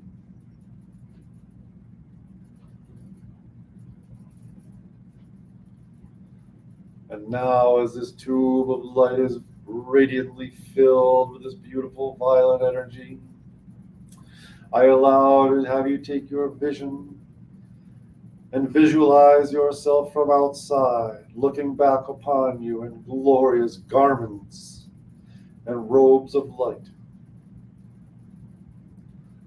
A radiant, unfed flame, visibly and tangibly visible, emanating from your hearts.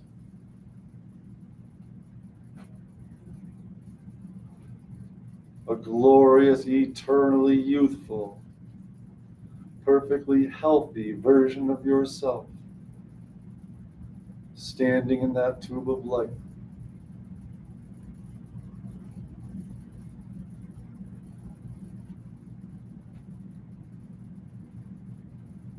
Now make note of a beautiful, as the electrons are being healed within the physical garment and emanating a higher light.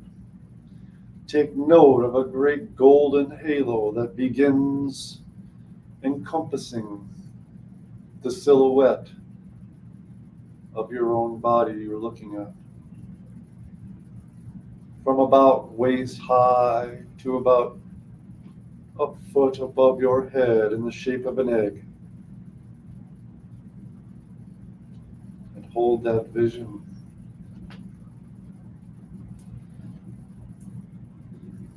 If need be, let this golden egg swirl or spin also clockwise. Maybe there are designs on this ethereal egg. Just to hold the vision and program your consciousness to accept this higher light as you. Observe any sensations on your scalp. Perhaps any sounds, the sounds of the silence. Within you, you may hear sort of a subtle hissing sound. For these ethereal technologies are indeed real.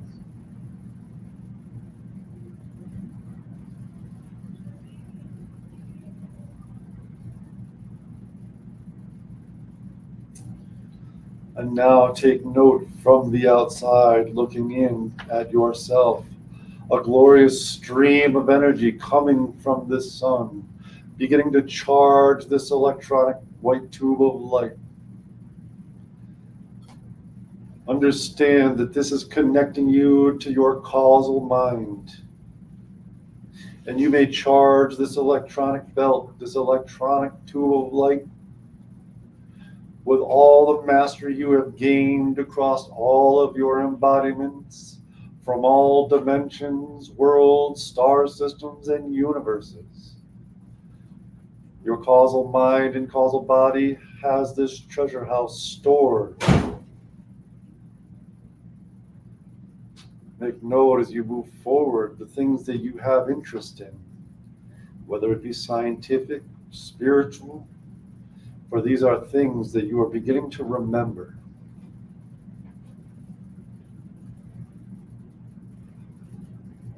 And as you move forward, whether it is in healing practices or inventions, architecture or engineering of new things for the earth, these are things that you have programmed into your causal mind to bring forth at this time.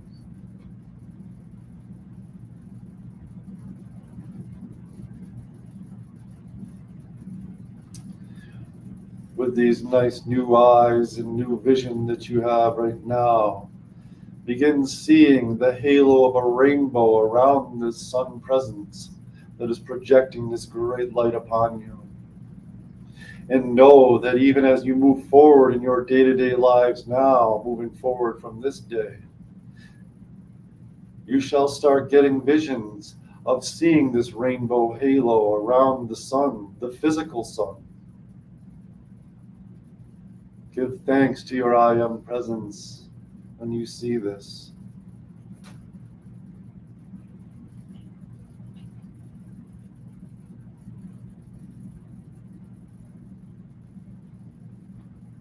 And now allow yourselves to merge back into your electronic tube of light in this belt, filled with the glorious violet flame. And come back into this room, yet still holding the frequencies and the vision, even as you begin opening your eyes. Practice, practice, practice, beloved ones. It will make it very effortless. And I tell you, it is like a cloak of invisibility if you so choose. There is no harm that can come to you with this around you.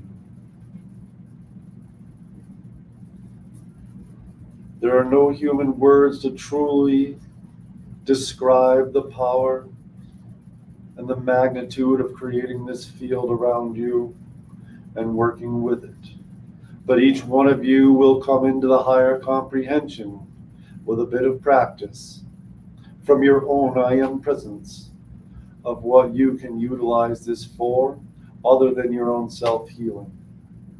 But for right now, as we go through the transitions, it is important just to allow to be at peace, to transmute all energy around you to your own eternal grace, your own eternal peace. Allow all the lower chemicals within the body, the cortisol, the adrenaline, everything that causes aging and stress, anxiety, and mental conditions. Allow the violet flame and these energies to transmute these into your eternal youth and divine health.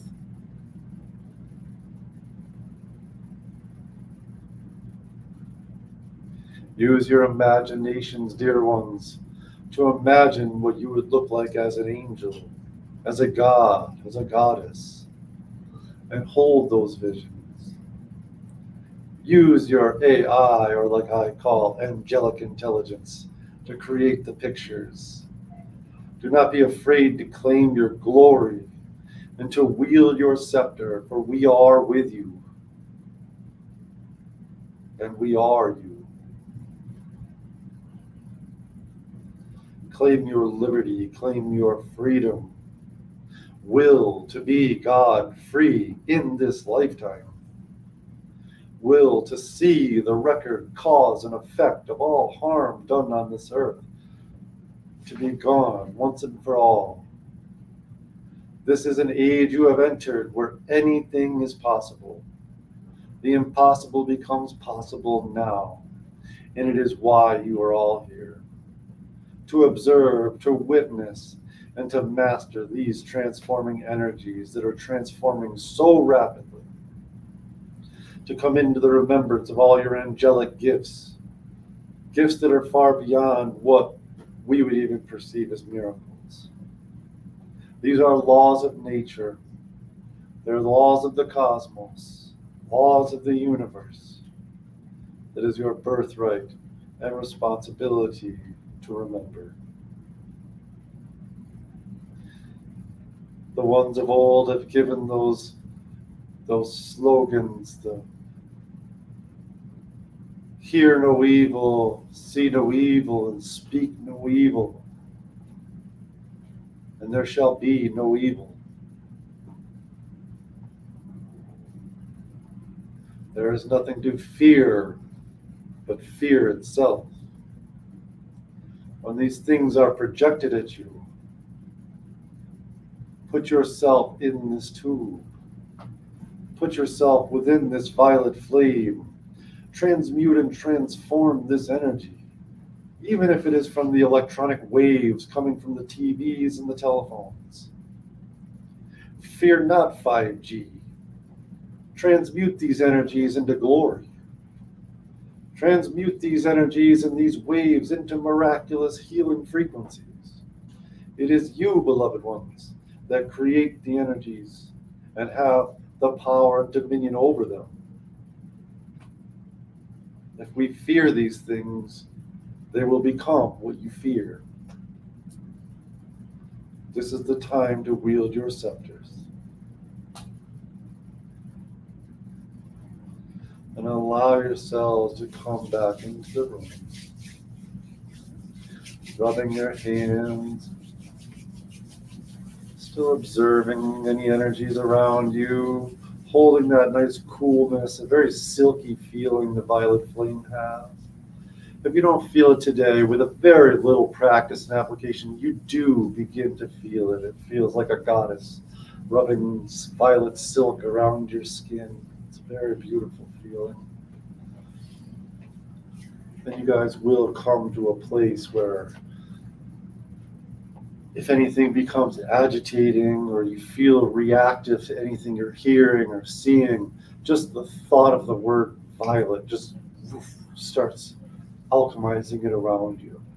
And then it is of, how do I say this? It is not against free will to project it everywhere.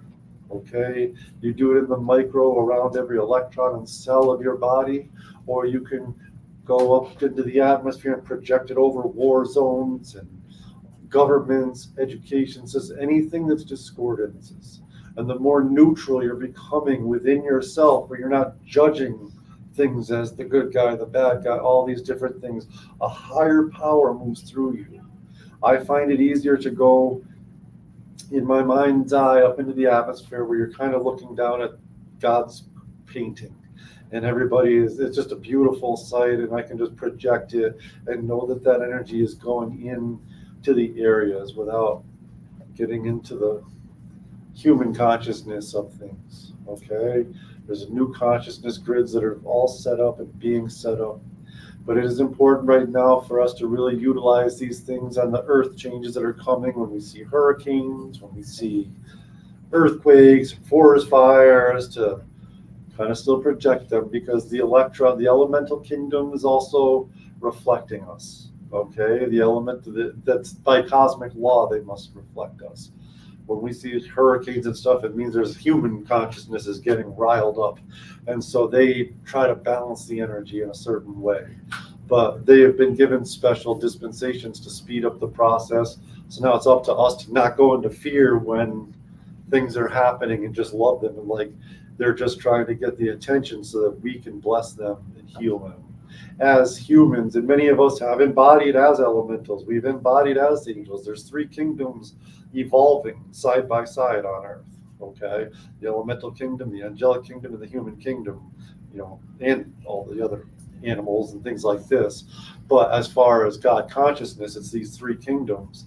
But the human kingdom are the God beings that everything else is serving, not as slaves, but they reflect us. Our emotions are the angelic kingdom. The elementals is like the physical things in the mind. Okay, elemental is the mind of God.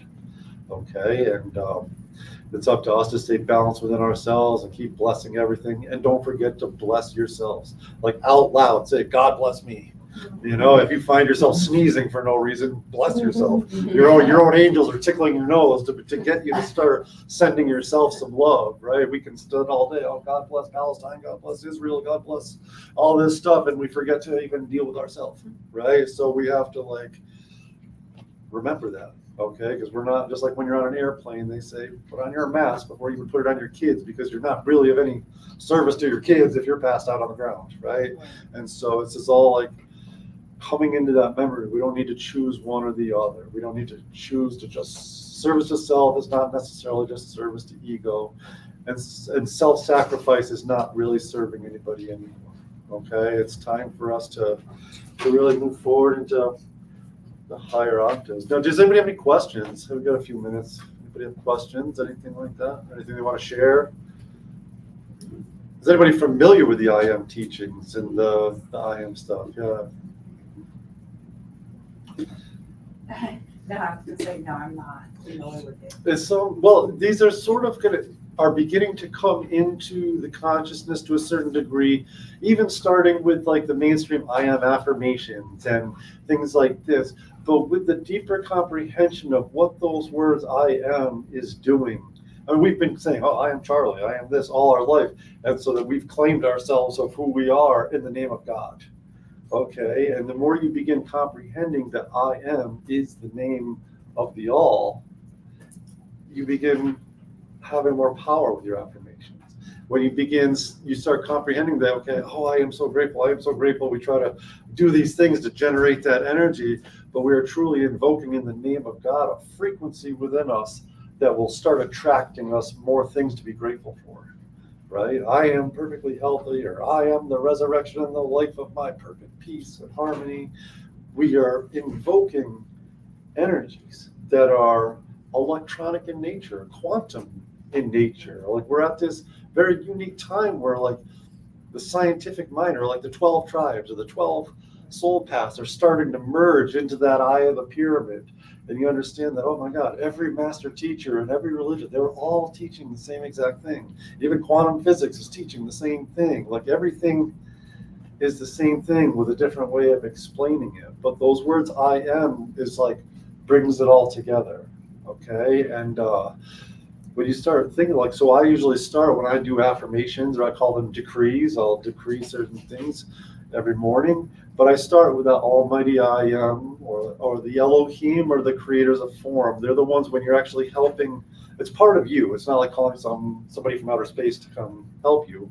It is part of you, but it's the part of you that is consciously creating what you're visualizing. Okay, so I bring those in when I'm working on my Merkaba field or the tube of light, these kind of things. You surround yourself, and it's just a basic, simple invocation of just toning it, just toning Almighty I Am, and it connects you to your own higher God presence.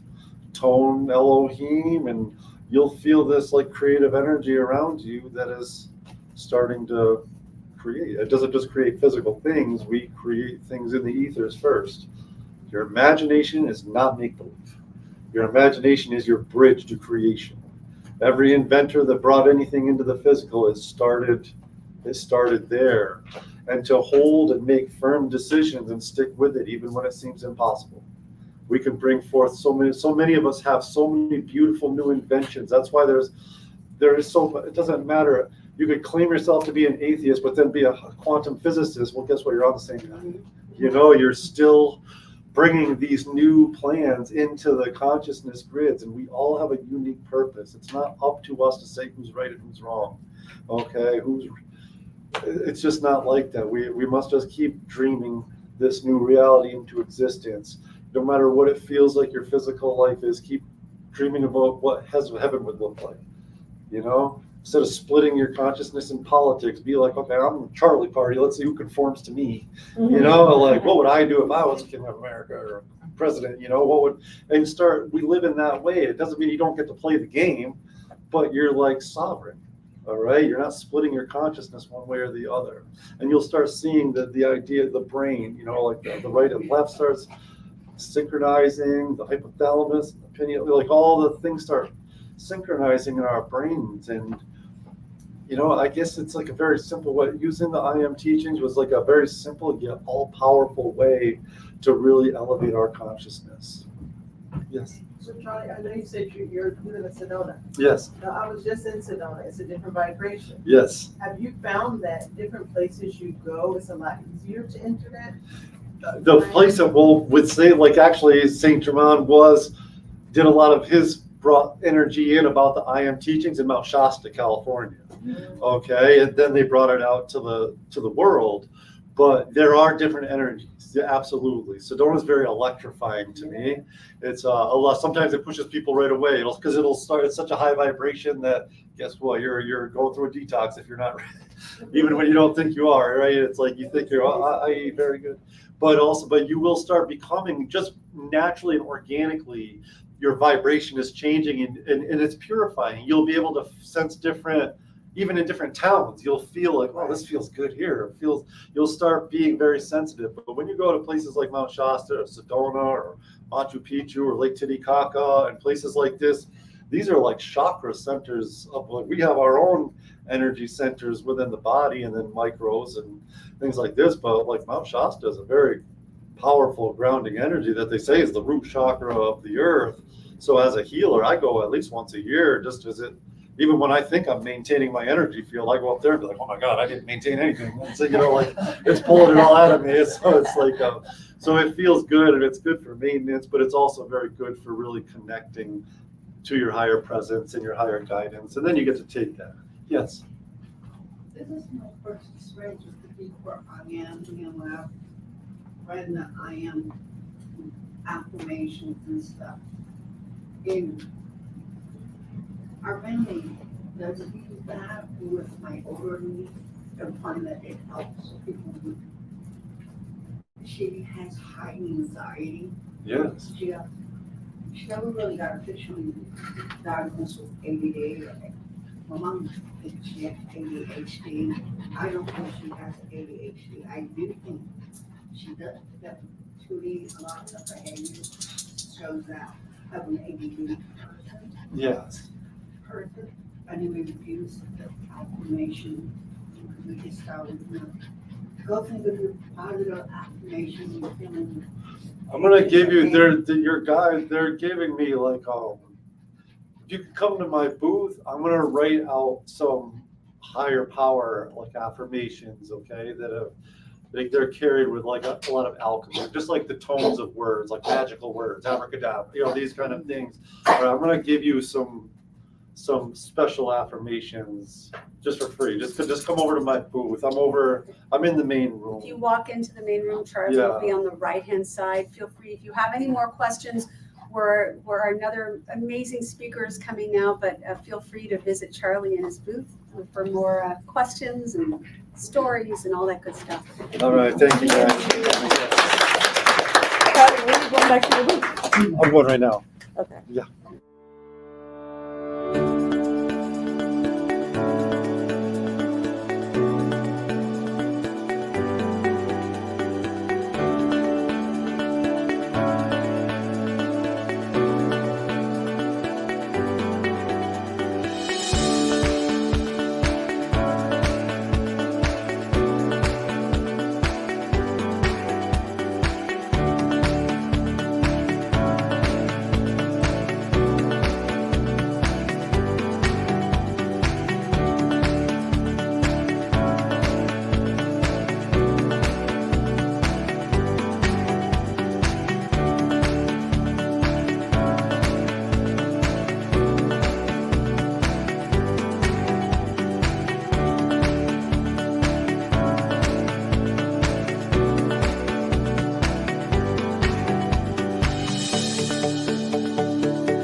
Hello, everybody. Welcome back, live streamers. Hello. We have another great group here at the Dublin Enlightenment Expo. Can everybody in the room say hello to our live streamers? Hello. Yay. I say it every single time, no such thing as time or space. So we are all in this together collectively in this beautiful energy. Thank you all. Yes, you can't see it, live streamers, but Winston, my little guy, is rolling around the rug very happy. I know. But thank you all for coming. It is our passion to do this for you, these Enlightenment Expos once a month in the Bay Area, in Southern California and Arizona, soon to be expanding out to other states. We hope to be your safe and sacred space for you to be in your consciousness journey, wherever that might be. You are family to us, so thank you for entrusting us with this day. Thank you for being in Dublin indoors on such a beautiful day today. We are really, really grateful. And we're so happy to bring you amazing speakers. We have a brand new speaker to me. Stuart Wright is here with Sarah from Sarasate. I'm pronouncing that correctly. Yeah. He kind of incarnated into a different life in this phase of his life. He left a real estate career behind to teach people about the brain, the amazing, magnificent healing capabilities of the brain. And I wish I could stay for the talk, but you are all in for a treat. Who here would love improved sleep, improved memory, improved overall ability to feel good in our lives? I definitely would myself. And so Stuart's going to tell us how to do it. So without further ado, take it away. Well, thank you all for coming out and spending your time with me and listening to what I might have to help you understand. Now, we've all come here for different purposes. And as it is, I sort of asked all you guys, and that's how I guess most of you guys got here, was what did you come to get today? Are you finding out what you want to learn and getting the knowledge of what this space has to offer? There is an interesting thing that I'm doing that I got exposed to, and it was much like what you're getting exposed to today, which is what can I actually learn? Being curious. A friend of mine showed up on one of my business Zoom calls because I was in real estate, doing business. And her story was that she had, her husband had passed away unexpectedly. Her kids were going off the rails. They were teenagers. She had 2 businesses dumped in her lap. She was a mess. She really didn't know how to deal with all the stress and trauma associated with what was happening in her life. She shows up on this call. She's bright. She's happy. She's interactive. She's just like, oh, what the heck happened to you? She goes, oh, I did this thing called Sarasate. And it's like, so say what? Saras? How do you spell that? So long story short, she went through the system, the Sarasate system, and she herself got progress for what she was trying to do, get back into a functioning state. Her kids went through it. Alcohol and drugs were what they were doing, so they backed off of that. Her new boyfriend, and this was after a couple of years after her husband had died, went through it as well. So that made me go, wow, I want some of that. So I went up to Fair Oaks, which was about 2 hours away from the Bay Area, and I went through it myself with no agenda. I was just curious, like maybe you guys are. And what happened was I found out with no agenda, I didn't think there was anything wrong. Wait a second, there's more to this life? I'd been retired. I was sort of, taking a nap in the afternoon because I didn't have enough energy to make it through the whole day. I thought, I forgot what I had for lunch. Well, that's just because I'm getting old. It doesn't really matter. Well, I found out something different. It literally changed my life. I found out that there was things that I could do. There was things that I had not accomplished yet in my life that I wanted to do. So I looked into the franchise and said, I wonder if this would change my life. If this has changed my life, what would it do to change my family, friends, and community? So therefore, that's why I'm here. Because I now have a heart's passion to support people in doing something different with their lives when it is that we didn't even realize that the thing above our shoulders wasn't even getting addressed in most situations. What most of us have is illness that's getting treated with, dis-ease in the body, is getting treated by doctors with something that they're doing to us. They're giving us a pharmaceutical or they're doing something to us. Cereset is unique in the respect that it isn't doing anything to us. It's allowing us to do the changes for ourselves. We work at the source, not the symptoms of what is going on. Is that making sense to you guys? Okay. So I could go into a lot of explanation about what it is, the technical side of things. I'm an expert when it comes to understanding how to apply this. They call us coach techs. I've gone through an extensive training to be certified to provide the services for what this is. But more than anything, I want you guys to be curious about what's going on and ask questions about how it works. If it is, most of you guys I've already talked to at the booth, there's a few of you in here that I haven't, but from the standpoint of what Cereset really does is it uses the innate ability of the brain to heal itself. We use technology, and when I say technology, we literally take EEG kind of sensors and put them on different areas of your head. They're read-only. We literally do nothing to you, but your brain has the ability, when it's given the support, to heal itself. Does that make sense? Well, for most people it doesn't, because nobody's ever even heard of this. I jokingly say the brain and the ocean are in the same category. We don't know much about either of them. But Cereset is delving into that realm and finding out how the brain actually functions and how it responds and how it can be reset. So, are there any questions at this crossroad? Any thoughts about anything? Okay. To explain further what Cereset actually does. People have heard what fight or flight is, freeze, parasympathetic, sympathetic responses. And what those are is their states of the function of the brain. When the brain is in the fight or flight function, cortisol and adrenaline are the things that pump down into the body. These are survival states. They aren't supposed to be the states that we get that we live in, but we get stuck in those states. And you guys have heard me use these examples many times. The new people haven't, but what happens in those states is that the cortisol and adrenaline are pumped down into the system. And if over a long period of time, they cause situations to come up. And that's what they create symptoms for dis-ease. And the symptoms are actually needing to be resolved. So as it is, we work at the source instead of that. We aren't trying to disconnect the brain. We're trying to reconnect the brain to the whole unit of the system. So when it is that fight or flight is taking place, or freeze is taking place, or you're living in both, that's where the chemistry gets off. Many people wonder how it actually works, because the brain has the innate ability to heal itself. It's much like if somebody broke their arm and went to a doctor, the doctor would set the bone, put it in a cast, and send you on your way. You don't think about heal, it just does. The doctor didn't do it, you do it. The brain has that same capability. And that's what Cereset literally does, is it supports the brain's own ability to do that. We're the support system.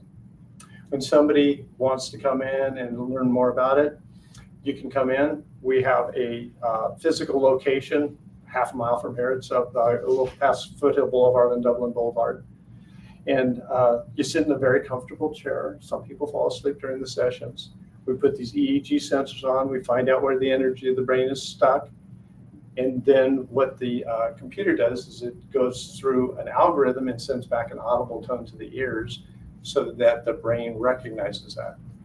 It's the same thing as if I held up a mirror in front of you and you saw your own image, you'd make some assessments instantaneously about what that is. Your brain has that same capability of doing that as well.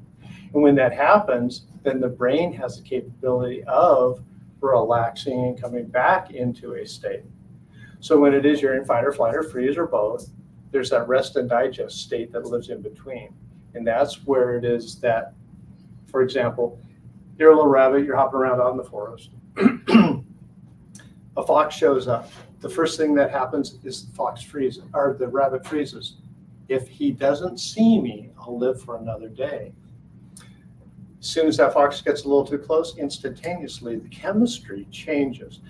In the freeze state, the ears perk up, the eyes dilate, the blood pressure goes down, the heart rate goes down because they don't want to move a whisker. As soon as the fox gets a little too close, boom, shifts over, cortisol, adrenaline, pump down into the system, the blood pressure goes up, the heart rate goes up, the blood is distributed to the muscle and the animal's out of there, hopefully to live another day. So the whole idea behind that is we as thinking individuals get stuck in those states. And that's why it is that we have issues around sleep. We have issues around energy. We have issues around mood. If it is that you've ever felt stress, okay, everybody has, right? If it is that you've ever wondered why, oh gosh, well, I'm not recalling what I'm supposed to be doing right now. I just walked out of that room and I was going to do something, but that's because we have brain fog. That's because we have disconnect. We have too much chatter. We have too much stimulation going on. When it is that you come into a state of being present, you're calm, you're relaxed, you have clarity, you respond to the situation that's appropriate for that particular moment in time, instead of reacting because it looks like, smells like, tastes like something else that's ever happened in my life. I don't know if anybody's ever had the experience of seeing somebody and go, either positive or negative. That person reminds me of, it's not the same person, it's just somebody that reminds you of that. And it gives you a visceral feeling. And it's like, it could be good, it could be bad, but those are the kind of things that when it is, oh, that reminds me of so-and-so, and you don't have that visceral response because you're present and you're responding, not reacting to the situation. Making sense so far? All right. So I can go on and on and on about the details of it. Are you guys at this point? I want to make this interactive. I don't want to be up here just telling you something, you know, leading you down a path. Most of us are curious. That's why we're here. And from the standpoint of having questions, I'm really, stop me at any time, raise your hand, ask a question. Yeah, go ahead.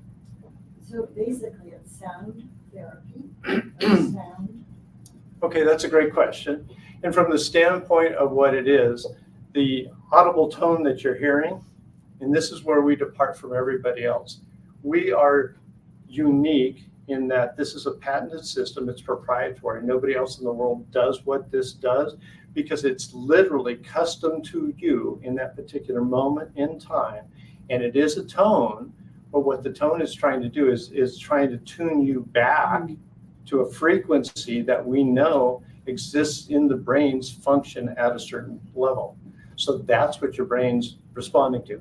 Much like if you had somebody come out to tune your piano or somebody's tuning a guitar, there's a note that they hit, and that's the tone that they want to do, and they keep twisting and twisting and twisting until it comes into harmony. And that's what we're trying to do with the brain. We're trying to bring it back into harmony and back into coherence so it functions right.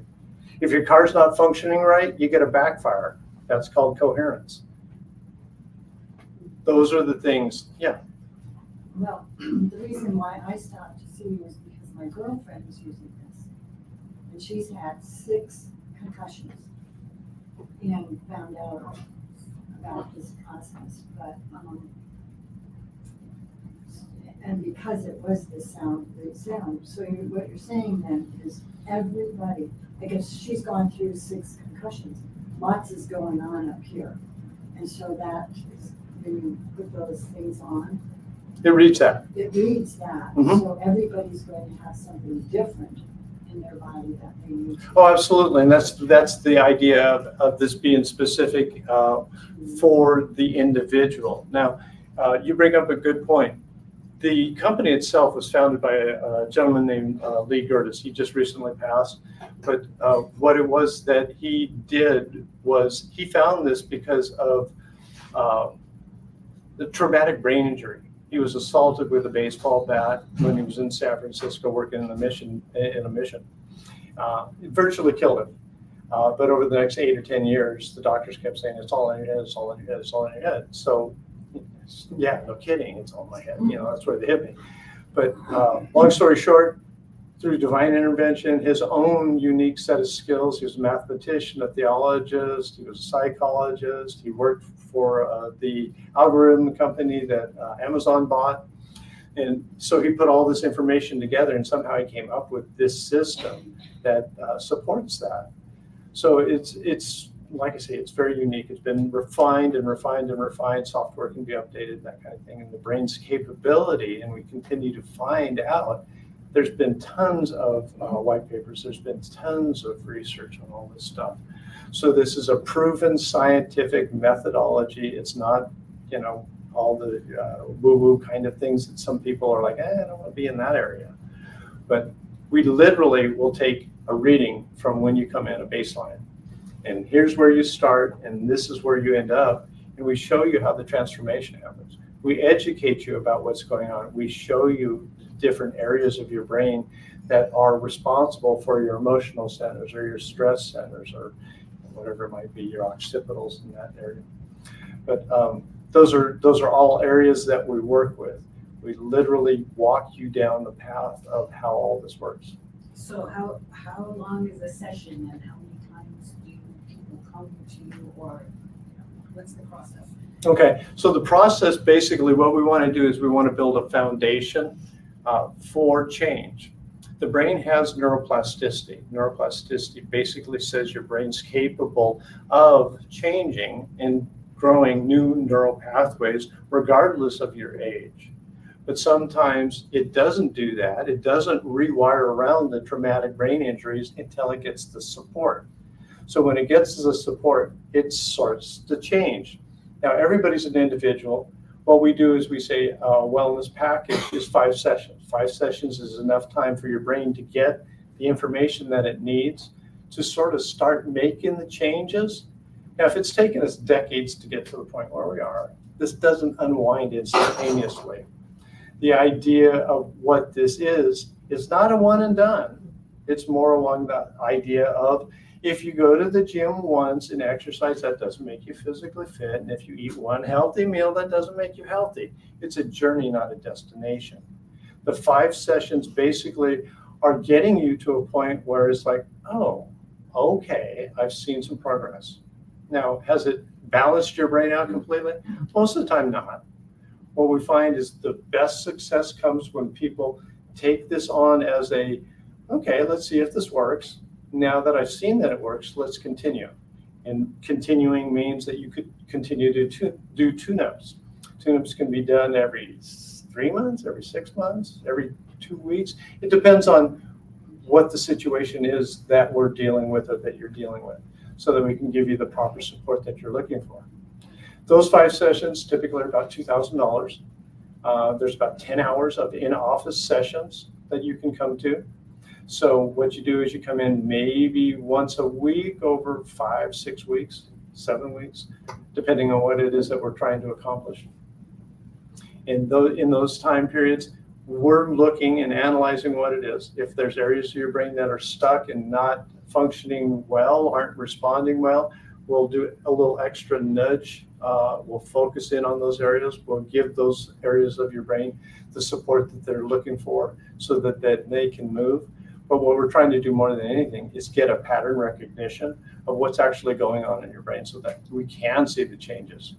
And so the areas that we see the most change in is sleep, because that's sort of one of the things that when sleep occurs, when good sleep occurs, there's recovery in many, many of the other areas.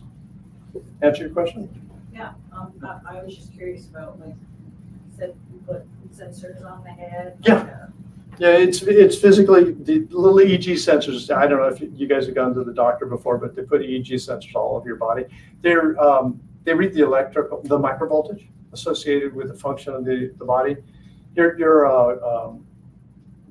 touch screens, your phone and everything.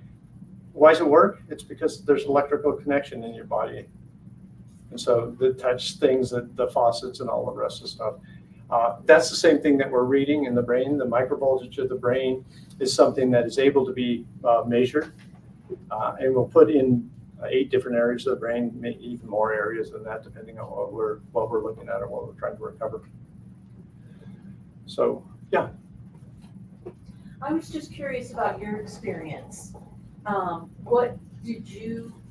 did it help you? Oh, okay. I'm more than happy to share that. So from the standpoint of where I was at when I started, again, I was going there with no agenda. I thought, yeah, well, just see how this works. I've always been curious. I've done a lot of different modalities in my life. I've gone down a lot of different things to try to find how this unit works, and trying to figure out, well, why am I that way? So when I went through it, the very first day up in Sacramento, I drove up and I was driving back, and gosh, the music was way too loud. So I turned it off. Gosh, the clouds are really beautiful today. Something happened, and it was after one session where I was noticing how bright the sky was, how clear the clouds were, how green the trees were. Somebody cut me off, and normally it pisses me off. And I was like, oh, they must be in a bigger hurry than I am. It's like, wow. Then I started noticing that the chatter had quieted. I was laughing at stupid ass sitcoms. I never laugh at those. I just cross my arm and, my wife watches them. It just was a lot of different things. So over the sessions, things kept happening. I kept noticing my sleep improved dramatically, where I was getting up 4 or 5 times a night to have to pee, to getting up twice, maybe once, but I fell back asleep really quickly. I had a conscious, unconscious sleep that I had done my whole life. Anything happened in the house, I knew about it in the night because I heard it. I was that alert. Before the alarm went off, my feet were on the ground and I was wide awake. Now, I'm not hearing things in the house. I'm sleeping. I can have active dreams that I can recall. Before, I never recalled my dreams. I didn't even think I dreamt because I don't think I ever got into the REM sleep. Now, was I tired? I was functional. I told you I was falling asleep during the day. It's like, yeah. But things just kept changing. Now, the biggest dramatic change was I've struggled with reading my whole life. I've never been a fast reader. I have floaters. I don't know if you guys know what those are, but those are these little weird things that float through your eyes. It made reading really difficult because it would complete letters or open letters. It was frustrating to read, and I read slow, and my comprehension was bad. I took a 21-day reading course. Now, I have 2 degrees from college, but I took a 21-day reading course. I'm persistent if nothing. And what I learned is I read every single day because of this guy named Jim Quick. Has nothing. He's called the brain guy, but it has nothing to do with Sarasota.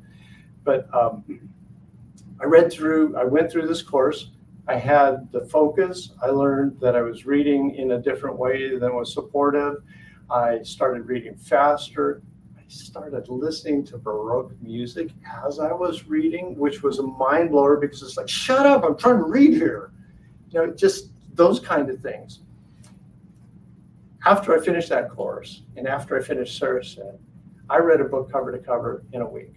I read another book cover to cover the next week. I had never read a book cover to cover, and I have 2 college degrees. I didn't learn that way.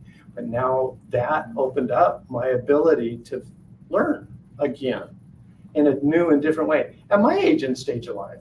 So it was sort of crazy that was possible. One of the things that I was doing that I didn't really want to do, it's 5 o'clock, let's have a drink. Why was I doing that? Because I was stuck in fight or flight. And what they did was it brought me back down into rest and digest, which was where I wanted to be, but I wasn't able to do that. I don't want to drink. I drink. I don't want to drink. I drink. It quieted the conversation down, and I didn't drink at all. Didn't even have a conversation. It's 9 o'clock at night. I haven't even thought about having a drink. What's up with that? It was sort of like shocking to me.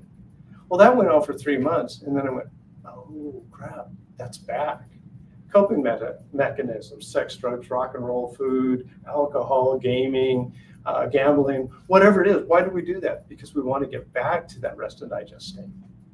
So that gave me an indication, I may need to go back and do a tune-up. So I went back and did a tune-up, knocked out that conversation again. As it is that we go through life, we're going to have stresses, we're going to have traumas, we're going to have situations. This gave me the ability to handle and cope with what wasn't in my control, but now is.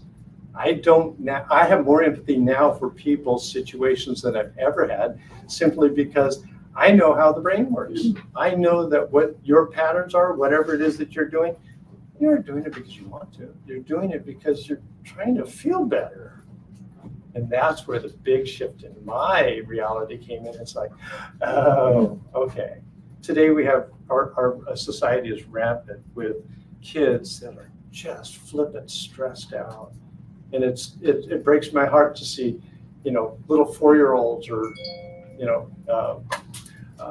elementary school or high school students that are just at their wits' end.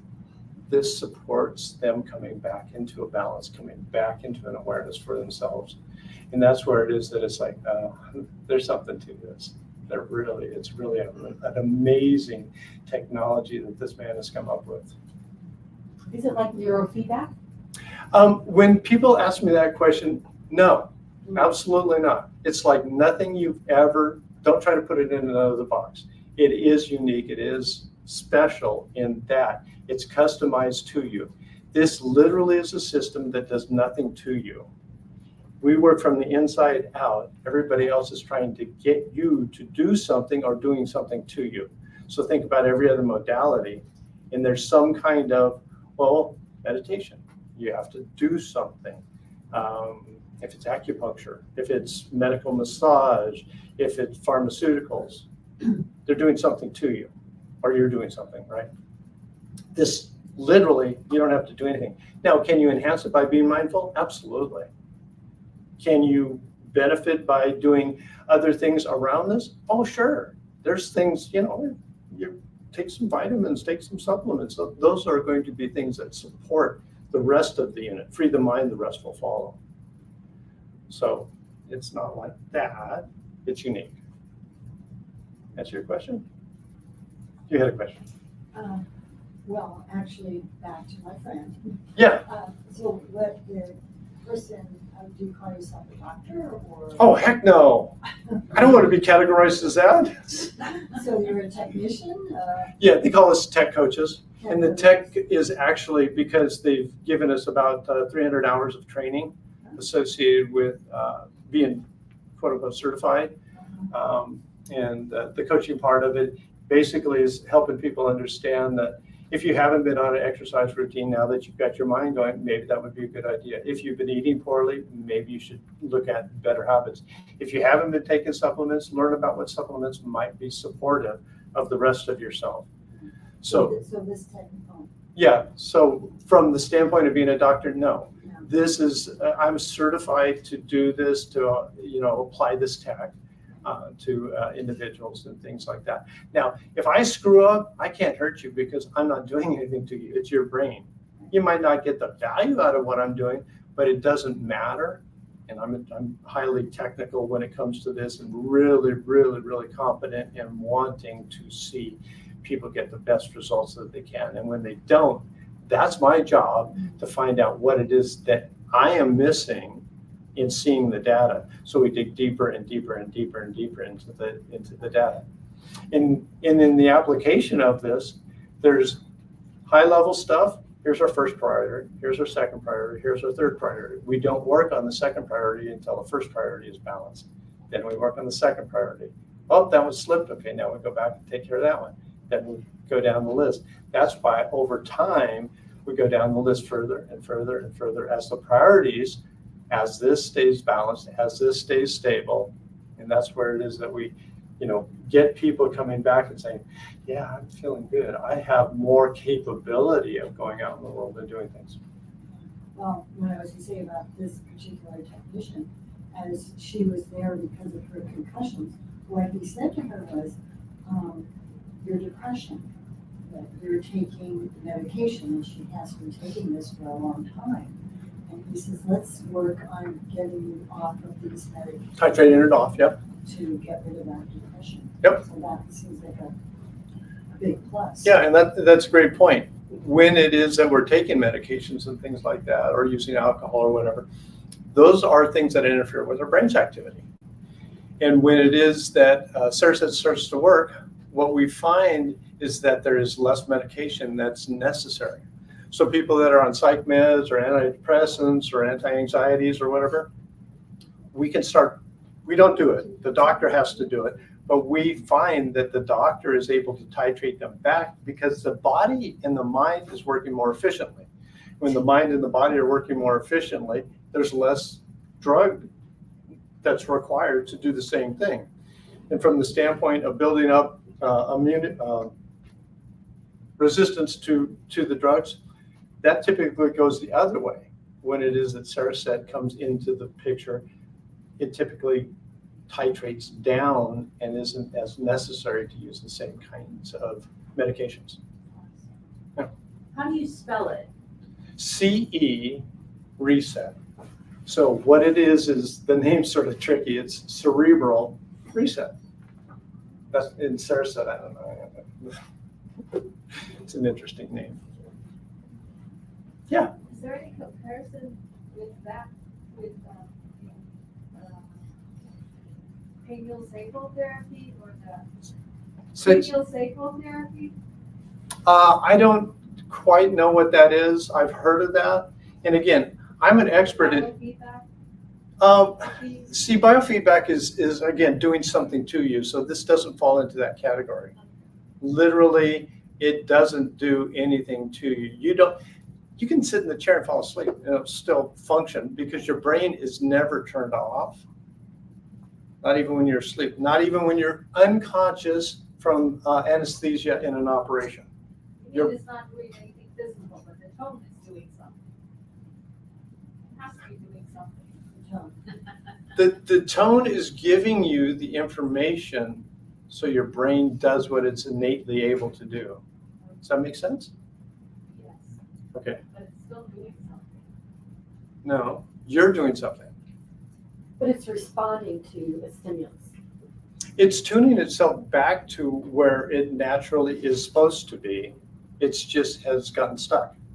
Trauma or stress or whatever holds us out of functioning. So the example of the rabbit that I gave, okay? So the rabbit runs off, 5 minutes later, he's back, rest and digest. Does he remember that the fox was after him? No, it's a survival instinct. He knows better than to stay around when a fox is there. So the animal doesn't have the mentality that we do to go, oh, wait, I should still be scared. There's a fox around. No threat. I haven't been chased by a saber-toothed tiger in a long time, but I still get into fight or flight. A raccoon chased me the other day and I jumped and it was like, okay, it's not going to kill me, but I still got that fight or flight response. And I was like, oh, that's cool. Sort of, not in a good way, but yeah. So, other thoughts or questions? Sure. Can you talk about, it says it treats sleep apnea? It does. The website has information about how it can address that. It does not necessarily eliminate that, but when it is that the brain regulates, there's, some of the things that people ask, we don't diagnose or treat anything. We aren't FDA approved, nor would I want to be because I don't want to kill you. Last tagline of every FDA approved drug, and it may cause death. Right. Okay, so yeah, we don't treat or do anything that way. So I can't say, yes, it treats sleep apnea.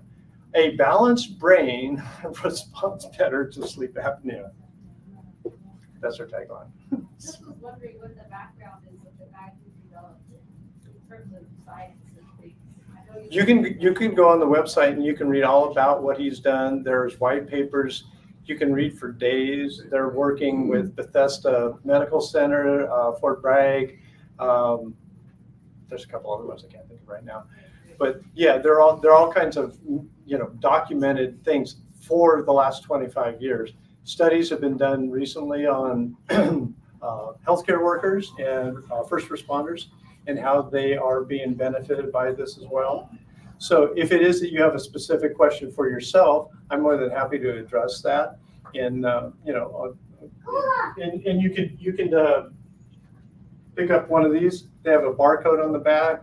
You can get a free 30-minute consultation where I can speak specifically to your concerns. Or if you want to come by for $99, we'll set up a introduction, which basically helps you understand what it is that's going on in your brain. Most of us have a sense that we're stuck in fight or flight or freeze. I can't sleep. Okay, guess where you're stuck? Fight or flight. Other people are like, well, it takes me 10 cups of coffee to get going in the morning. Well, you might be stuck in freeze. Sometimes people are stuck in both. Autonomically, I can't get out of bed. I'm just so tired. But my mind won't shut off. They're stuck in both. Autonomically, they're stuck in freeze. Cognitively, they're stuck in fight or flight. And the interesting thing is the brain will then shift around and it'll do different things. So as it is, I say, okay, I'm going to take a picture. Are you smiling? Oh, you're smiling now. It changes from second to second. So if I took a reading from your activity right now, it would be different right now. It wouldn't be the exact same. It changes. But there's a pattern, there's a way that it presents that is sort of, well, that's how you normally take pictures. You don't smile? Okay, all right. Making sense? Okay. Other thoughts, other questions? So PTSD? Well, again, I can't see that it treats anything because that's not what we do. Yes, of course. Yeah, that's why I think some of the literature I saw on the website was, what would you say, medical centers or something or other? Yeah, in the military, a lot of PTSD is available and they've done a lot of research. So from that standpoint, you want to know what it's going to be able to do. And that's where we can have the private conversations about, what's your situation? What medications are you taking? What other modalities are you using? How has this been? And we sort of delve into it. That's some of what we do. We just spend a couple hours with you trying to figure out your medical history. What are your situations? What is it you're wanting to accomplish? What are you trying to accomplish? And then we go from there and give you the support that you're looking for. You had a question back here? Yeah, I was just curious if it's been used for people with dementia. With depression? Dementia. Oh, dementia. See, that's one of those areas. There's a couple of things that we don't do. Epilepsy and seizures, we aren't able to work with that because those are literally potential to be triggered by the auditory, right? So dementia, Alzheimer's, and all that kind of stuff. We don't know what's going on with that. Now, will it help? To a degree, but that's a degenerative disease and it doesn't necessarily address that specifically. It can slow it, it can potentially just sort of stabilize it, but that's not one of our real strong areas. Again, we aren't doing anything to you. We're allowing the brain to do its own thing. And if the brain is degraded to the point where it's in that state, the recovery isn't the same as somebody that has had a traumatic brain injury. A gentleman was pushed out of a four-story window violently by a burglar, landed on his head on the concrete. He lives down in Costa Mesa. He has a service down there, franchise down there. You wouldn't know talking to him today that there was ever a problem, but he attributes his well-being, his life, his ability to serve others to this, because the brain has the ability to heal itself when it's given the support. Most of the time, we don't give it the support.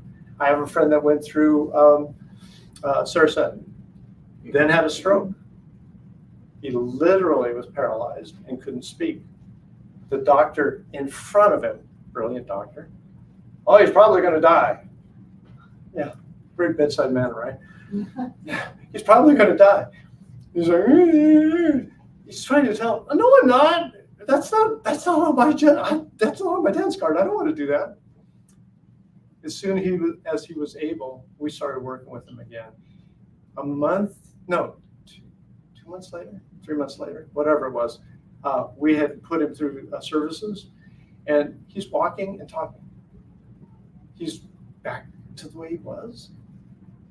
You know, you gotta say, again, I didn't do anything. I just put him in a chair and hooked up some electrodes, and we listened to his brain, and it was like, hey, here's some information you might want. And it's rewired around whatever was damaged or recovered it. So the brain has the ability to do that, new neural pathways and that kind of thing. Fascinating? Curious?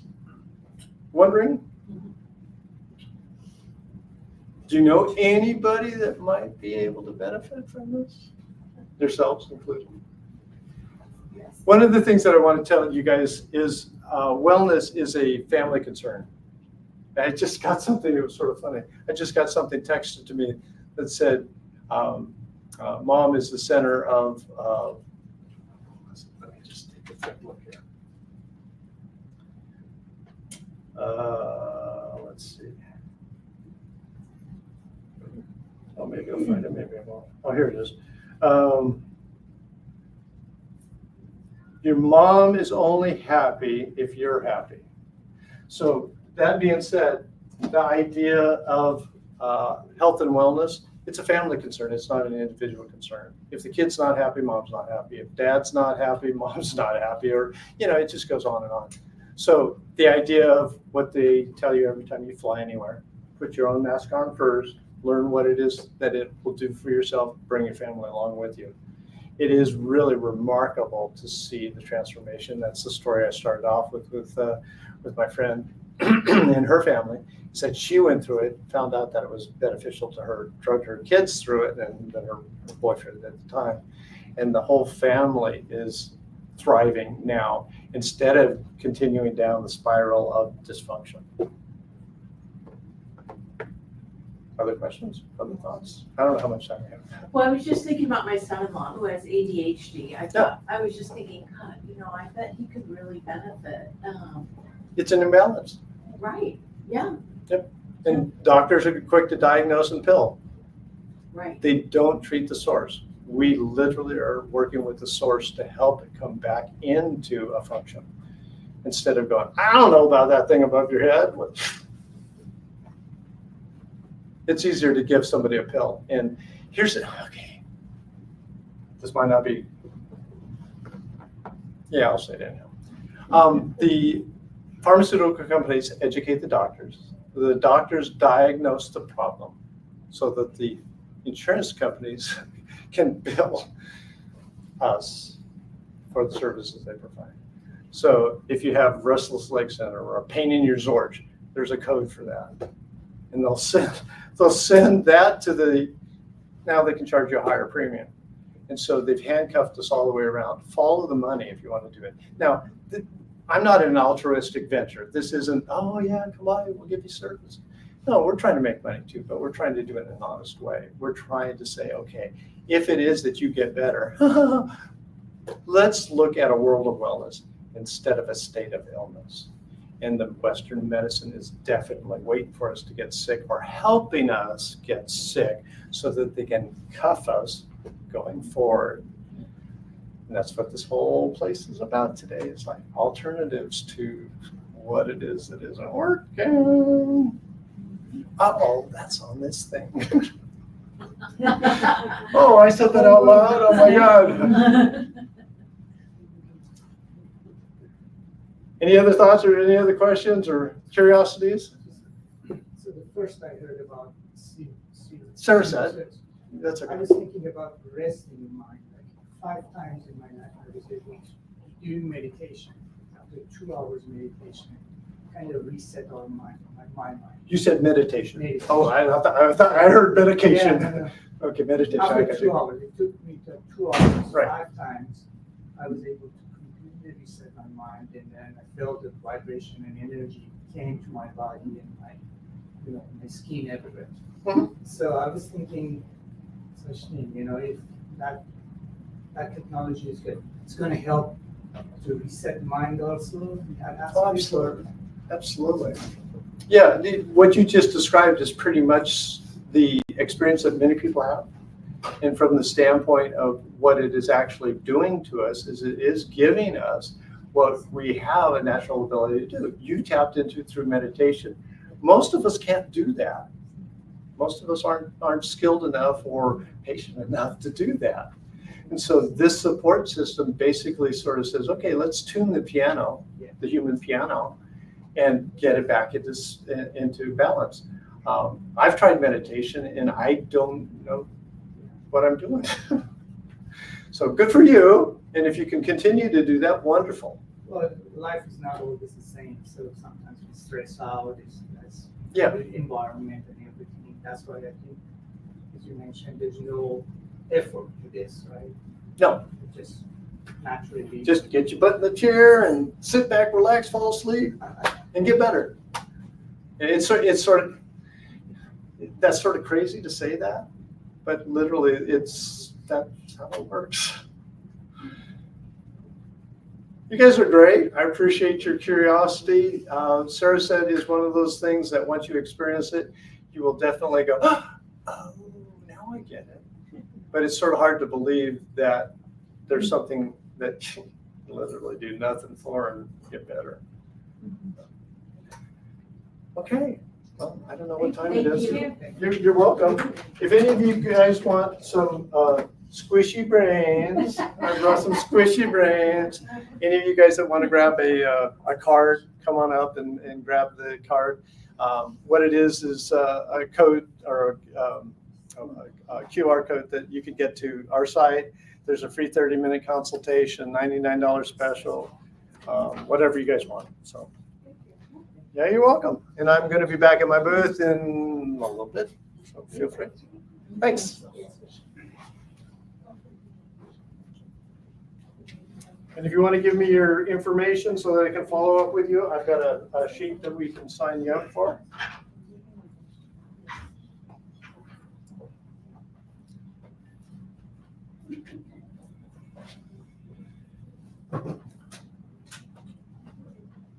Oh, you want to sign? Yeah. There you go. Thank you.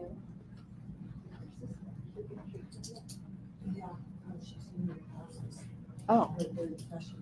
Oh, okay. Thank you for your questions. I appreciate that. Thank you for your questions. Yeah, thank you. Did that help you understand better? It did, but I'll go find you. Yeah, and the website doesn't say the stuff that I'm going to tell you because, Okay. you know, they're restricted.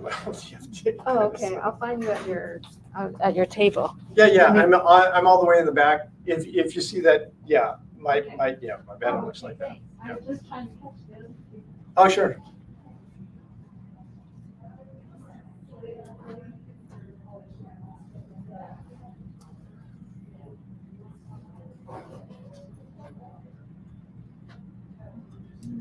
Thank you. Oh, you're welcome.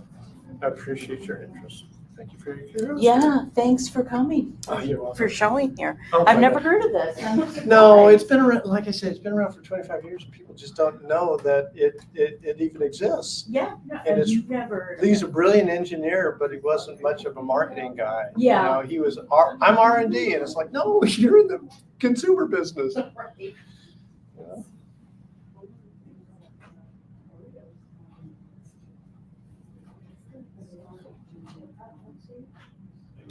You're welcome.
My name is Asil, and I've been a channel for 5 years now. I had no idea what channeling even was for most of my life. When I started hearing these messages and meeting these guides for the first time, I actually thought I was going crazy. I wasn't crazy though. These angelic beings really did seem to be talking to me. I kept an open mind, and these guides kept showing up, offering me adjustments and healings. They told me that they were preparing me. The guides say that there is an energetic network that feeds the earth with universal energy. This energy is critical for human consciousness and all living beings to evolve. The mission that we were given by the guides was to realign this network and establish a new network, specifically dedicated to the evolution of consciousness across the globe. They directed me to visit many places, from mountains to forests, from islands to deserts, sites of many world religions and ancient traditions. The guides wanted me to help them activate sacred sites that have been inactive or misused for millennia. I've been to dozens of countries and hundreds of sacred sites where often the guides will share their perspective through spoken channelings. This work has tremendously impacted my life and those that have traveled with me.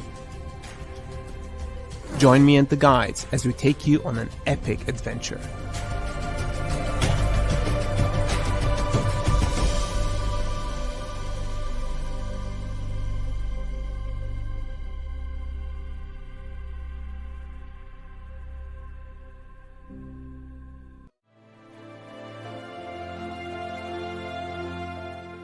Thomas Workman and A.J. Kavanagh are intuitive channels. You were created as a part of a universal plan.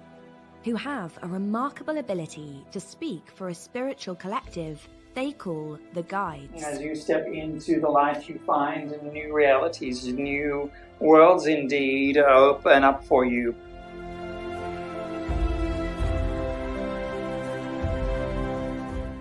We often forget who we are, our eternal nature, and the wisdom that comes from that. The Infinite Pathway, Journey to Self-Realization.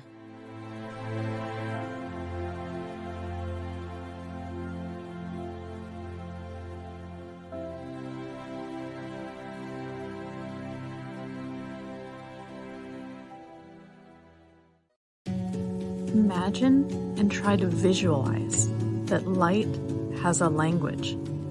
What might it sound like? What could it look like? What if this language could be harnessed, tapped into like a limitless well of infinite possibility and potential? What if we, as humans, could open ourselves up to this language of the light? And by doing so, we open ourselves to the vast intelligence of the universe. Imagine the potential, a way for us to connect more consciously with the universe, more consciously with energy, and therefore more consciously within ourselves. Light language is a divine, energetic expression of conscious energy that we will explore together throughout this series. Hi, live streamers. Welcome back. Welcome everybody who's here live with us at the Dublin Expo. It's been such an amazing day, an amazing experience. Can everybody here in this room say hello to all of our live streamers? Hi. We hope you can feel our love from afar. We know there's no such thing as time or space, so we are actually all together in this experience right now. That is amazing. And I want to tell everybody here and all of you live streamers, if you would love to see these talks again, you can find all of these talks on our YouTube channel, SoulSearch 33. So you could replay them. You can kind of be in the moment. You don't have to worry about furiously taking notes. You can go back and just soak it all in the present moment and go back and rehear everything you'd love to hear. So welcome back again. Thank you for blessing us with your energy on this beautiful day in Dublin. As a reminder, we will be in Santa Cruz next month, September 28th and 29th. We hope all of you live streamers, whoever can make it live with us, that you'll be able to come But if not, you know, you always have us here with you via the ethers or whatever this might be. So I have one of my favorite speakers here today, Bonnie Russell, Reverend Dr. Bonnie Russell. She's got a lot of titles on her name, well-deserved and well-earned. Bonnie always knew she was a natural-born healer. She was raised in a holistic household. She understood that good food, herbs, and vitamins, coupled with good moods and elevated vibrations, are all we need to maintain a healthy mind, body, and spirit. But her inquisitive mind, that gorgeous left brain that we put in alignment with our right brain, that's what's going to save the world here. Her inquisitive mind wanted to know how and why these things worked, how it all fit together, and what it looks like under a microscope.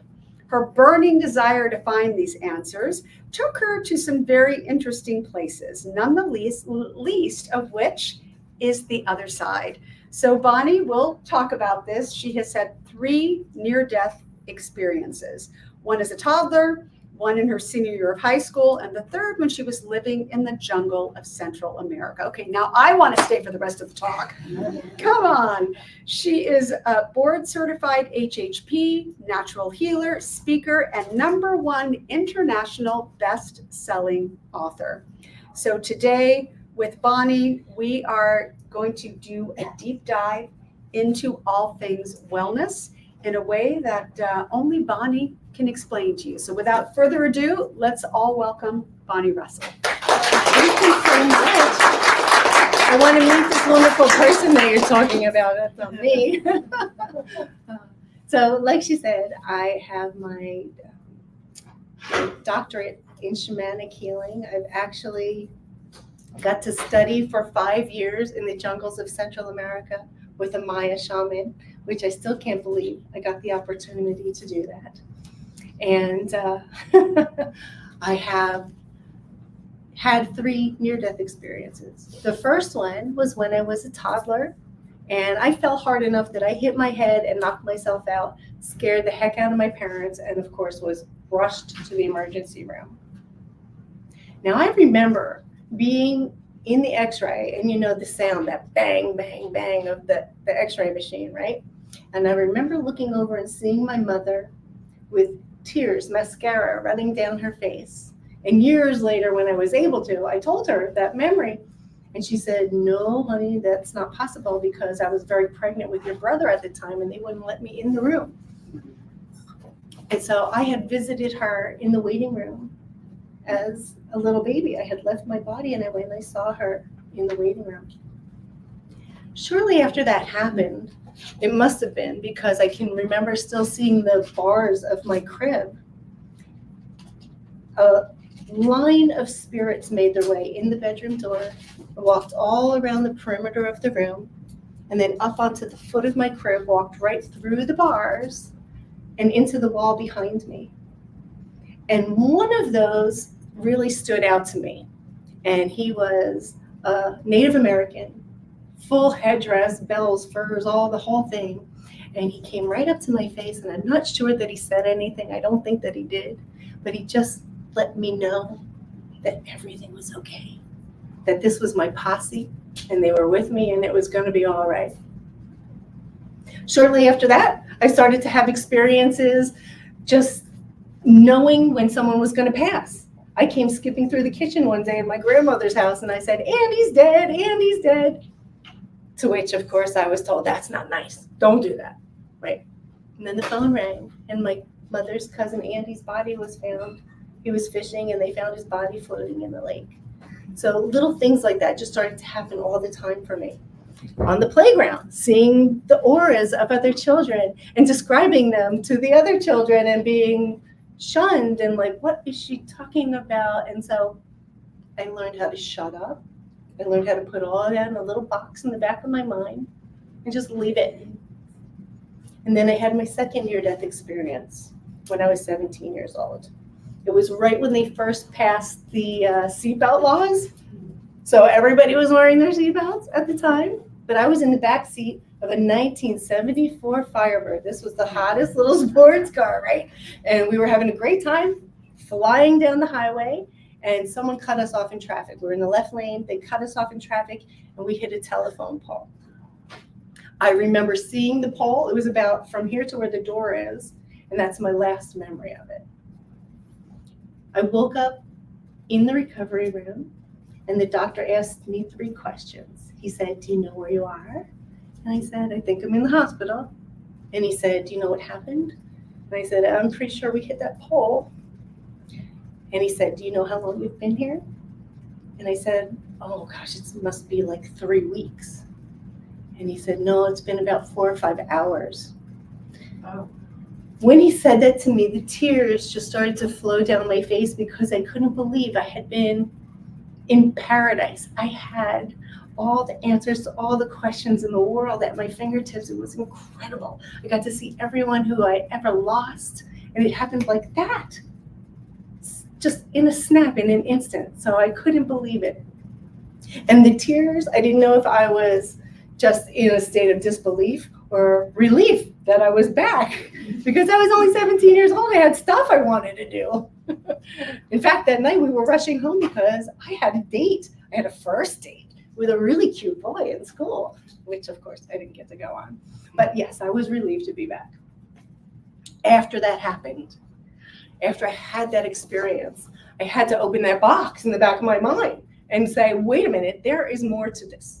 And that's when I started to study all the world's religions. That's when I read my Bible forward and backwards. My best friend was Jewish, and I started to go to classes with her at her temple. My next door neighbor was a Mormon, and I started to go to temple with her and learn all about her religion. And I was insatiable. I woke up thinking about it. I went to bed thinking about it. I wanted to know, how does this stuff work? And why is it that I was able to see it so clearly? I have perfect, clear memories of all of it. And when I bring it up, people roll their eyes.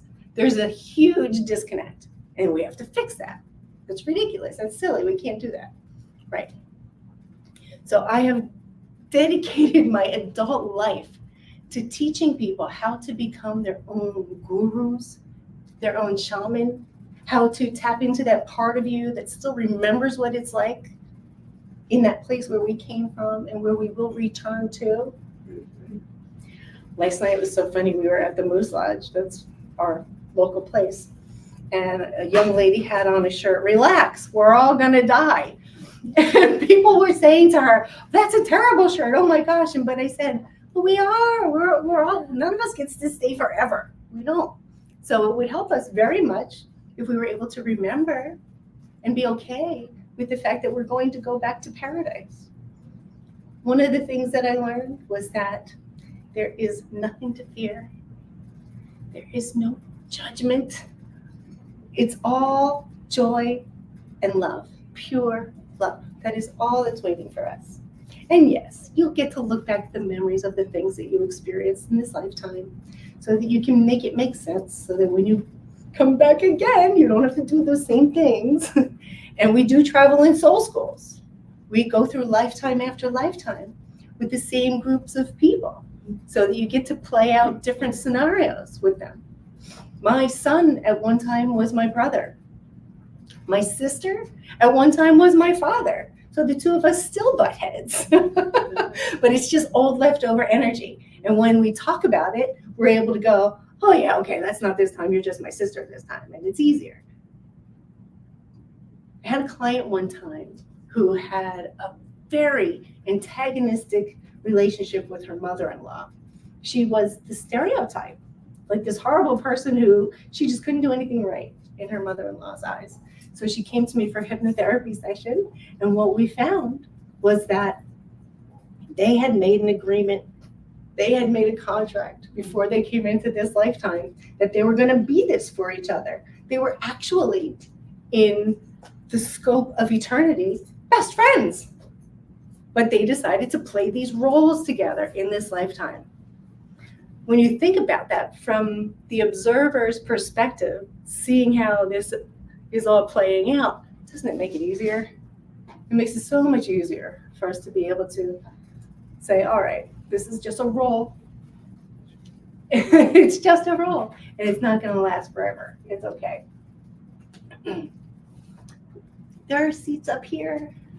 Well, they're kind of interspersed.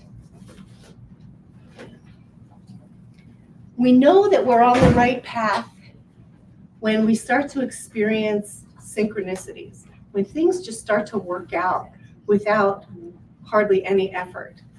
You just kind of get that perfect parking spot. Not just a good parking spot, but the perfect parking spot. Annie and I went to the zoo one day. We just wanted to go see the baby animals. We went to the zoo, and I thought, I'm going to intend a beautiful parking spot. When we got there, where was our parking spot? The very first one. The very first parking spot. Now, we got there late. It was almost noon. The place was packed. The parking spot at the door was empty. And as I was pulling in it, I was thinking, this has got to be a handicap spot. There was no signs. I'm like, I just got the perfect parking spot.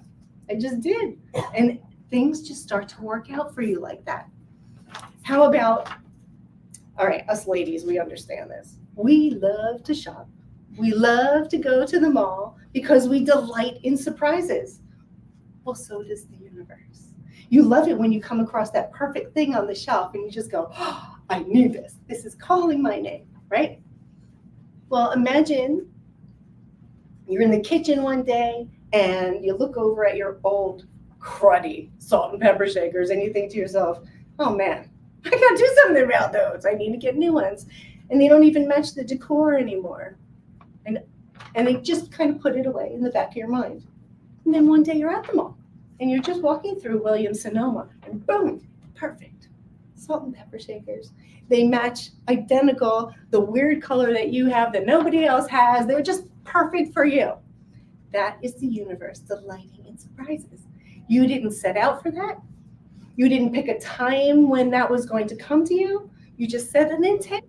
You forgot it. You chose a thing that you wanted to have, and you let your subconscious mind and your inner guidance system just handle it for you, and it got handled. Those are the little things.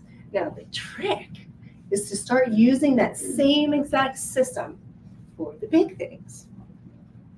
Now, I have managed to manifest some pretty big things, like working with a Maya shaman for 5 years. I had no idea that that was going to come to pass. I just thought that might be a cool thing to do. And he came and he found me. He came and he knocked on my door. And he said, my family's not interested.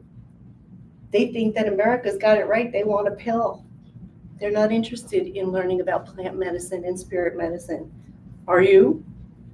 Absolutely. Sign me up. Let's go. Where do we go? I was ready. Yes. And so I got to do that. Annie and I have been working with Bruce Lipton and Greg Braden since last June. We get together every week with a global network of healers coming up with plans on how we can bring all of this information to the people. And it's working. We're getting it out there. But that was one of those things. I think all of us would say, yeah, I'd love to work with Bruce Lipton. Mm-hmm. Well, I had that thought. And this one started lighting candles. She needs to meet Bruce Lipton. She needs to meet, right. And so it just happened. It just worked. Barbara, who was just standing here introducing me to all of you. I didn't come looking for her. She came and found us. We had a little expo at the Moose Lodge, a holistic expo with healers and psychics and fitness professionals. And she came in there and said, I want you to be a part of my SoulSearch family. And so here we are. But these are just things, these are just thoughts. I just want to be in the stream of that consciousness. I want to be in the flow of the people who are getting these things done. And then boom, the universe says, here you go. Boom, oh, here you go. It just happens. So now I'm manifesting a mansion because I want to create a healing academy. I want a place where I can bring anyone who is in need. I don't want a penny. I just want you to come and heal. I want to hold you and love you and feed you and make you better. That's what I'm manifesting now. So all of you go home and light candles so that I can do that. That's what we want. So we came here to have an epic adventure, right or wrong. We know this, yes. Life is supposed to be fun. If you're not having fun, you are doing it wrong, 100%, because we know that we're going to return to paradise. Total joy. Why would we Why would we spend one moment worrying about anything, knowing that that's our ultimate destination? It doesn't make sense when you put it in that kind of perspective, right? So Andy and I represent the All One Healing Academy because we are all connected. Everything is connected. All those synchronicities, that salt and pepper shaker, it's all part of the same energy, and we call it quantum entanglement. If I have a thought here, it has to come out over there. And it works the same way with negative thoughts. If I have a negative thought here, that's going to come out too. It's going to turn into a car accident, a broken leg, something over there. So what I like to teach my clients and tell my students is, when you catch yourself in those lower vibrations, if you catch yourself feeling sorry for yourself or anything in that vicinity, remind yourself that, oh, I just turned off my immune system. Because what happens when you're in those lower vibrations, and Greg Braden taught us this, that's the heart math, heart-brain coherence.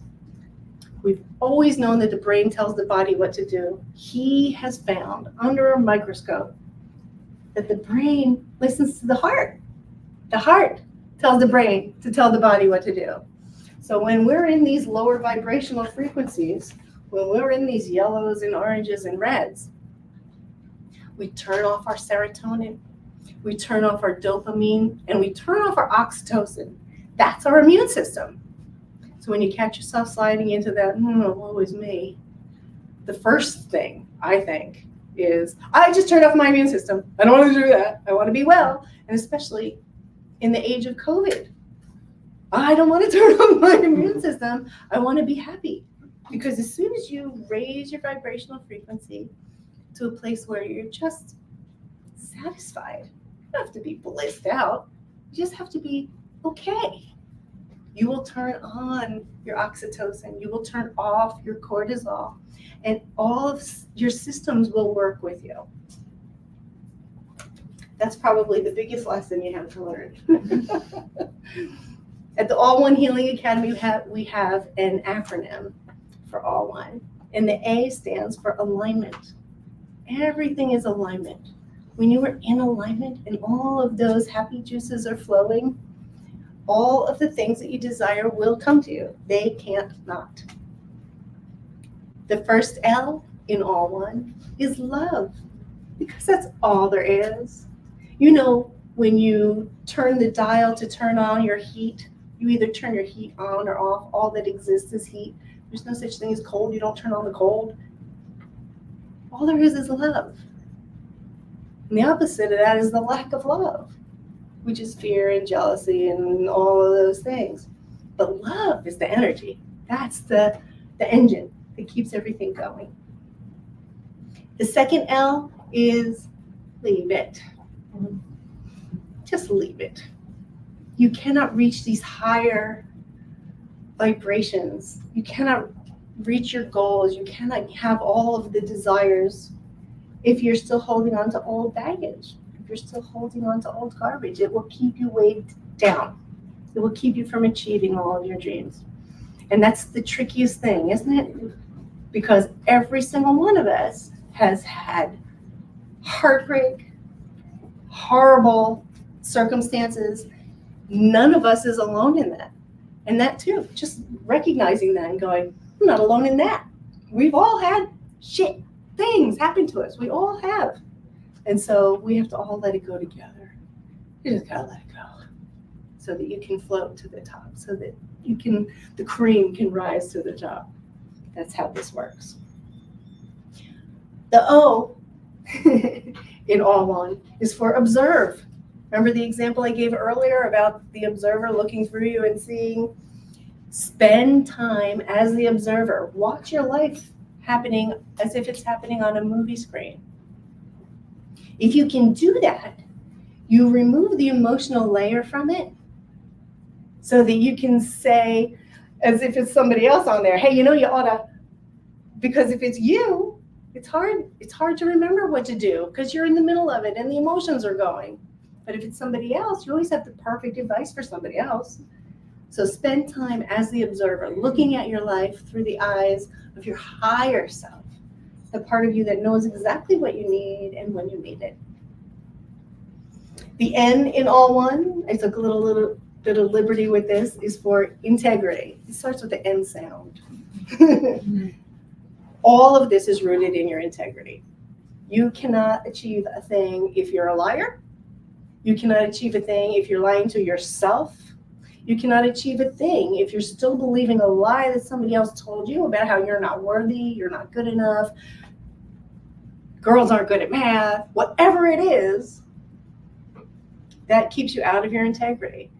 When you own your divine nature, when you know that if there is a Jesus, or if there is a Hitler, if there is anything, you name it, we are all connected.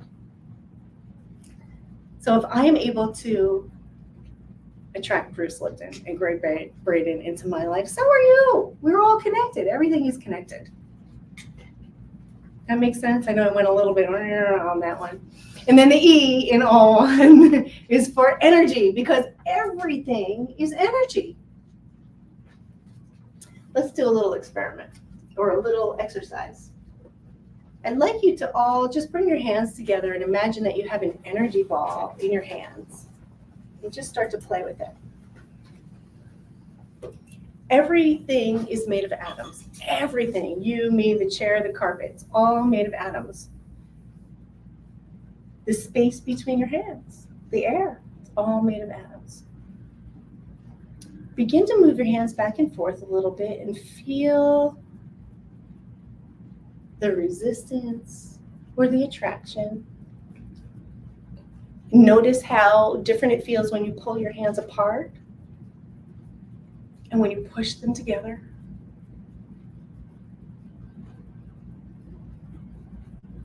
Beautiful.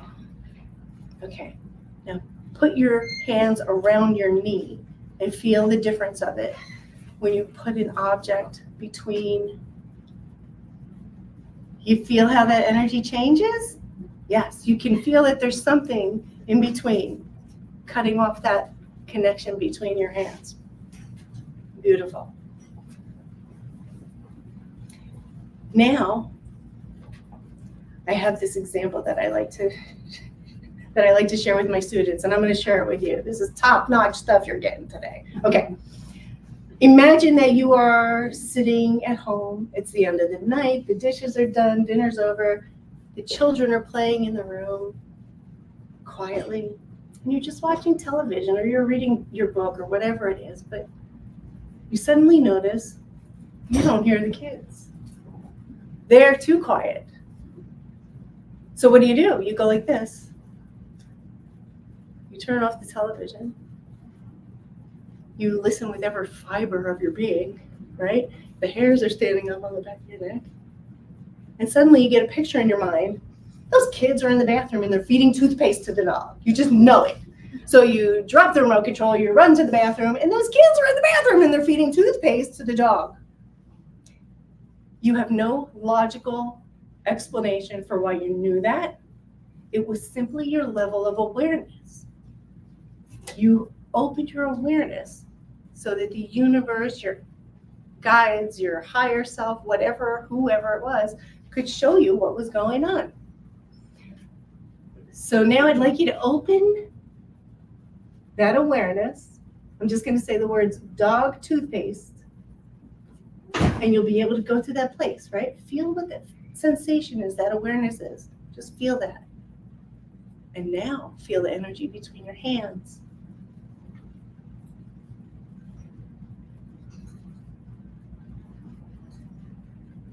Feel what it feels like when you move them back and forth.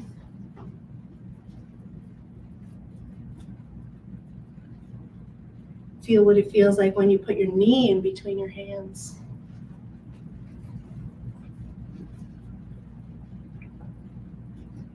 That was just a simple shift of awareness, right? Everything is energy. The only thing that varies between you and you and you and you and me is your degree of awareness of it. We all have these abilities, all of us. just to learn how to tap into them. So we're going to do a meditation. I want to make sure I'm not forgetting anything first.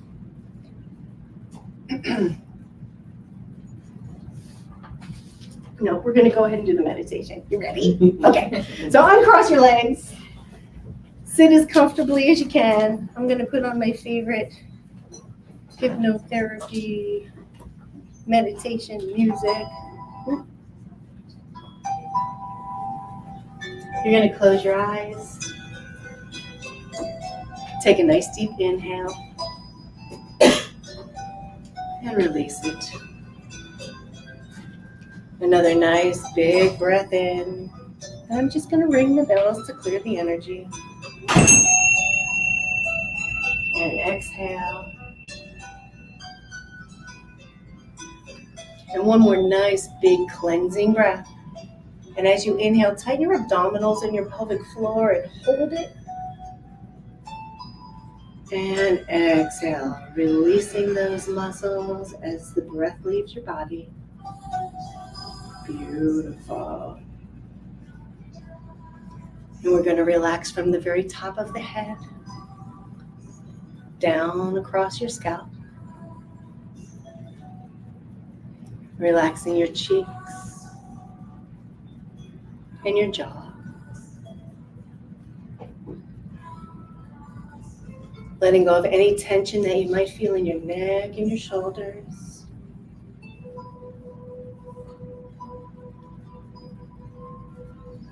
And relaxing from your shoulders all the way down to your fingertips.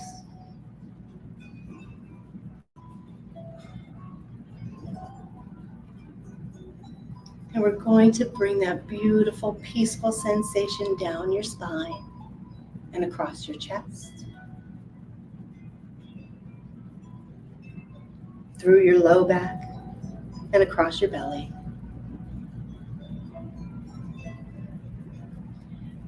Really feeling the weight of your body now sinking into the chair.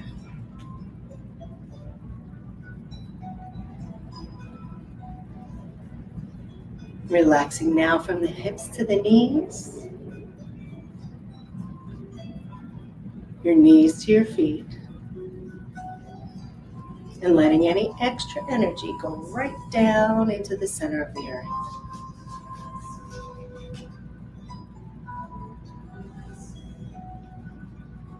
And with your awareness down in the ground now, I'd like you to imagine that you are a mighty redwood tree with your roots down in the soil.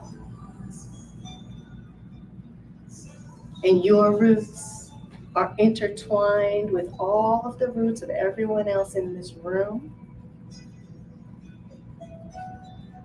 And really everyone else on this planet. We're all connected. We're all one.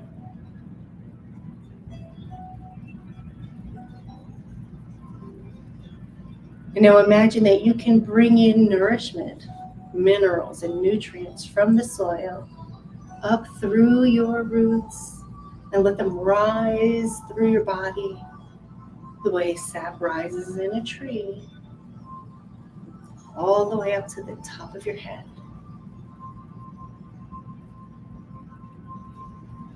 And with your awareness at the top of your head, I'd like you to imagine that you can bring down pure universal light.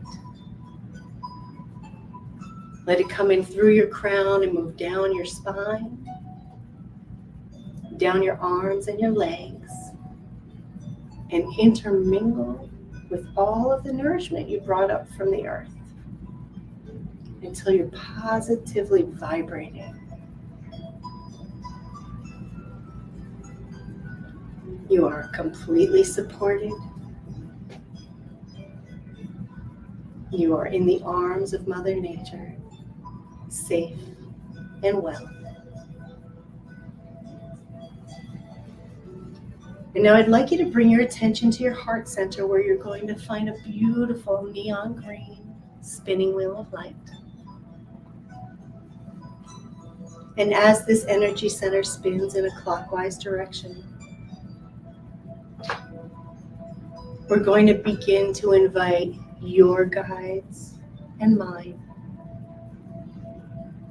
all of the angels and any other ascended masters who wish to participate in your healing today.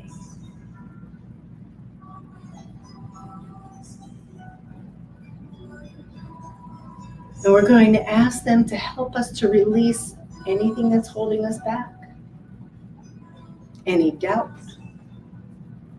any fear, any limiting beliefs, any old lies you were ever told about being unworthy. Imagine that you can watch them all just evaporate like a mist, moving out and away from your body and disappearing into absolute nothingness.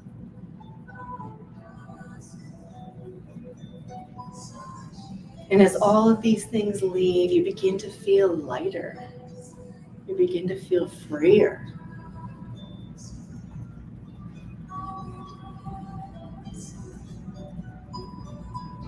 And now, again, we're going to ask your guides and the angels to begin to attract the things that you desire in your life. So we want to bring in clarity. We want to bring in a rock solid belief in our worth.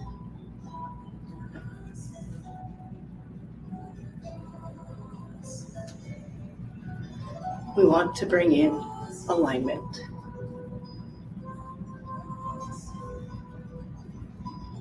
And we're going to ask your guides now to attract the things that maybe you're not even consciously aware of, that you desire or that you need, because your higher self knows.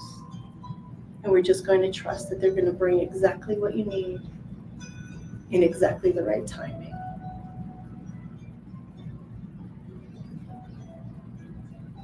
And as all of these things settle into your heart center, allow yourself to feel gratitude. Allow yourself to give a silent thanks.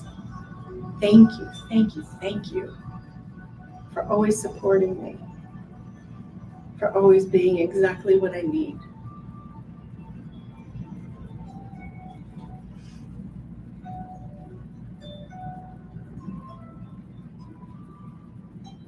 And gratitude is one of the most highest vibrational frequencies that we can embody. And from this vibration that you've created within your body, I'd like you to bring your attention now to any pain or illness, anything that's going on in your body that you would like to elevate.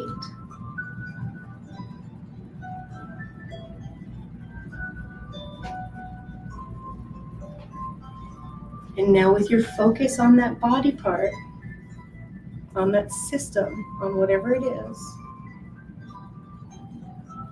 bring the awareness of dog toothpaste. Go in there and imagine that you can see it, that you can taste it, smell it, touch it, feel it, whatever your specific abilities are. Get to know it.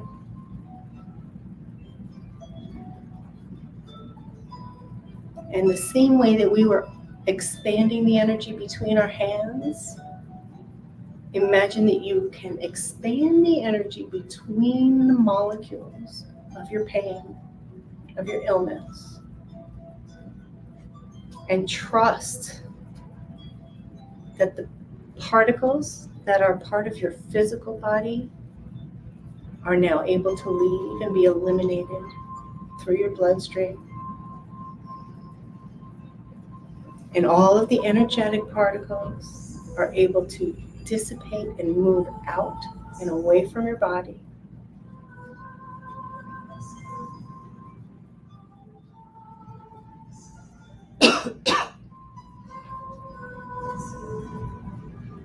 Now bring your attention to that body part again.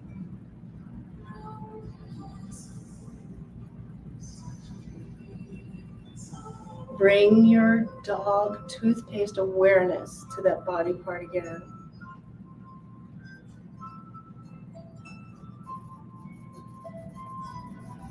It's lighter. It's more clear. Maybe it's gone. This is quantum healing. This is how you do it.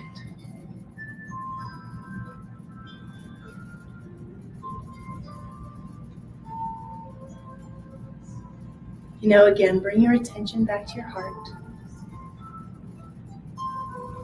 Give a silent thanks. Thank all the guides, all the angels, all the ascended masters who came to help you today.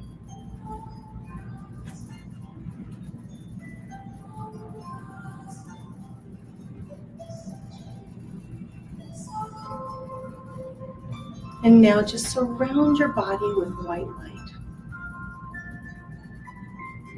From head to toe, imagine that you are in an eggshell.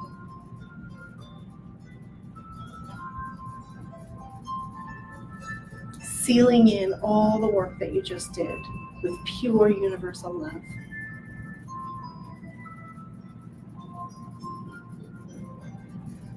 And when you're ready, when you feel complete, you can start to come back into the room. Do some gentle stretching.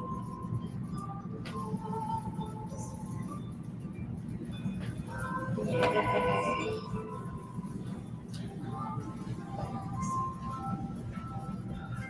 How does everybody feel?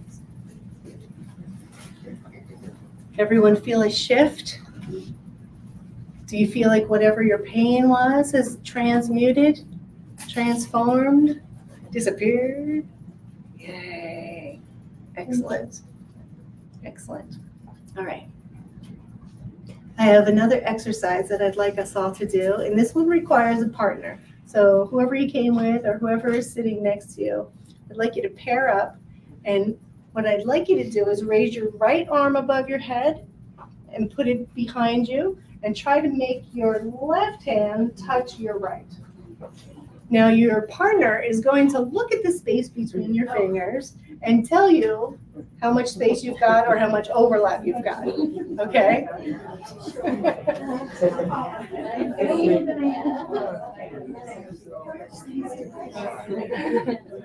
You have about you're good. 3 inches of overlap.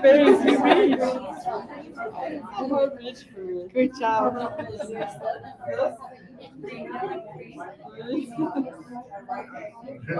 Good job. Got an inch. That means I have 3 inches.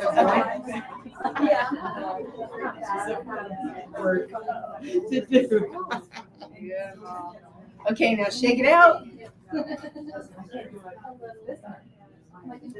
Does it matter which arm? No, I do it with my right arm because I don't know why, because I'm a righty. I don't know. Okay, now we're going to do it again, but this time I'd like you to ground your energy.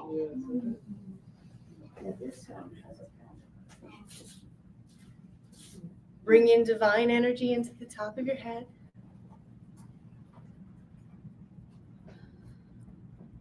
And with your heightened dog toothpaste awareness, do it again.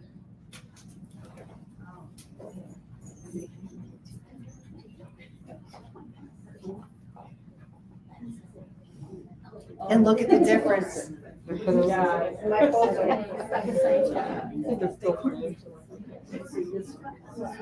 Oh, you can almost touch.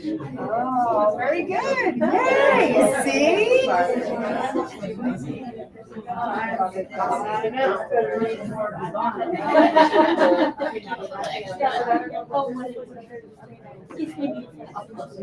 And the only thing that changed was your level of awareness.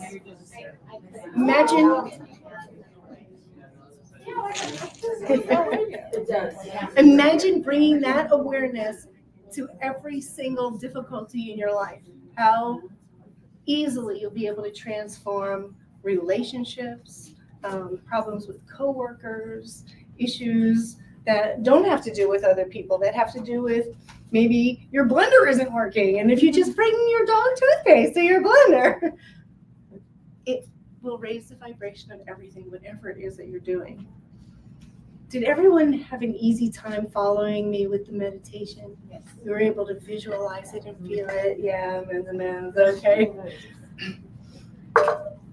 What Annie and I have dedicated our lives to and what we've been doing since 2011, we've taught more than 2,100 students how to master these quantum healing techniques. We help them become their own shaman, their own guru, so that they don't need to go outside themselves for anything that they need. It's an 8-week program. We meet in Castro Valley, which is right over the hill. We're going to be meeting in September and October for 8 weeks on Tuesday nights, 6 to 7:30. And you're going to learn how to transform your life. In the first week, we talk about the difference between my energy and your energy, so that when someone new enters the room and they bring a funky vibe with them, that it doesn't knock you out of balance, that you get to maintain your alignment. This is a skill that we should probably be taught from when we're here, but we don't, right? So we're going to learn how to do that. Then we're going to learn how to meditate, and I mean really meditate, to get to that state of pure bliss, because that's where miracles happen.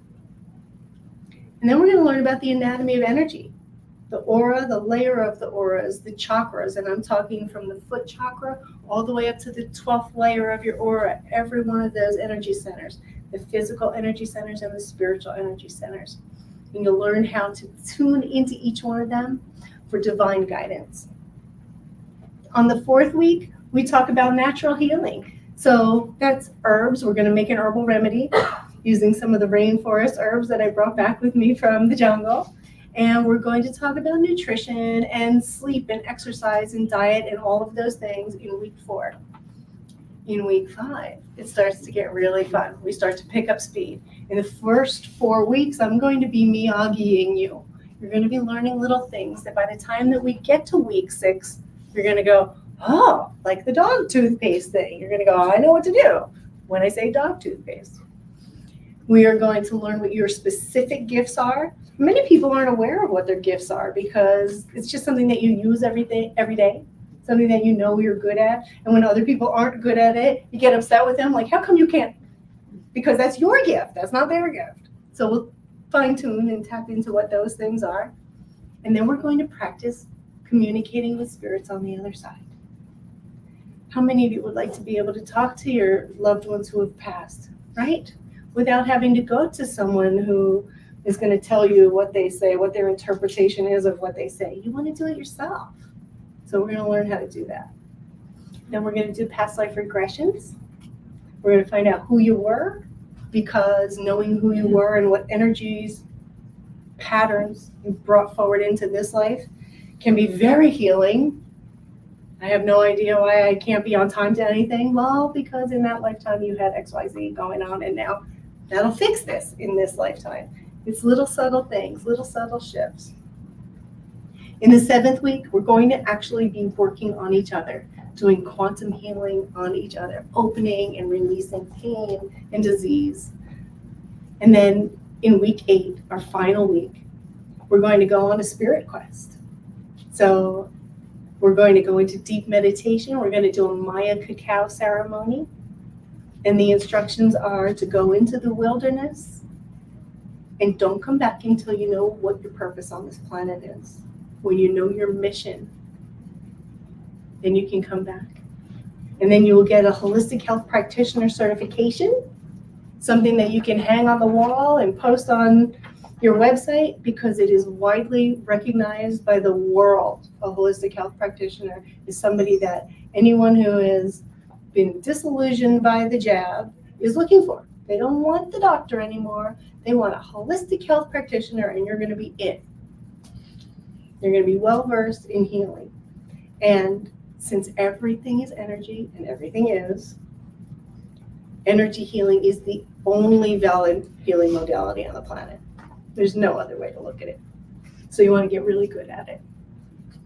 And you're going to have the time of your life. It's so much fun. Does anyone have any questions? What did you say dates were? So we're going to begin September 10th and go through October 29th, I believe it is. They're all Tuesday nights. Yeah, from 6 o'clock until 7:30. The 10th of September to the 29th of October. Yes.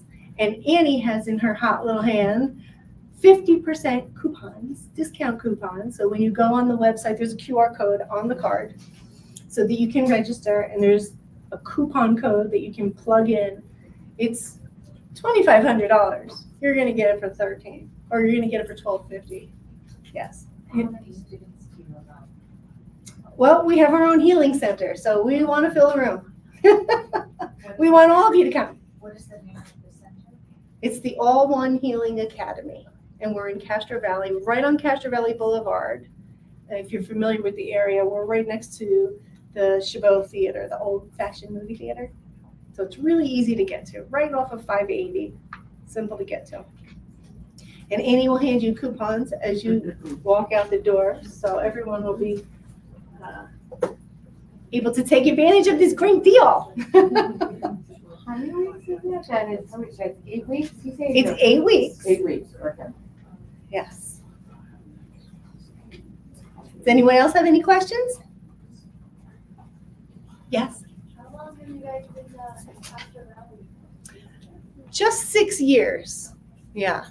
I started out in New Jersey. I'm from New Jersey. We're not talking about coffee, so you probably couldn't pick that up. I'm from New York. You're from New York. Ah, so she probably already knew. She was in the know. Yes. Brooklyn. Well, look at that. Okay. See, we're all connected. The world is a very small place. Yes. What book did you write that's a bestseller? I wrote I wrote 2 books on my own. One is, what do you call it when there's a bunch of Collaboration. a collaboration? That's not exactly the word, but you know what I mean. So I wrote a chapter on healing in another book, and that was the one, and it's called Money, Women, and the Energy of Life. Yes. And I'm working on my 4th book, and I'm hoping that it'll come out by the time that Greg and Bruce join us here in the SoulSearch family, which is going to be about this time next year. They're going to be standing here with me. Actually, they probably won't be, because we're going to need a much bigger room. Yes, but they're excited to meet all of you. They can't wait to come and share all of their wisdom and guidance with all of you. Anybody else? Well, the only question left is, are you ready to have the time of your life? Yes! Yes. Okay, thank you so much. Get your coupon from Annie. Thank you.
Join us every Wednesday at 7 a.m. for the Radiant Mind Meditation with Dr. John Gray, the #1 trusted relationship expert, the author of Men Are From Mars, Women Are From Venus. What many people don't know is that John Gray spent 9 years as a celibate monk and the personal assistant to the founder of Transcendental Meditation. During this time, he learned powerful meditation practices and techniques, which he has developed and refined for the last 50 years. He now brings us his resonance, wisdom, and energy every week on Wednesdays at 7 a.m. on the SoulSearch Instagram Live, Facebook Live, and YouTube. Join us every Wednesday.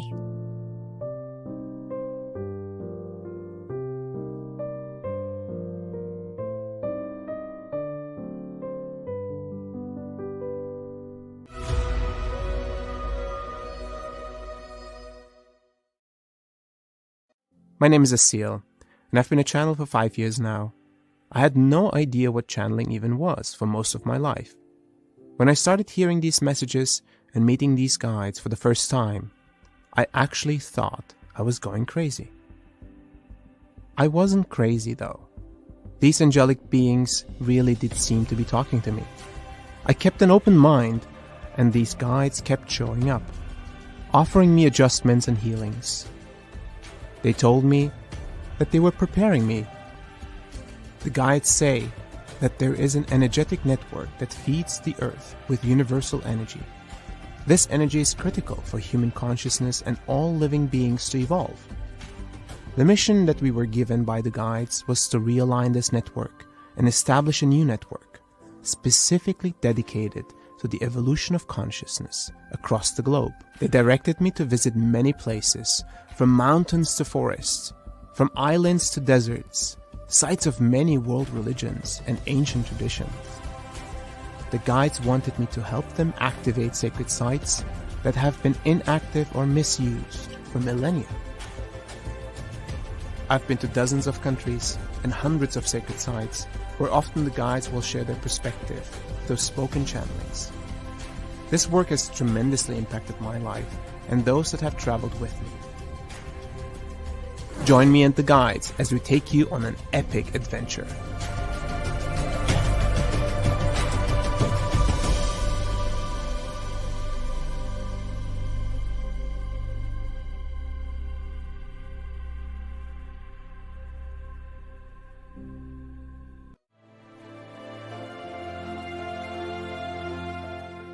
Thomas Workman and AJ Kavanagh are intuitive channels.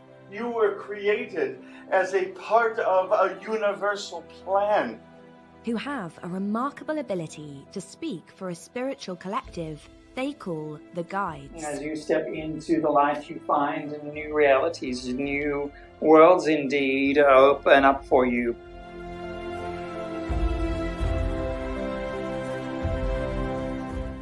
We often forget who we are, our eternal nature, and the wisdom that comes from that.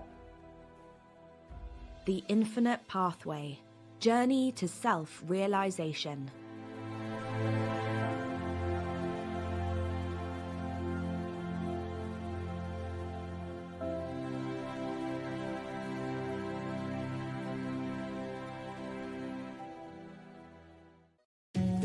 Imagine and try to visualize that light has a language. What might it sound like? What could it look like? What if this language could be harnessed, tapped into like a limitless well of infinite possibility and potential? What if we, as humans, could open ourselves up to this language of the light? And by doing so, we open ourselves to the vast intelligence of the universe. Imagine the potential, a way for us to connect more consciously with the universe, more consciously with energy, and therefore more consciously within ourselves. Light language is a divine, energetic expression of conscious energy that we will explore together throughout this series. Discover light language dialects, ways to work with light language for healing and ascension, and use light language to activate and awaken amazing potential within you. Get ready to expand and deepen your understanding and receive powerful light language channelings. Join me, Jackie Laraher, the Tigress of the Light, as we explore light language and ascension codes together to awaken, heal, and ascend.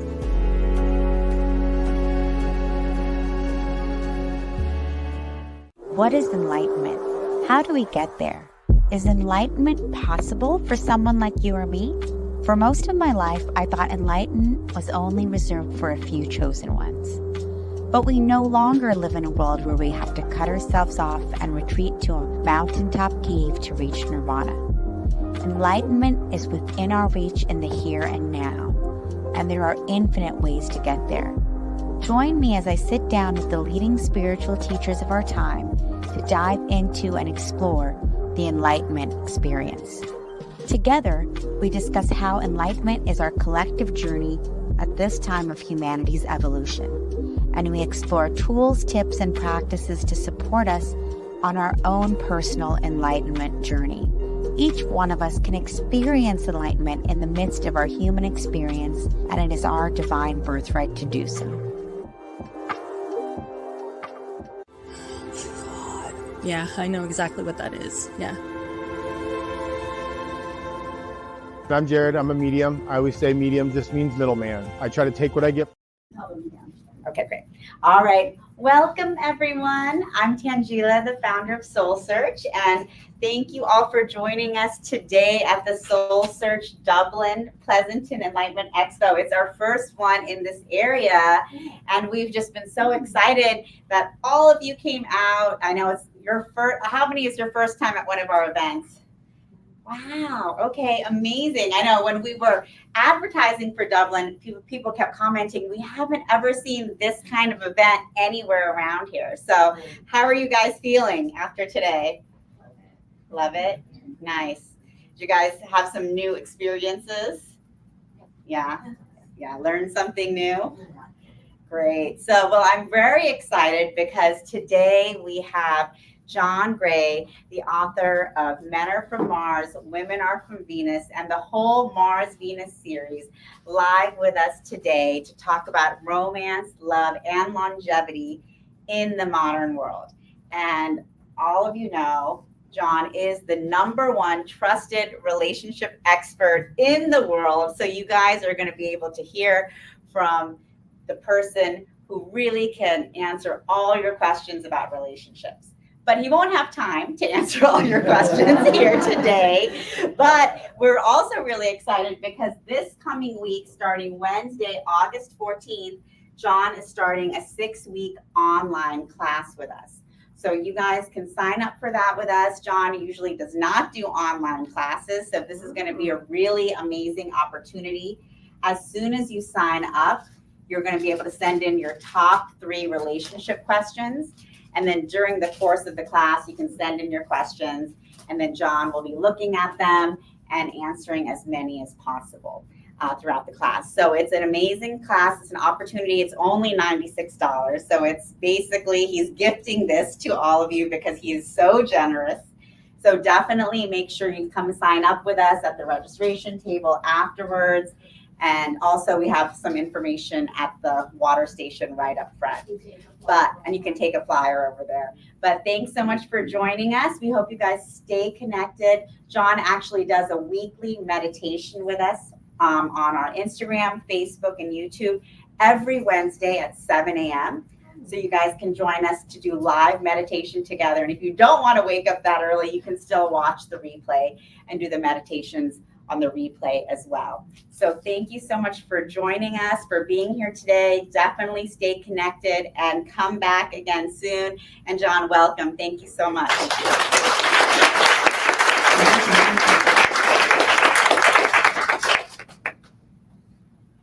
I'm so happy to be here.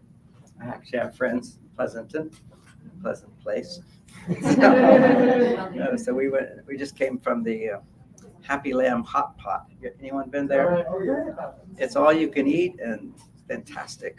They give you steak and lamb and vegetables, and you put it in the hot boiling water and it cooks in a minute. Just pull it out. Fantastic. So I'm a little full. Happy to be with all of you today. We'll be exploring love, romance, and longevity, how that all fits together. And I'll start with how it fits together. I don't see many people as old as me. I'm in my 70s, but when you get older, you care about longevity a lot. And we should all be thinking a little bit about it. The statistics are terrible. When you get 80, 1 out of 2 people over 80 in our country right now have dementia. And we've seen with our president what dementia looks like. It's not very nice. He's just the early stages of it. And 80% of those with dementia over 80 are women. So a big part of this for women is all about maintaining your muscle mass. I'm just giving you the latest. I mean, this is like real research. And the reason you get less men with dementia, although men get dementia too, is that men are born with more muscle mass. And the reason we're designed this muscle mass is if there was some intelligent design of human beings, I believe there is, is that I have 25% more muscle mass to the fat cells in my body. And every woman at least has 25% more fat cells to the muscle mass in your body.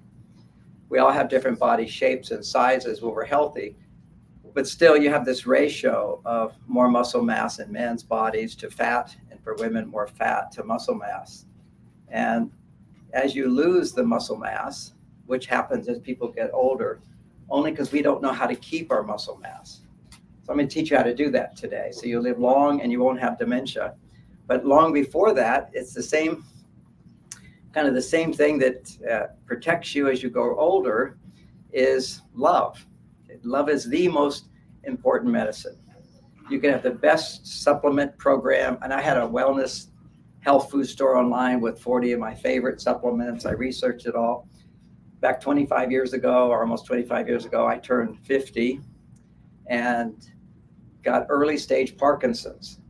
My sister also died at 60 with our Alzheimer's. Some of us are just more vulnerable to those diseases and get it earlier. And I got really interested in health. Here I was with the biggest selling book in the world, Men Are From Mars, in the decade of the 90s. And then suddenly I get Parkinson's. So I just took the resources that I had that most people don't have, created a wellness center, invited all the most well-known authors in terms of alternative health. Because when it comes to Parkinson's, if you use standard procedure in the medical field, it only gets worse. And it's not a pretty picture. My aunt had it, and I remember before she passed, she had a dream. And her dream, I came to her, she said, "You came to me in the dream and said, your time is soon." And so next time I saw her, she said, "Thank you for coming. I can't wait to leave." Because it's not a pretty picture to grow old. And we want to stay vital. So what we found out is now, if you look, Google searches and the newest research, they look at this huge number of people in our population. And the people who live the longest and are healthiest are heterosexual couples. That's it. They have this is my advertisement for getting married. Okay, getting married, and it is the healthiest thing you can do for love, for longevity. Now, when I talk about that statistic, I mean, way beyond the others. Doesn't mean that every married couple doesn't have sickness or disease, but when you average it all out, they are the healthiest and they live the longest. So then you look at, when I share that statistic, people often say to me, well, that must be the happy marriages. No, anybody who stays married, just staying married, actually produces certain hormones in your body that don't get produced in any other situation. That hormone is, if you make love with your partner and you're in a committed long-term relationship, what happens in the man's body is his body will produce a hormone called prolactin. Now, women produce prolactin when you breastfeed a baby, but for a man's body, in order by producing prolactin, he can't have sex with any other woman. Isn't that amazing? He loses his sex drive completely. That's why couples stop having sex when they get married if a man really loves his wife. Now, that's not bad news if you also have what I'm talking about today, which is the fundamentals of romance. So this sex drive that men have is maybe 100 times more than a woman's. Okay, so women have many requirements before they have sex drive. Their estrogen levels have to be 20 times higher than a man's. Okay, so when a woman has a climax, an orgasm, basically prior to that, her desire for sex starts to increase. And they've measured this, is that when a woman has a certain amount of romantic support, it will raise her estrogen levels. And today we're going to learn biohacks in terms of how to raise estrogen in women for part of the month, and then how to raise progesterone in women for the other part of the month. Women are very complicated. Every day of the month, you need a different balance of hormones in order to maintain well-being. And nature takes care of it as long as you have the right conditions in your life. And I'll describe what those conditions are. And the condition that throws your hormones out of balance is, you've all heard about stress hormones. Who's heard about stress hormones? Pretty much, you know, back in the day, cortisol was, people really relating all sickness to cortisol. Why? Because when you have chronic cortisol, and if I have to make a quick, just happened last night, we were driving along and traffic jam in our lane, kabang, we had to stop really fast and shoot into another lane to avoid an argument. My dear wife was quite stressed out, wouldn't talk to me for the rest of the drive, but I very, very cleverly did not talk to her, but just send her love. See, if I tried to make her say, honey, it wasn't that bad, what would happen? We'd be in an argument, okay? So I just basically created a space, a loving space for her, thinking about how much I love her and how sweet she is. And if I was her, I'd be all upset too. Even though it had nothing to do with me, it had to do with a stupid person in front of me who stopped at the last second. And that's what a man would usually do. It wasn't my fault, honey. That's what happened. Those people did that. All she hears is, I shouldn't be upset. I shouldn't be in a stress hormone state. Because whenever so that's a good thing. You see, that allowed me to move quickly, allowed her to forgive me. That's always the most important skill in a relationship, is forgiveness. But if I tried to get her to forgive me, it wouldn't happen. That this is like ABC, basic example, man. Anytime a woman's upset with you, do not explain to her why she shouldn't be upset. Doesn't that make sense? But we do it every time. It's like we need someone to remind us every day. I have a little sticker on my window, on my mirror for maybe 30 years. It says, don't talk. Just don't talk. If she's upset, just don't talk. Let her talk. And if she doesn't want to talk, don't push her to talk. So in the car, she didn't talk. But I wasn't about to say, how do you feel right now? Come up. So just patience. And then driving extra careful on the way home to let her know that I care about her and she's important. As a matter of fact, well, I was doing a bigger picture there. Let me finish that one about love and romance. You see, when you have romance in a relationship, it lowers a woman's stress. Anything which we traditionally knew as romance is something that will raise a woman's estrogen. Okay, anything. All those, like open the car door thing, which so many times today, a guy opened the car door, a woman says, I can do that. What are you, patronizing me? And that did happen with my wife, Bonnie. Now, this is my current wife, but my wife, Bonnie, died after 32 years of marriage. So she passed on, and I went through my grieving process. And then, knowing the skills that I have, I went out and got married. It's not a complicated process if you understand how to do this. Everybody's like searching for the perfect person. Do not search for the perfect person. You search to if you're a woman, you see who comes that you won't have sex with. If they're only wanting sex, you send them on their way. But there could be potential, because every man does want sex. So how do you differentiate those? You put them off. And how do you do it? A communication skill. Maybe you're kissing a little bit or something if you feel like it. His job is to try to convince you to have sex. You want that to be inside of him. That's his masculine energy, desire. And what you basically say is, can't wait to have sex with you. I just like to go slow. And why is that a powerful phrase?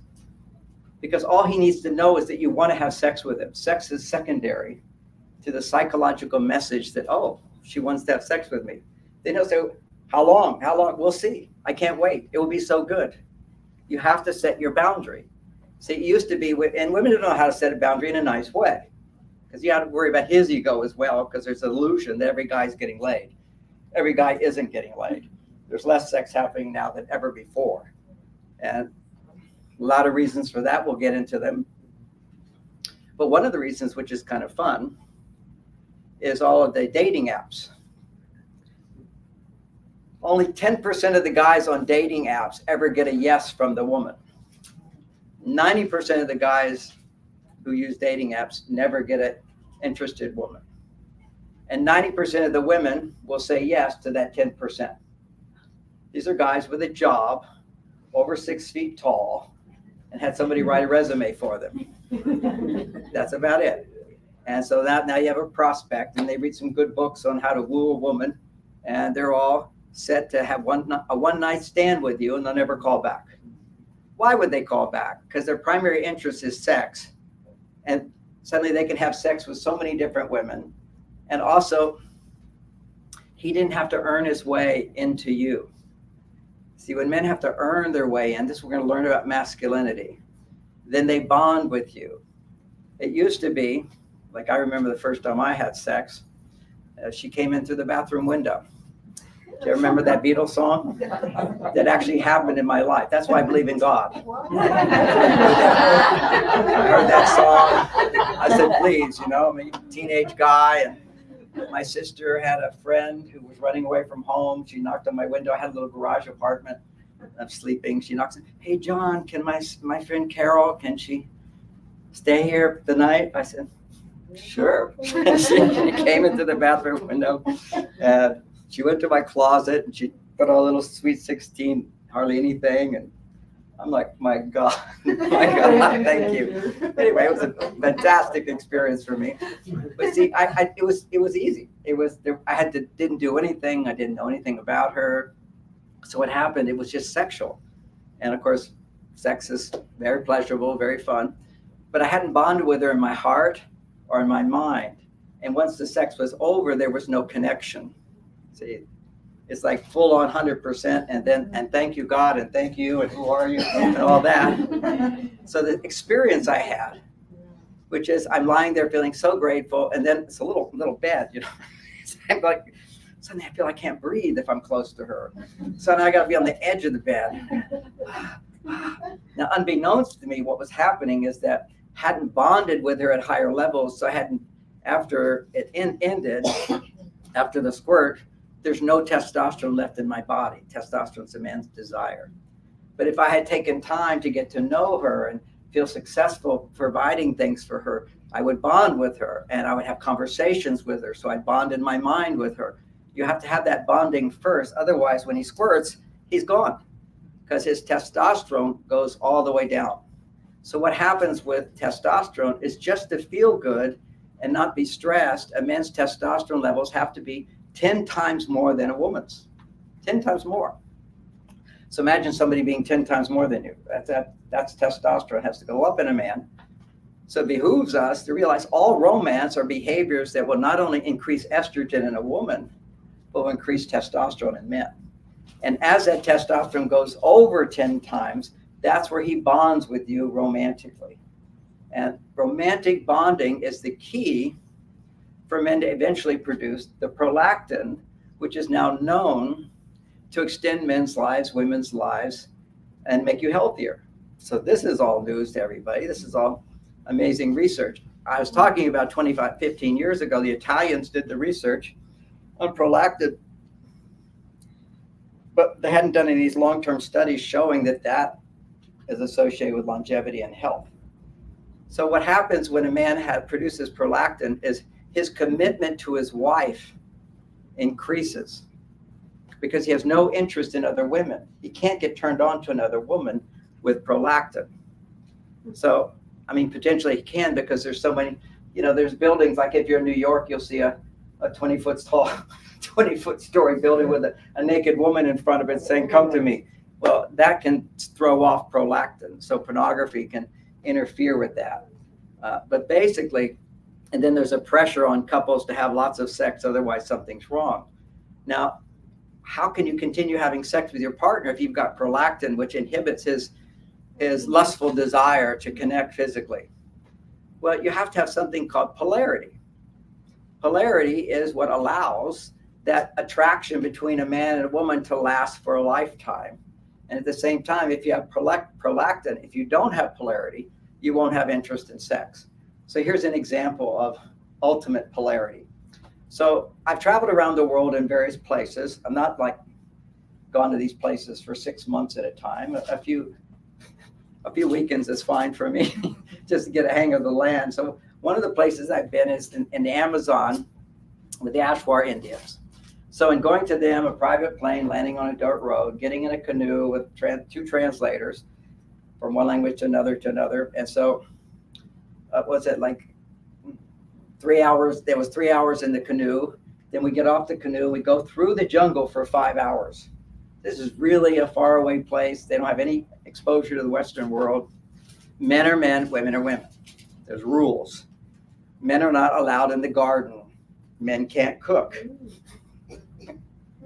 Women do all the nurturing activities. Men go to the jungle. Women are not allowed in the jungle because you die in the jungle. Snake bites is the #1 killer, as well as sometimes animal bites, spider bites. So men shop in the grocery store is their forest. In this particular tribe I'm at, actually the chief actually showed me 7 shrunken heads. And they assured me they don't do that anymore. Okay, so, but he was very proud of his 7 shrunken heads. And I said to my translators, why do we have shrunken heads? And he said, every time we have a child, we have to steal a child, we have to steal a person from another village and kill them so that we don't run out of, it's the environmental sustainability. So, because the grocery store is the jungle, you can't have more people in the jungle. So if you're going to bring somebody in, you have to get rid of somebody. So that was real, okay? And I'm looking at these shrunken heads, and they said, don't worry, they don't do that with you, okay? You're not staying.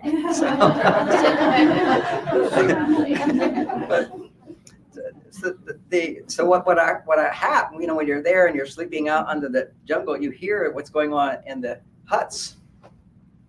They have sex every night.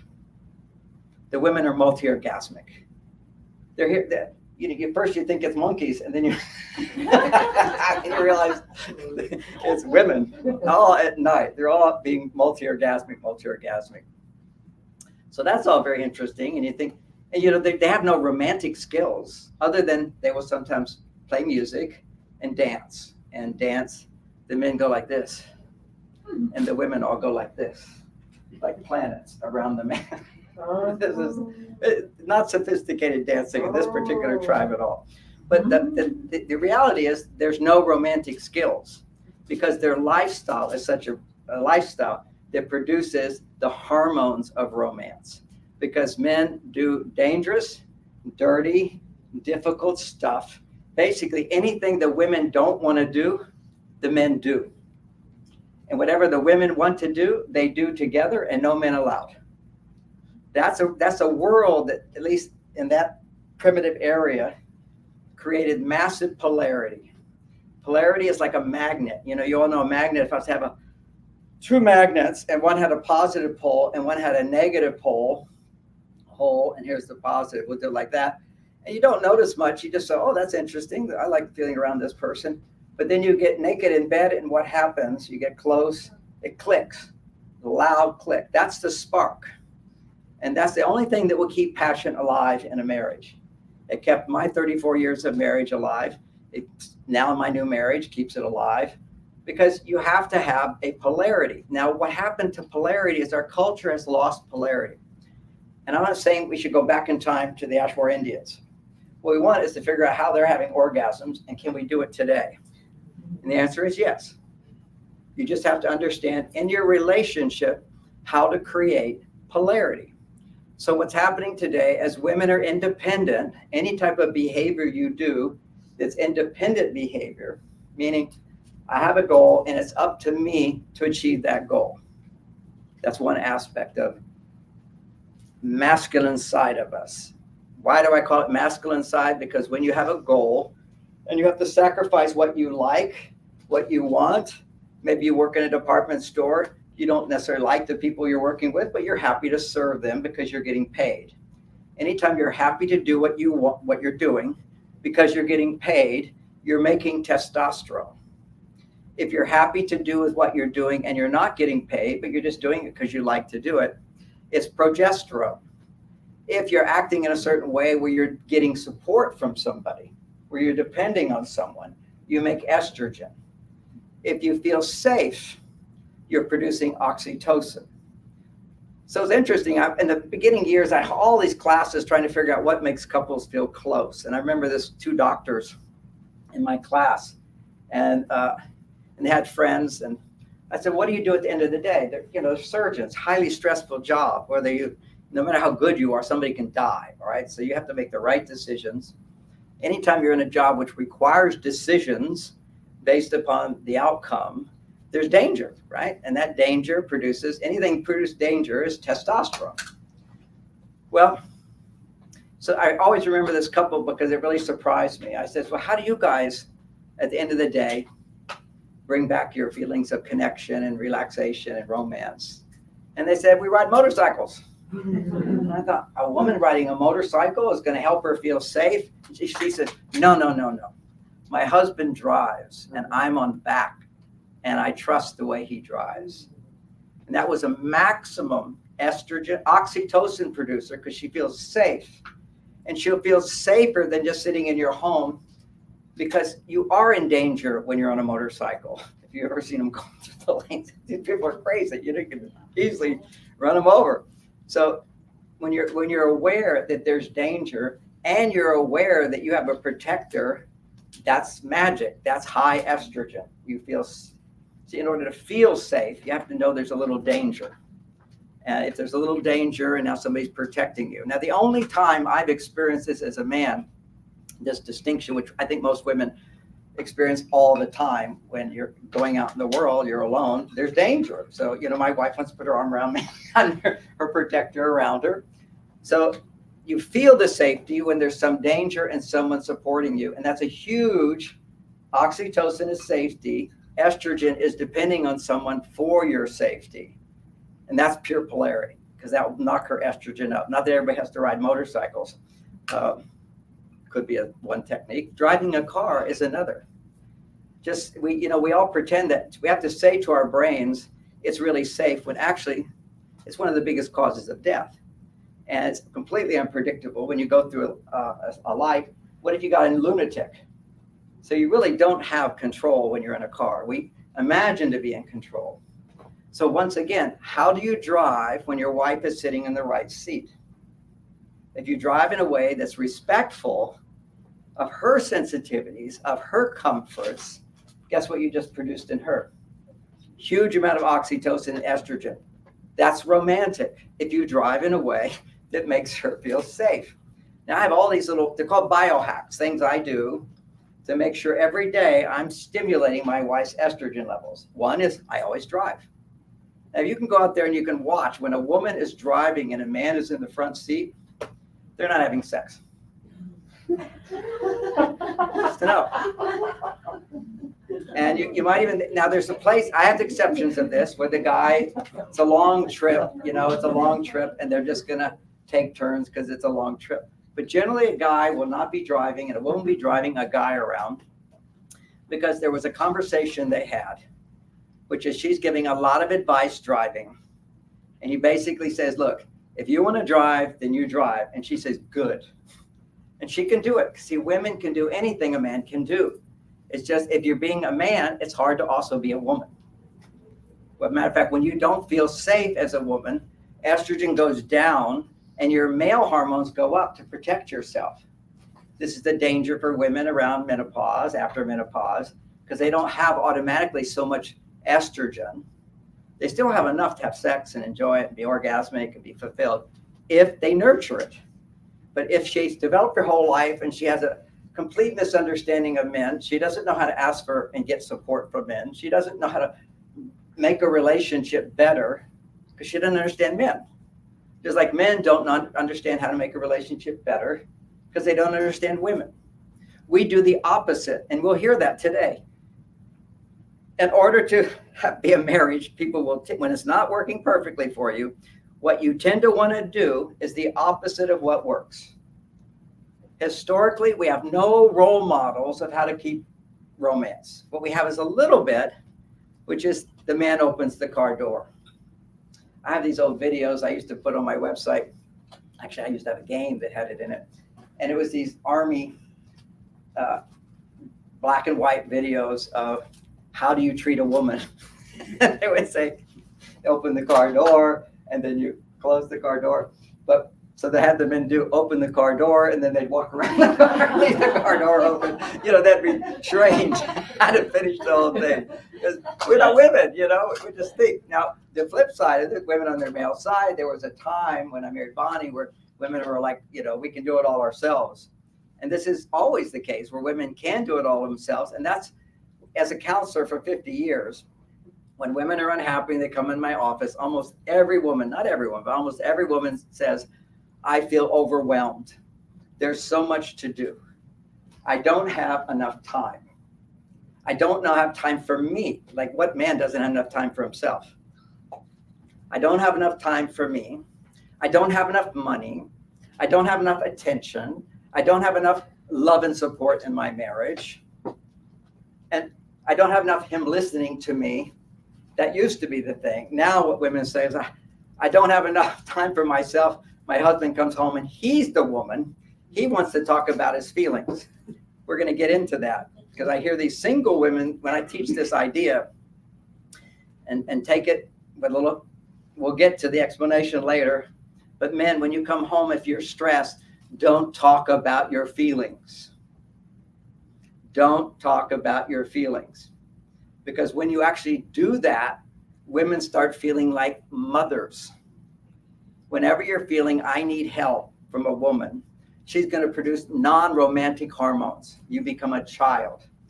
And you see, a lot of people don't have this experience of being married for many years, but I'm telling you what happens when people are married for several years, particularly when a woman wants to leave, and 90% of divorces is the woman who wants to leave. And it's often what she says, I feel like he's a child.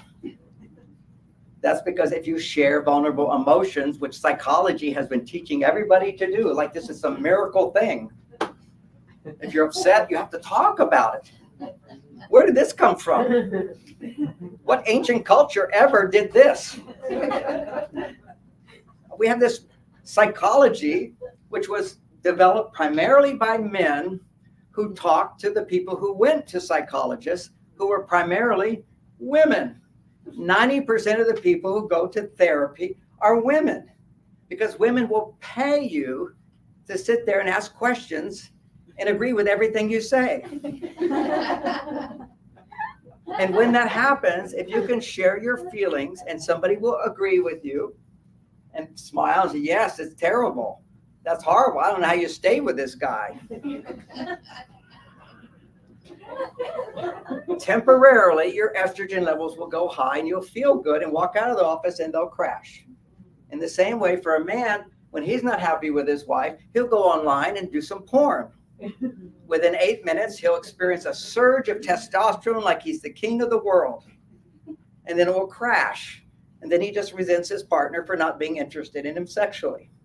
What he doesn't know is his partner can't be interested in him sexually if he just wasted all his sex energy. It's a potency that has to build up.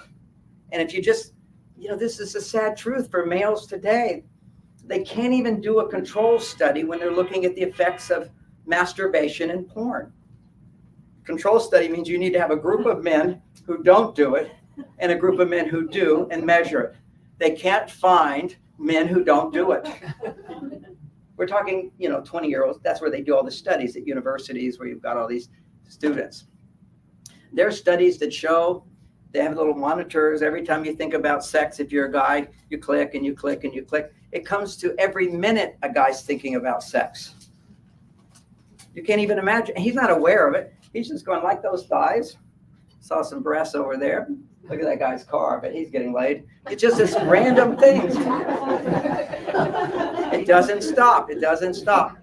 And this creates havoc in your life as a man because you're constantly being unfulfilled.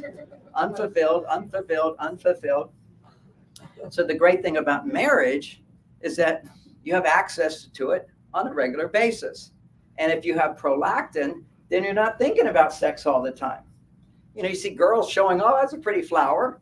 We saw some girls that look naked. We're just in the shopping center. I go, there you go, some naked women. You know, those really tight things that accentuate your bottom and all that. It's also naked girls. My wife goes, it's nice to look at pretty girls.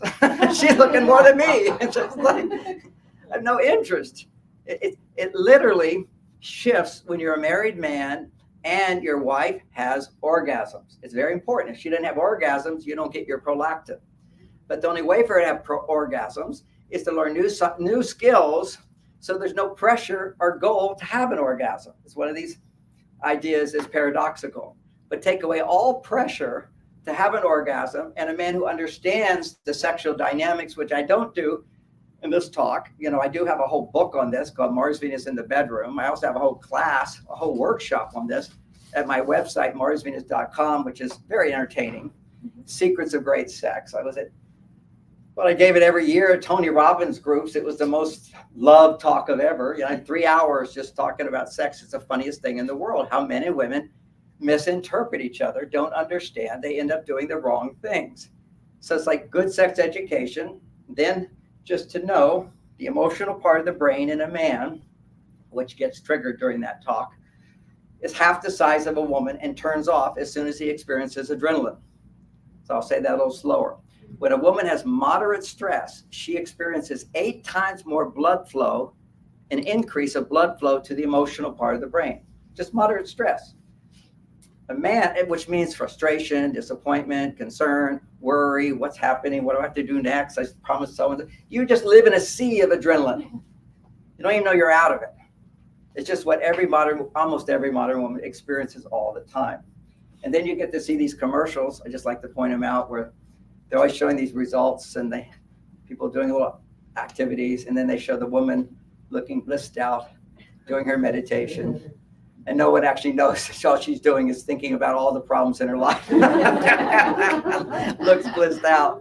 Harvard did a study on this, and they had women sit down on a couch and say, now just sit and relax while we put these electrodes on your head, and we'll see what's going on in your brain. And their brain, after a few minutes, their brain speeds up. And you can ask those women, what are you thinking about? All the things I should be doing that I'm not doing because I'm doing this experiment. Now I have to create the time, not enough time. Well, they do the same thing on men. The brain activity dramatically drops, just almost nothing.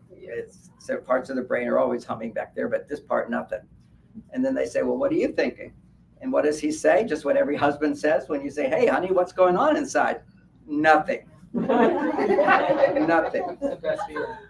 And it's the best feeling. And guess what?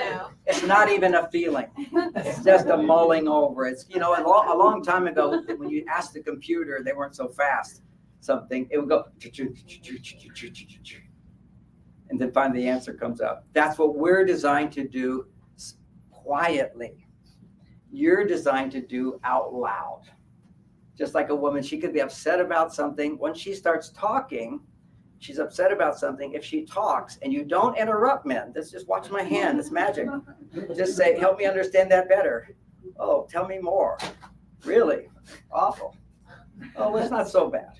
And then she's back to feeling way better. And you did nothing except not talk.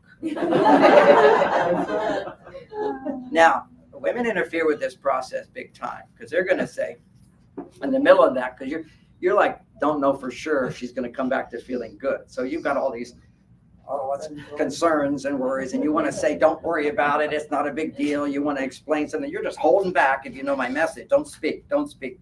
But she'll sense something's being held back. So then she'll say, well, what are you feeling? Tell me, what are you feeling? We have to do therapy now. Okay, let's get you open up. Let's open you up because you don't seem so friendly right now. And then you get suckered in and you say, well, I feel like it's unfair what you said. Oh, why is that unfair? Don't you think this? And she's got a whole argument there. Arguments cannot start. They cannot go if men do not talk about their feelings. And some women, they hate this. They go, no, he has to talk. It's been ingrained. You've all been taught by these counselors who write these books as if everybody has to talk about their feelings. No, you don't. The only time a man really needs to talk about his feelings, it's a wonderful proverb from China. I've taught in India, I've taught in China for 15 years. I go there all the time. And although this came from one of the Chinese movies, I watch them all, I love them. I also love the Indian movies. It's a great culture. You know, their gods are both male and female. It's not just one god who's masculine. You know, they've got the female thing in Christianity, she's a virgin. Their gods are not. So it's a good culture. Okay, so here we got. I might have pushed some buttons just now. My stress just went up, thinking I might have crossed somebody's line. So I need water. Do I have my people who take care of me? Oh yeah, would you? I want you to notice, I need water. Who gets up and gets it? Instantly a woman. And who left? The man.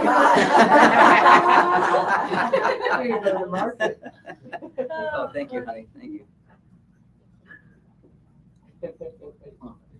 My wife took care of it, but if you guys got something there, I'll appreciate that too. Okay, so where was I in this nice flow? See, when I was just in a flow, right? And then I detected maybe he was annoyed by what I said. So I wanted to catch myself. I lost my train of thought, right? Train of thought. Whenever a woman is sharing her feelings, she's on a train of feelings. She's in a waterfall of feelings. You don't want to stop it. This is why often there's this thing, women can talk forever. They can't unless you interrupt. Think of it like a record. In the old days, there was a record and the head of it coming closer and closer and closer. And then right when she's about to be done, you say, well, why would you feel that? She goes, oh, you don't understand? Let's start over. I have to give you more details so you have a better picture. Because women are loving beings. And if you look at them as if they're not loving beings, then you don't understand everything that happened to me today, which is why I'm not feeling so loving. That's what they're doing. They're wanting to share. But also what they're doing, and I'm back on that train of thought, which is they have to keep flowing in this sort of circle to come back to center. Back to everything's okay. Remember, there was a book, it was very popular even with women, which is Don't Sweat the Small Stuff. And it's all small stuff. Well, I'll tell you, as a therapist who helps people change their lives, changing marriages, what gets them to the point where there's big stuff, and that's why they need a therapist, if it really is big stuff. What's big stuff? Addiction, violence, and affairs. That's the big stuff. Everything else is little stuff. And it's a matter of how do you deal with the little stuff. Because if you don't deal with it, and it's particularly women who don't know how to deal with it, men just don't know how to deal with their wives. Women don't know how to deal with their stuff inside. Because you have this reality. You have 10 times more estrogen. And what does estrogen do? It's whenever you have emotions, your estrogen levels are going up. And when it's not safe to express your emotions, you suppress them. And whenever you suppress your emotions, your stress levels go up. And when your stress levels go up, blood flow stops to the prefrontal cortex of your brain. And the prefrontal cortex of your brain is where you're in your adult self, where you feel like, I got everything handled. It's not such a big deal. How we're going to work this through. You're calm, cool, and collected, but with heartfelt love. But cortisol interrupts that. And women have double the cortisol of men in the workplace. So what we're describing here is this whole big study was done measuring cortisol levels. It's hard, it's a big study, you know, hundreds of thousands of women and men in the workplace, and they measured cortisol levels. Remember, when your cortisol levels are elevated, you cannot connect with your heartfelt feelings, forgiveness, compassion, empathy, wisdom. Let me give you a real simple concept of wisdom. There's a thing I used to do. Actually, I still do it. I did I gave a talk on it the other day, and then I needed to do it. It was very interesting. But a long time ago, I'd be driving along my car faster than most people. I'm a fast lane driver, and I'm going along, and then somebody's in front of me that should not be in the fast lane. And particularly if I'm a little bit of a hurry, I used to always be somewhat of in a hurry. Actually, being a little in a hurry produces testosterone. And so men want more testosterone, just be in a hurry. So what do? Is you wait to the last minute. How many women have ever been annoyed with your husband or boyfriend who waits to the last minute? Can you see a little hand, show of hands? Yeah, in the back of the room. See, this is, why do men have that tendency? And some women could be, of course, they can be on their male side. But what happens is when you wait to the last minute, it becomes an emergency. And ultimately who we are as men, we are emergency workers. We do dirty, dangerous, and emergency. We're firemen, and everybody loves firemen, right? If you've had a fire, they come to rescue you. One of my daughters had her house burned down, and she was writing a book on her computer, and the fireman went into the fire, saved her computer, and brought it out. It was even in the newspaper. It was like, all she has to do is see a fireman. I love you.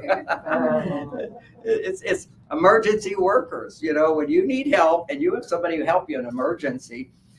And so we have it built into us is that we do emergency, we get a lot of love, but also it produces dopamine.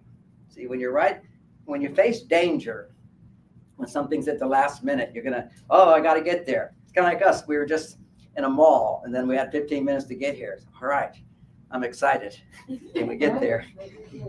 So the potential of danger for a man lowers his cortisol. Only if he feels powerless to solve the problem, then his cortisol goes up. If I don't know what to do, I'll give you another example of men. I didn't actually do this. I did classes on this I never went into the cage with the 6 tigers. Tigers are gigantic animals with gigantic teeth. But I interviewed the guy and told me everything he does.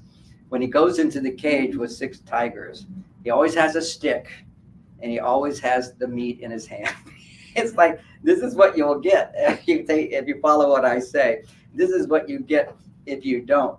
Now that stick won't do anything to those tigers except that he raised them all. So they remember when they were little, and they live in that state of little. My dog, I now have a beautiful golden doodle, just a beautiful dog. So she beautiful and she's playful. She's 2 years old and she wants to interact all the time and sit, stay. But so when she was young, I needed to put her in like a little cage. Okay, so she wouldn't go around eating up the furniture. And now I put her in the cage just at night, just in case she's gonna eat up the furniture, but she doesn't. But she likes her little cage because she grew up in that little cage. And I close the door almost completely, but I don't have to lock it. And she'll always stay in because she remembers that it will keep you in. Another aspect of this, just to understand how vulnerable we are condition-wise. If we were fleas, there's a thing they do with a jar of fleas. Like there's like 50,000 fleas, they're so little. And they're in a jar and they're flying out. And so they just put the cap on the jar for 3 days. And then you take the cap off and the fleas will never jump all the way out. They've been programmed. Now I was, to a certain extent, during the shutdown, I've been programmed. I keep trying to break the habit. I'm slowly breaking the habit of sitting on my couch watching Netflix. It's like life isn't complete without Netflix, like I never needed that before. And I used to go shopping and go out, but now I can just go on my computer, have Amazon. And so I'm just like that flea inside of my jar. And this is not healthy. We actually need to be energetically connected to other people. My wife Bonnie understood this very well. Whenever I was in a kind of a bad mood or a low energy mode, just low energy, because I get big talks. I talk for 6-10 hours a day. I come home, I'm tired. So I'm having a little of my cave time. I talk about that. I just need to rebuild my testosterone. See, a man can't rebuild his testosterone in the presence of a woman. Because in the presence of a woman, his estrogen goes up, his female side. If you love someone romantically, just being around her, your estrogen levels will go up. And so this is why guys would go on fishing trips, you know, happily married. And, you know, an example of women not understanding a man. One of my clients, he's madly in love with this Brazilian woman. He said, she's so hot. And I said, how's the sex? Unbelievable, unbelievable. But I can't be in the relationship anymore. And I said, what happened? He tells me the story. He says, I told her, they're not married yet, so they're, you know, in the first few months, you know, hot sex and all that. And why do you have so much in the beginning? It's because it's new. Newness stimulates dopamine. Dopamine doubles a man's testosterone. Dopamine, if a woman feels safe, and man's pursuing her, then her estrogen levels will double.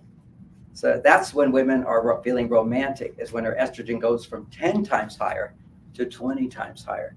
That's the feelings of romance. And those are the feelings of romantic love that allow you to live longer and you're healthier. And why, on a very practical level, just understand what we know about biology, is that when a woman's estrogen goes up, her stress level goes down.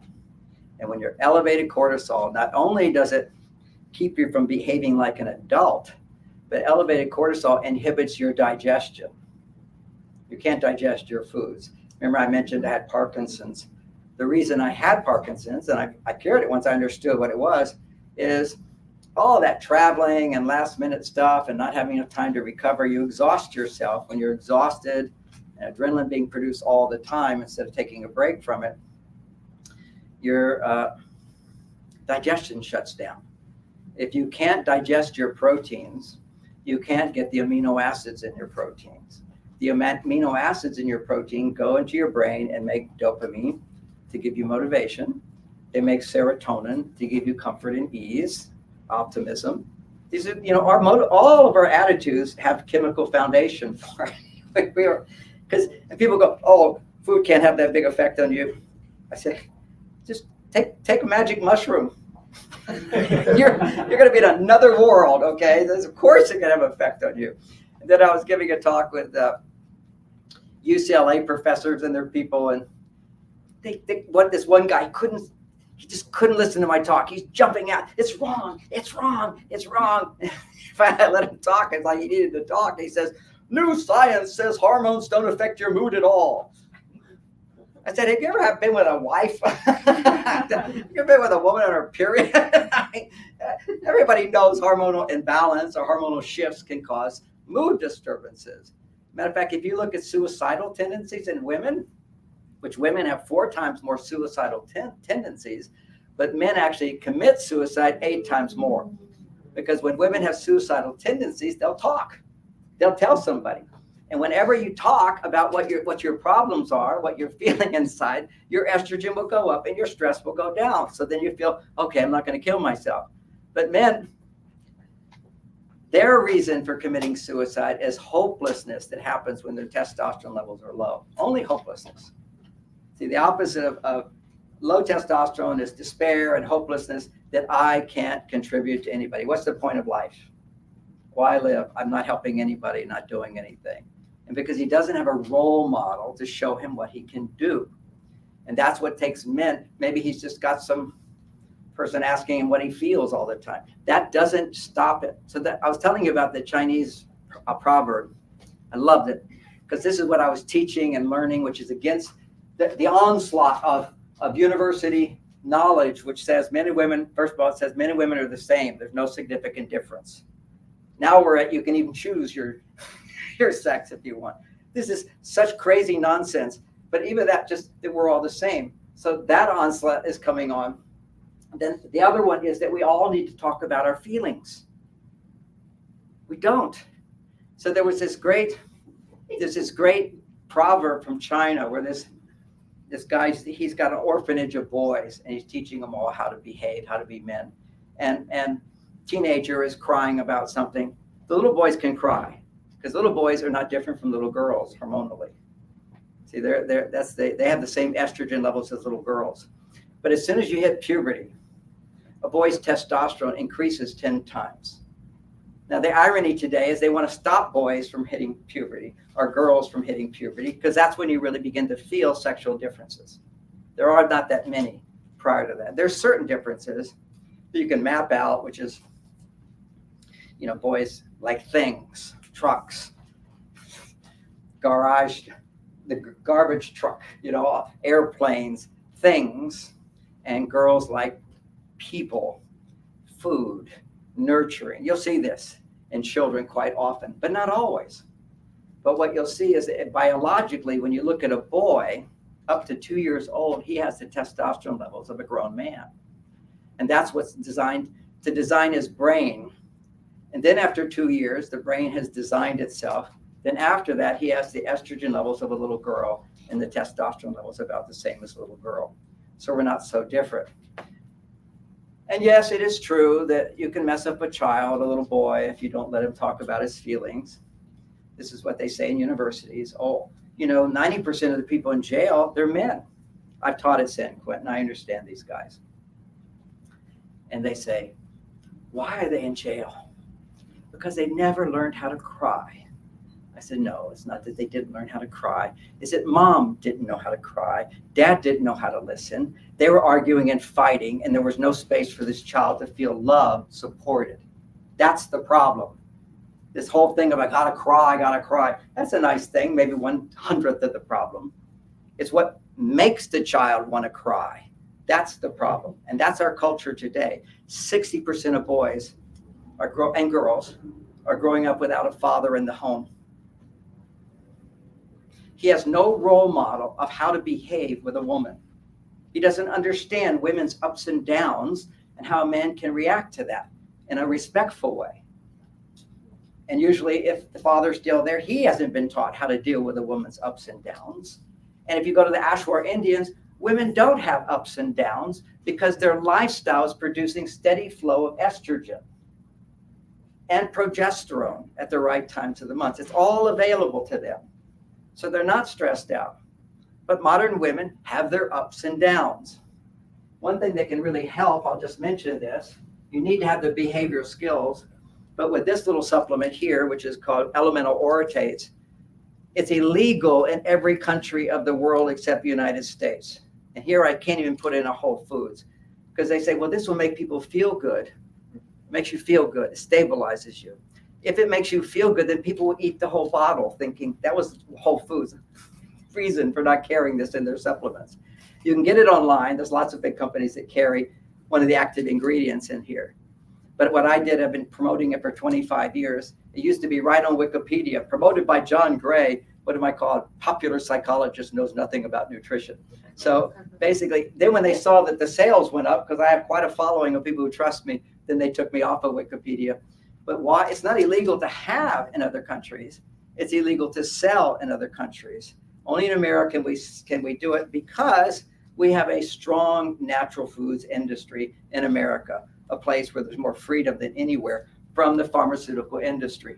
It's my belief you would never need any of these mood-altering antidepressants if people had a reasonable diet and they had the supplementation of this particular element which is in here. And that element, you can go to my website, marsvenus.com, right at the top of the page, push a button, it will take you to Amazon and you'll learn all about the ingredients. Why? If you go online, they'll say, oh, that's dangerous. No, it's giving you 500 times the dose, which is for bipolar people. Of course, it's dangerous if you take 500 times the dose of what you need. It's a salt. There'll be side effects. Never a side effect of the doses and what I provided that, along with ashwagandha and bacopa, all these other things for your brain. Immediate results for somebody who has a lot of emotion and is not balanced. If you're a guy who's really balanced and whatever, you may not notice anything, but it's proven that those ingredients actually regenerate brain cells. So as I've gotten older, unlike most men my age, I have more brain cells than when I was younger because it's known to increase brain cells. Oh, what time is it? It's 6 o'clock, so 15 minutes. Okay, 15 minutes. So let me give you some practical stuff here. A lot of what this is introduction, why you should take my class, but I'm going to give you some good gems.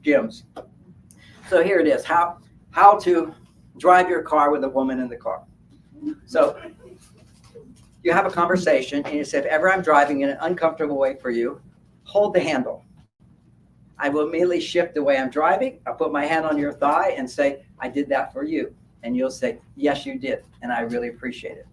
Boom, his testosterone goes up, your estrogen goes up. Real simple thing. Your wife comes home from work. Basically, the first thing, another hack.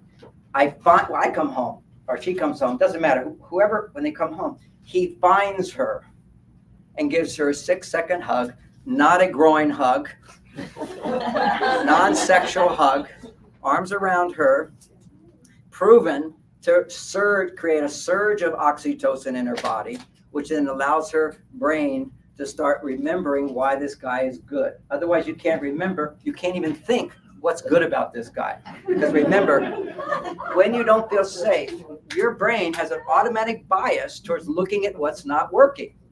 You know, if we suddenly told you there's a terrorist outside, you'd be looking everywhere, whatever, because you're not safe. Your brain goes into a bias. Same thing about dating. Okay, for those of you, I just suggest, I got a whole book, Mars, Venus on a Date. I'll be explaining this in our 6-week class.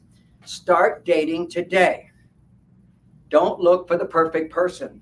Look for somebody, this is to women, look for somebody you're not turned on to. Very important. Not marriage material. You're going to look for anybody who wants to take you out on a date. Okay, and it's okay if he wants to have sex with you or not want to have sex with you. What you want to do is practice your new dating skills. Because if you're single, your dating skills suck. So the first part of that is to lower your stress on a date. Now, here's an example, just to make the point. If you were to come to my house, you'd see, oh, it's so beautiful. But if you bought my house, you'd actually hire someone to look at everything that's wrong with it. If you're looking for the right person, your brain is in a state of bias towards looking at negativity, and you can't even have a good time. So the point is, know that if you allow a man to take you on a date, he pays for the meal. Never pay for his meal, not even half. You let him do something for you. Now you think, well, see, women have this amazing, wonderful, loving reciprocity gene, which is, well, you for me, then I'll do for you. Well, what you have to know is you've already done for him. You allowed him to pay for the meal for you so you could enjoy the meal.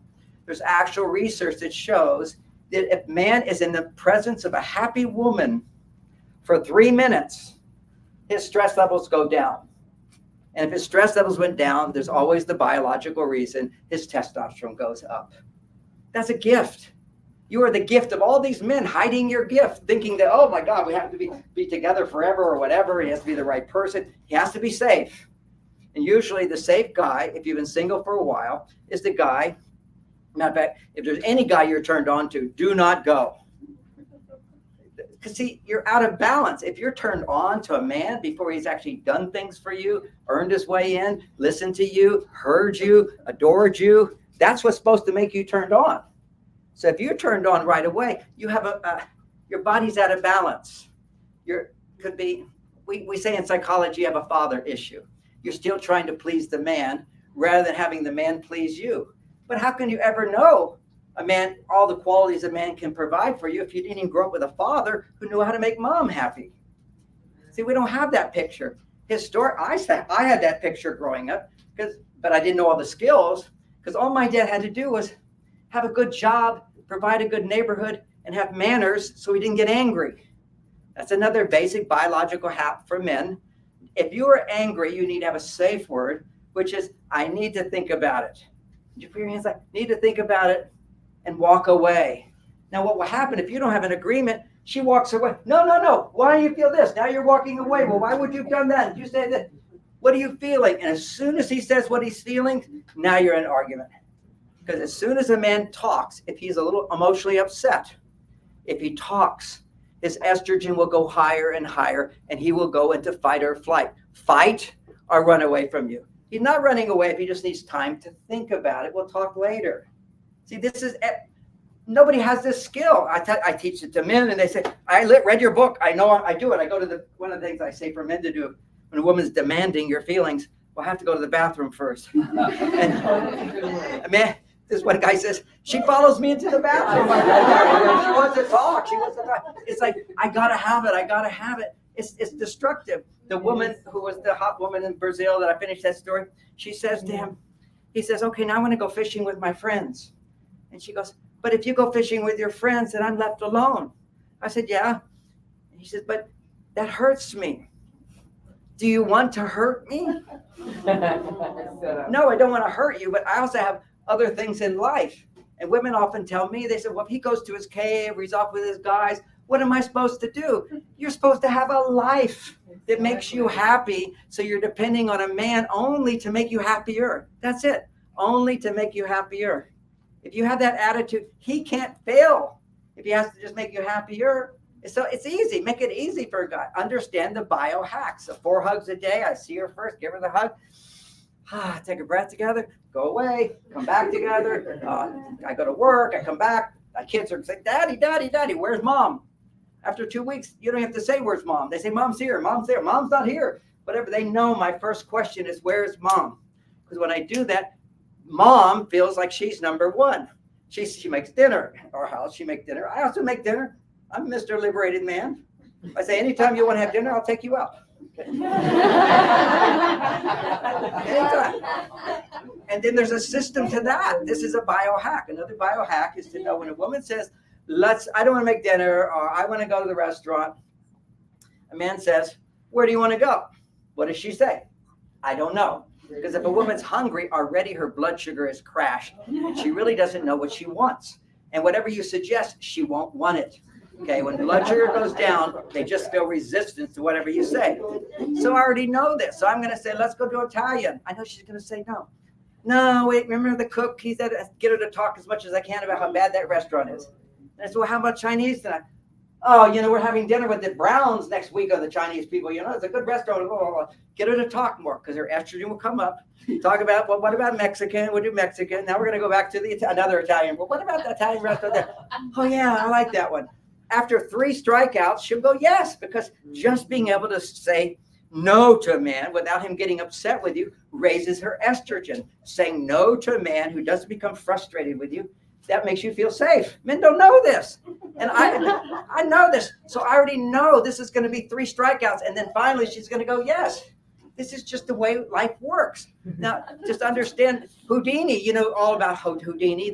He was a magic man, but he could do all these amazing feats, hang upside down, get out of straitjackets, this whole thing. One of his big challenges was he'd stand up at his shows and say, okay, I can take a punch from anybody. Guys would line up and punch him right there. Pow, pow. And he would just smile. He was like bricks. Okay, as tight as stomach muscles. Well, how did the great Houdini die? Halloween, during the break, guy walked up and says, is it really true you can take any punch? He said, yeah. Gave him a punch before he was ready. And that's how Houdini died. A man who could do everything. This is called a man who's not prepared. If you don't know, women have ups and downs. They will always have ups and downs. They will forget any good thing you've done when blood flow increases to the brain, to the emotional part of the brain. Think of it like a library. In the library, she remembers all the good things you've done. That's why they can love you. But on the second floor, they have records of every disappointment they've ever experienced, big or small. And they all have the same weight. It's like, this wasn't but a big thing. No, they're all the same. It's just sitting up there. Mistake, mistake. He didn't do this. He didn't do this. He forgot that. It's all on that floor. It's like it doesn't exist when she's on the ground floor. Well, as soon as her stress levels go up, what's going to happen? She gets in the elevator at the library, goes to the second floor, and now she goes, why am I even married to this guy? He does nothing for me. I can't believe it. But when her stress levels go down, elevator down, oh, he's not so bad. He did this for me. He did this for me. This is just understanding our biology. It's all about the biology. It used to be couples like them down in the jungle. Men were constantly making testosterone. So they were like non-defensive. They were cool. They were relaxed. And women didn't need all this. Listen to me, understand me, do romantic things for me, give me hugs. They didn't do any of that stuff because women were already charged up with estrogen. It was just, let's get naked in bed. It just happens. And it's not like you're walking around horny at all. You're not thinking about sex at all. You're in a committed relationship. Your culture says you stay with the woman you're with through thick and thin. That in itself produces prolactin. That inhibits his desire to have sex with other women, but only his partner that's producing the prolactin. And then if you have polarity, you'll have sex till you die. See, one of my brothers died having sex. He died too young. He was not doing the right kind of sex. It wasn't his wife. So I've had such a good time sharing with you these ideas. And I've got a few more things to talk about. They said, one other thing, we're going to go in another room and I'll talk about that. But people always ask me, what are the biohacks that produce estrogen and testosterone? Then it's not just knowing the biohacks, it's knowing how you lose your hormones. Okay. The way men's testosterone levels go down is pornography. It's the biggest way of losing your testosterone. The way women lose their estrogen levels is to talk about their feelings without resolving it with love and understanding and responsibility. So if you have a therapist that doesn't understand men and women are different, who can then help you be upset with your partner, talk for a while, feel some estrogen, and then be able to see your side of the problem, then you're just going to walk out of that office feeling powerless, and estrogen's going to drop again. Nothing changes. So if you look at all the huge amount of divorces, almost all of them went to counseling. So I could very comfortably say counseling caused them to have a divorce because they don't understand. I know what they teach in schools. They just teach, talk about your feelings and validate the feelings, or even worse, put a man and a woman in the room and they say this is a safe place to talk about your feelings. No way is it a safe place. A safe place is, woman, you talk to the therapist. Men, you talk to the therapist. And the woman gets to feel heard, has a chance to go deeper and feel really understood, lots of estrogen. And the man, you explain to him everything he's doing wrong and what he could do differently. For men, it's always about solving problems. If you're stressed out, that Chinese proverb, a man doesn't cry unless his heart is broken. That's because when your heart is broken, massive amounts of estrogen go up. So you have to practice therapeutic techniques to process those emotions and then come back to your male side. Otherwise, men do not need to talk about their feelings. Men need to do something to solve their problems. At the end of the day, what they need to do is forget their problems, which Buddha taught, how to meditate, which is how to forget your problems. That was the whole culture, was learn to meditate, which is to forget your problems. Now you tell therapists this today and they say, oh, that's denial. You're supposed to talk about your feelings. No, you don't talk about it. They rarely taught in those days because women were so feminine, men were so masculine, they didn't teach meditation to women. Been to India, you ask a woman, did you learn to meditate? Oh, I tried too hard. My brain's so busy. We as men are designed, if trained, how to forget our problems temporarily through doing various things. Could be watching a football game, we'll actually do it, watching the news. Distracting yourself from your problems is something men can easily do if taught. Don't talk about it. Just let your body let go of trying to solve those problems. We can disengage very easily if given the opportunity to do it. If a woman comes along and says, well, what are you feeling? What's going on inside? And he starts to share it, it's never a good thing. It will only produce more estrogen at a time when he's trying to rebuild his testosterone.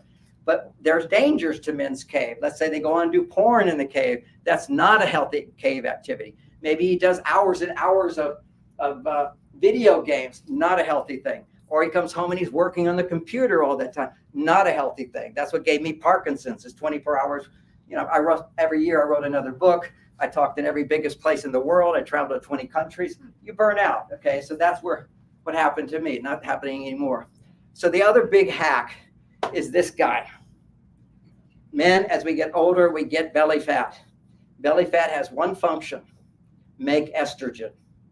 Once you make estrogen, estrogen's main function is to put belly fat on you. Because like when women going towards their ovulation, the estrogen is going up to put fat on your body so that if you get pregnant, you've got extra fat to do it. Then the progesterone comes along to help you lose weight again, to find the right balance at every stage of the thing. If a man lets his belly get bigger and bigger, it's almost impossible. I see guys in the gym, you know, the muscle guys. I'm not a muscle guy. I got good muscles, but they're in the gym, nothing like them. They're working out and they can't get rid of their belly. The younger guys can do it. The older guys, their estrogen levels are just being pumped once you get that belly. So how can you get rid of belly fat? I got the answer. Women, whenever you have excess belly fat, it inhibits estrogen production. It inhibits you from actually feeling emotions. A lot of times when a woman has trauma in her life, one of the ways, because she doesn't know how to deal with it and process it out loud, she puts on fat in order to push her emotions down. That's what fat does for women. So it pushes their emotions down. It's a protection. So how can you effortlessly lose belly fat if you have extra belly fat. The most important thing I see on a biological level to help balance our hormones. And the answer is Dr. Arciero wrote a book, and he called it Protein Pacing. He discovered that by increasing your food, eating more protein in a day, you will lose fat and increase muscle mass without exercise. It's the only program in history anywhere that's been studied. You know, you can take those little gummies with apple cider vinegar and see all the people who starved themselves and got paid money for looking so skinny, like Oprah when she starved herself and looked so skinny. After that, her metabolism was shot. Whenever you diet, eat less food, your metabolism goes down. That's what happened to me. I got this big belly, 3 inches bigger than what I am now, gone in 1 month. Unbelievable. Because what I was doing was this intermittent fasting where I only had eating food within a 4-hour window. And I was like, oh, I can go food with just one meal. My metabolism slowed down. If you put in more protein in your body, then a Swiss scientist discovered that if you want to get the amino acids out of your protein, you can ferment your protein live right there. So you put the hot water in, you put the protein powder in, you wait 45 minutes, it cooks it all by itself, and then you drink it. And you get 92 to 95% of the amino acids out of the protein. That's what your body needs. When you eat regular, like a steak, you're only getting like 25% of the amino acids. If you're doing a protein shake, you're lucky if you get 15% of the amino acids. So this is what cured my Parkinson's. I didn't have the system then, is I went and I got IV drips of amino acids, pre-digested amino acids. And so by putting those amino acids in my brain, could restore function in my brain, lower my stress levels, then I could start digesting. So that cured that Parkinson's for me. And there's actually, I don't lead people through it. I used to at my wellness center. Dr. Hens gives people amino acids and they arrest Parkinson's. Parkinson's, all these things, dementia, it's all the same stuff. Your brain's not getting the amino acids you need, and there's a hormonal imbalance in your body. So we're going to go in another room. If anybody wants to ask me questions about that program, what I use, what Dr. Arciero did, we can help you. I have a list if you can't stay. There's a list in the back. If you sign the list and put your name on it. We're going to go into the room right across. Okay, go across, and you can sign on that. Just want to make this point. You put your phone number, name and phone number. We will have somebody call you and explain this program where I'm not trying to rush it through because there's a lot of pieces to it. And it's a wonderful program, a 1-month program to knock out a huge amount of your belly fat. You know, if you're one of these big people, you could do several months, every month, knock off 2 inches, 2 inches, 2 inches, right of this right here. This is like the crucial thing as far as our vulnerability to heart disease. There's another class coming in here, so they're going to put us, if you want to continue asking me questions about that program, I'll be very happy to answer them in the other room. I appreciate the talk on the road. Thank you so much.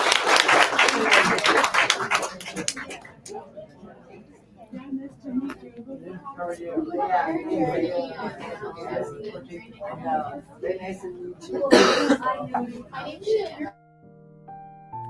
Join us every Wednesday at 7 a.m. for the Radiant Mind Meditation with Dr. John Gray, the #1 trusted relationship expert, the author of Men Are From Mars, Women Are From Venus. What many people don't know is that John Gray spent 9 years as a celibate monk and the personal assistant to the founder of Transcendental Meditation. During this time, he learned powerful meditation practices and techniques, which he has developed and refined for the last 50 years. He now brings us his resonance, wisdom, and energy every week on Wednesdays at 7 a.m. on the SoulSearch Instagram Live, Facebook Live, and YouTube. Join us every Wednesday.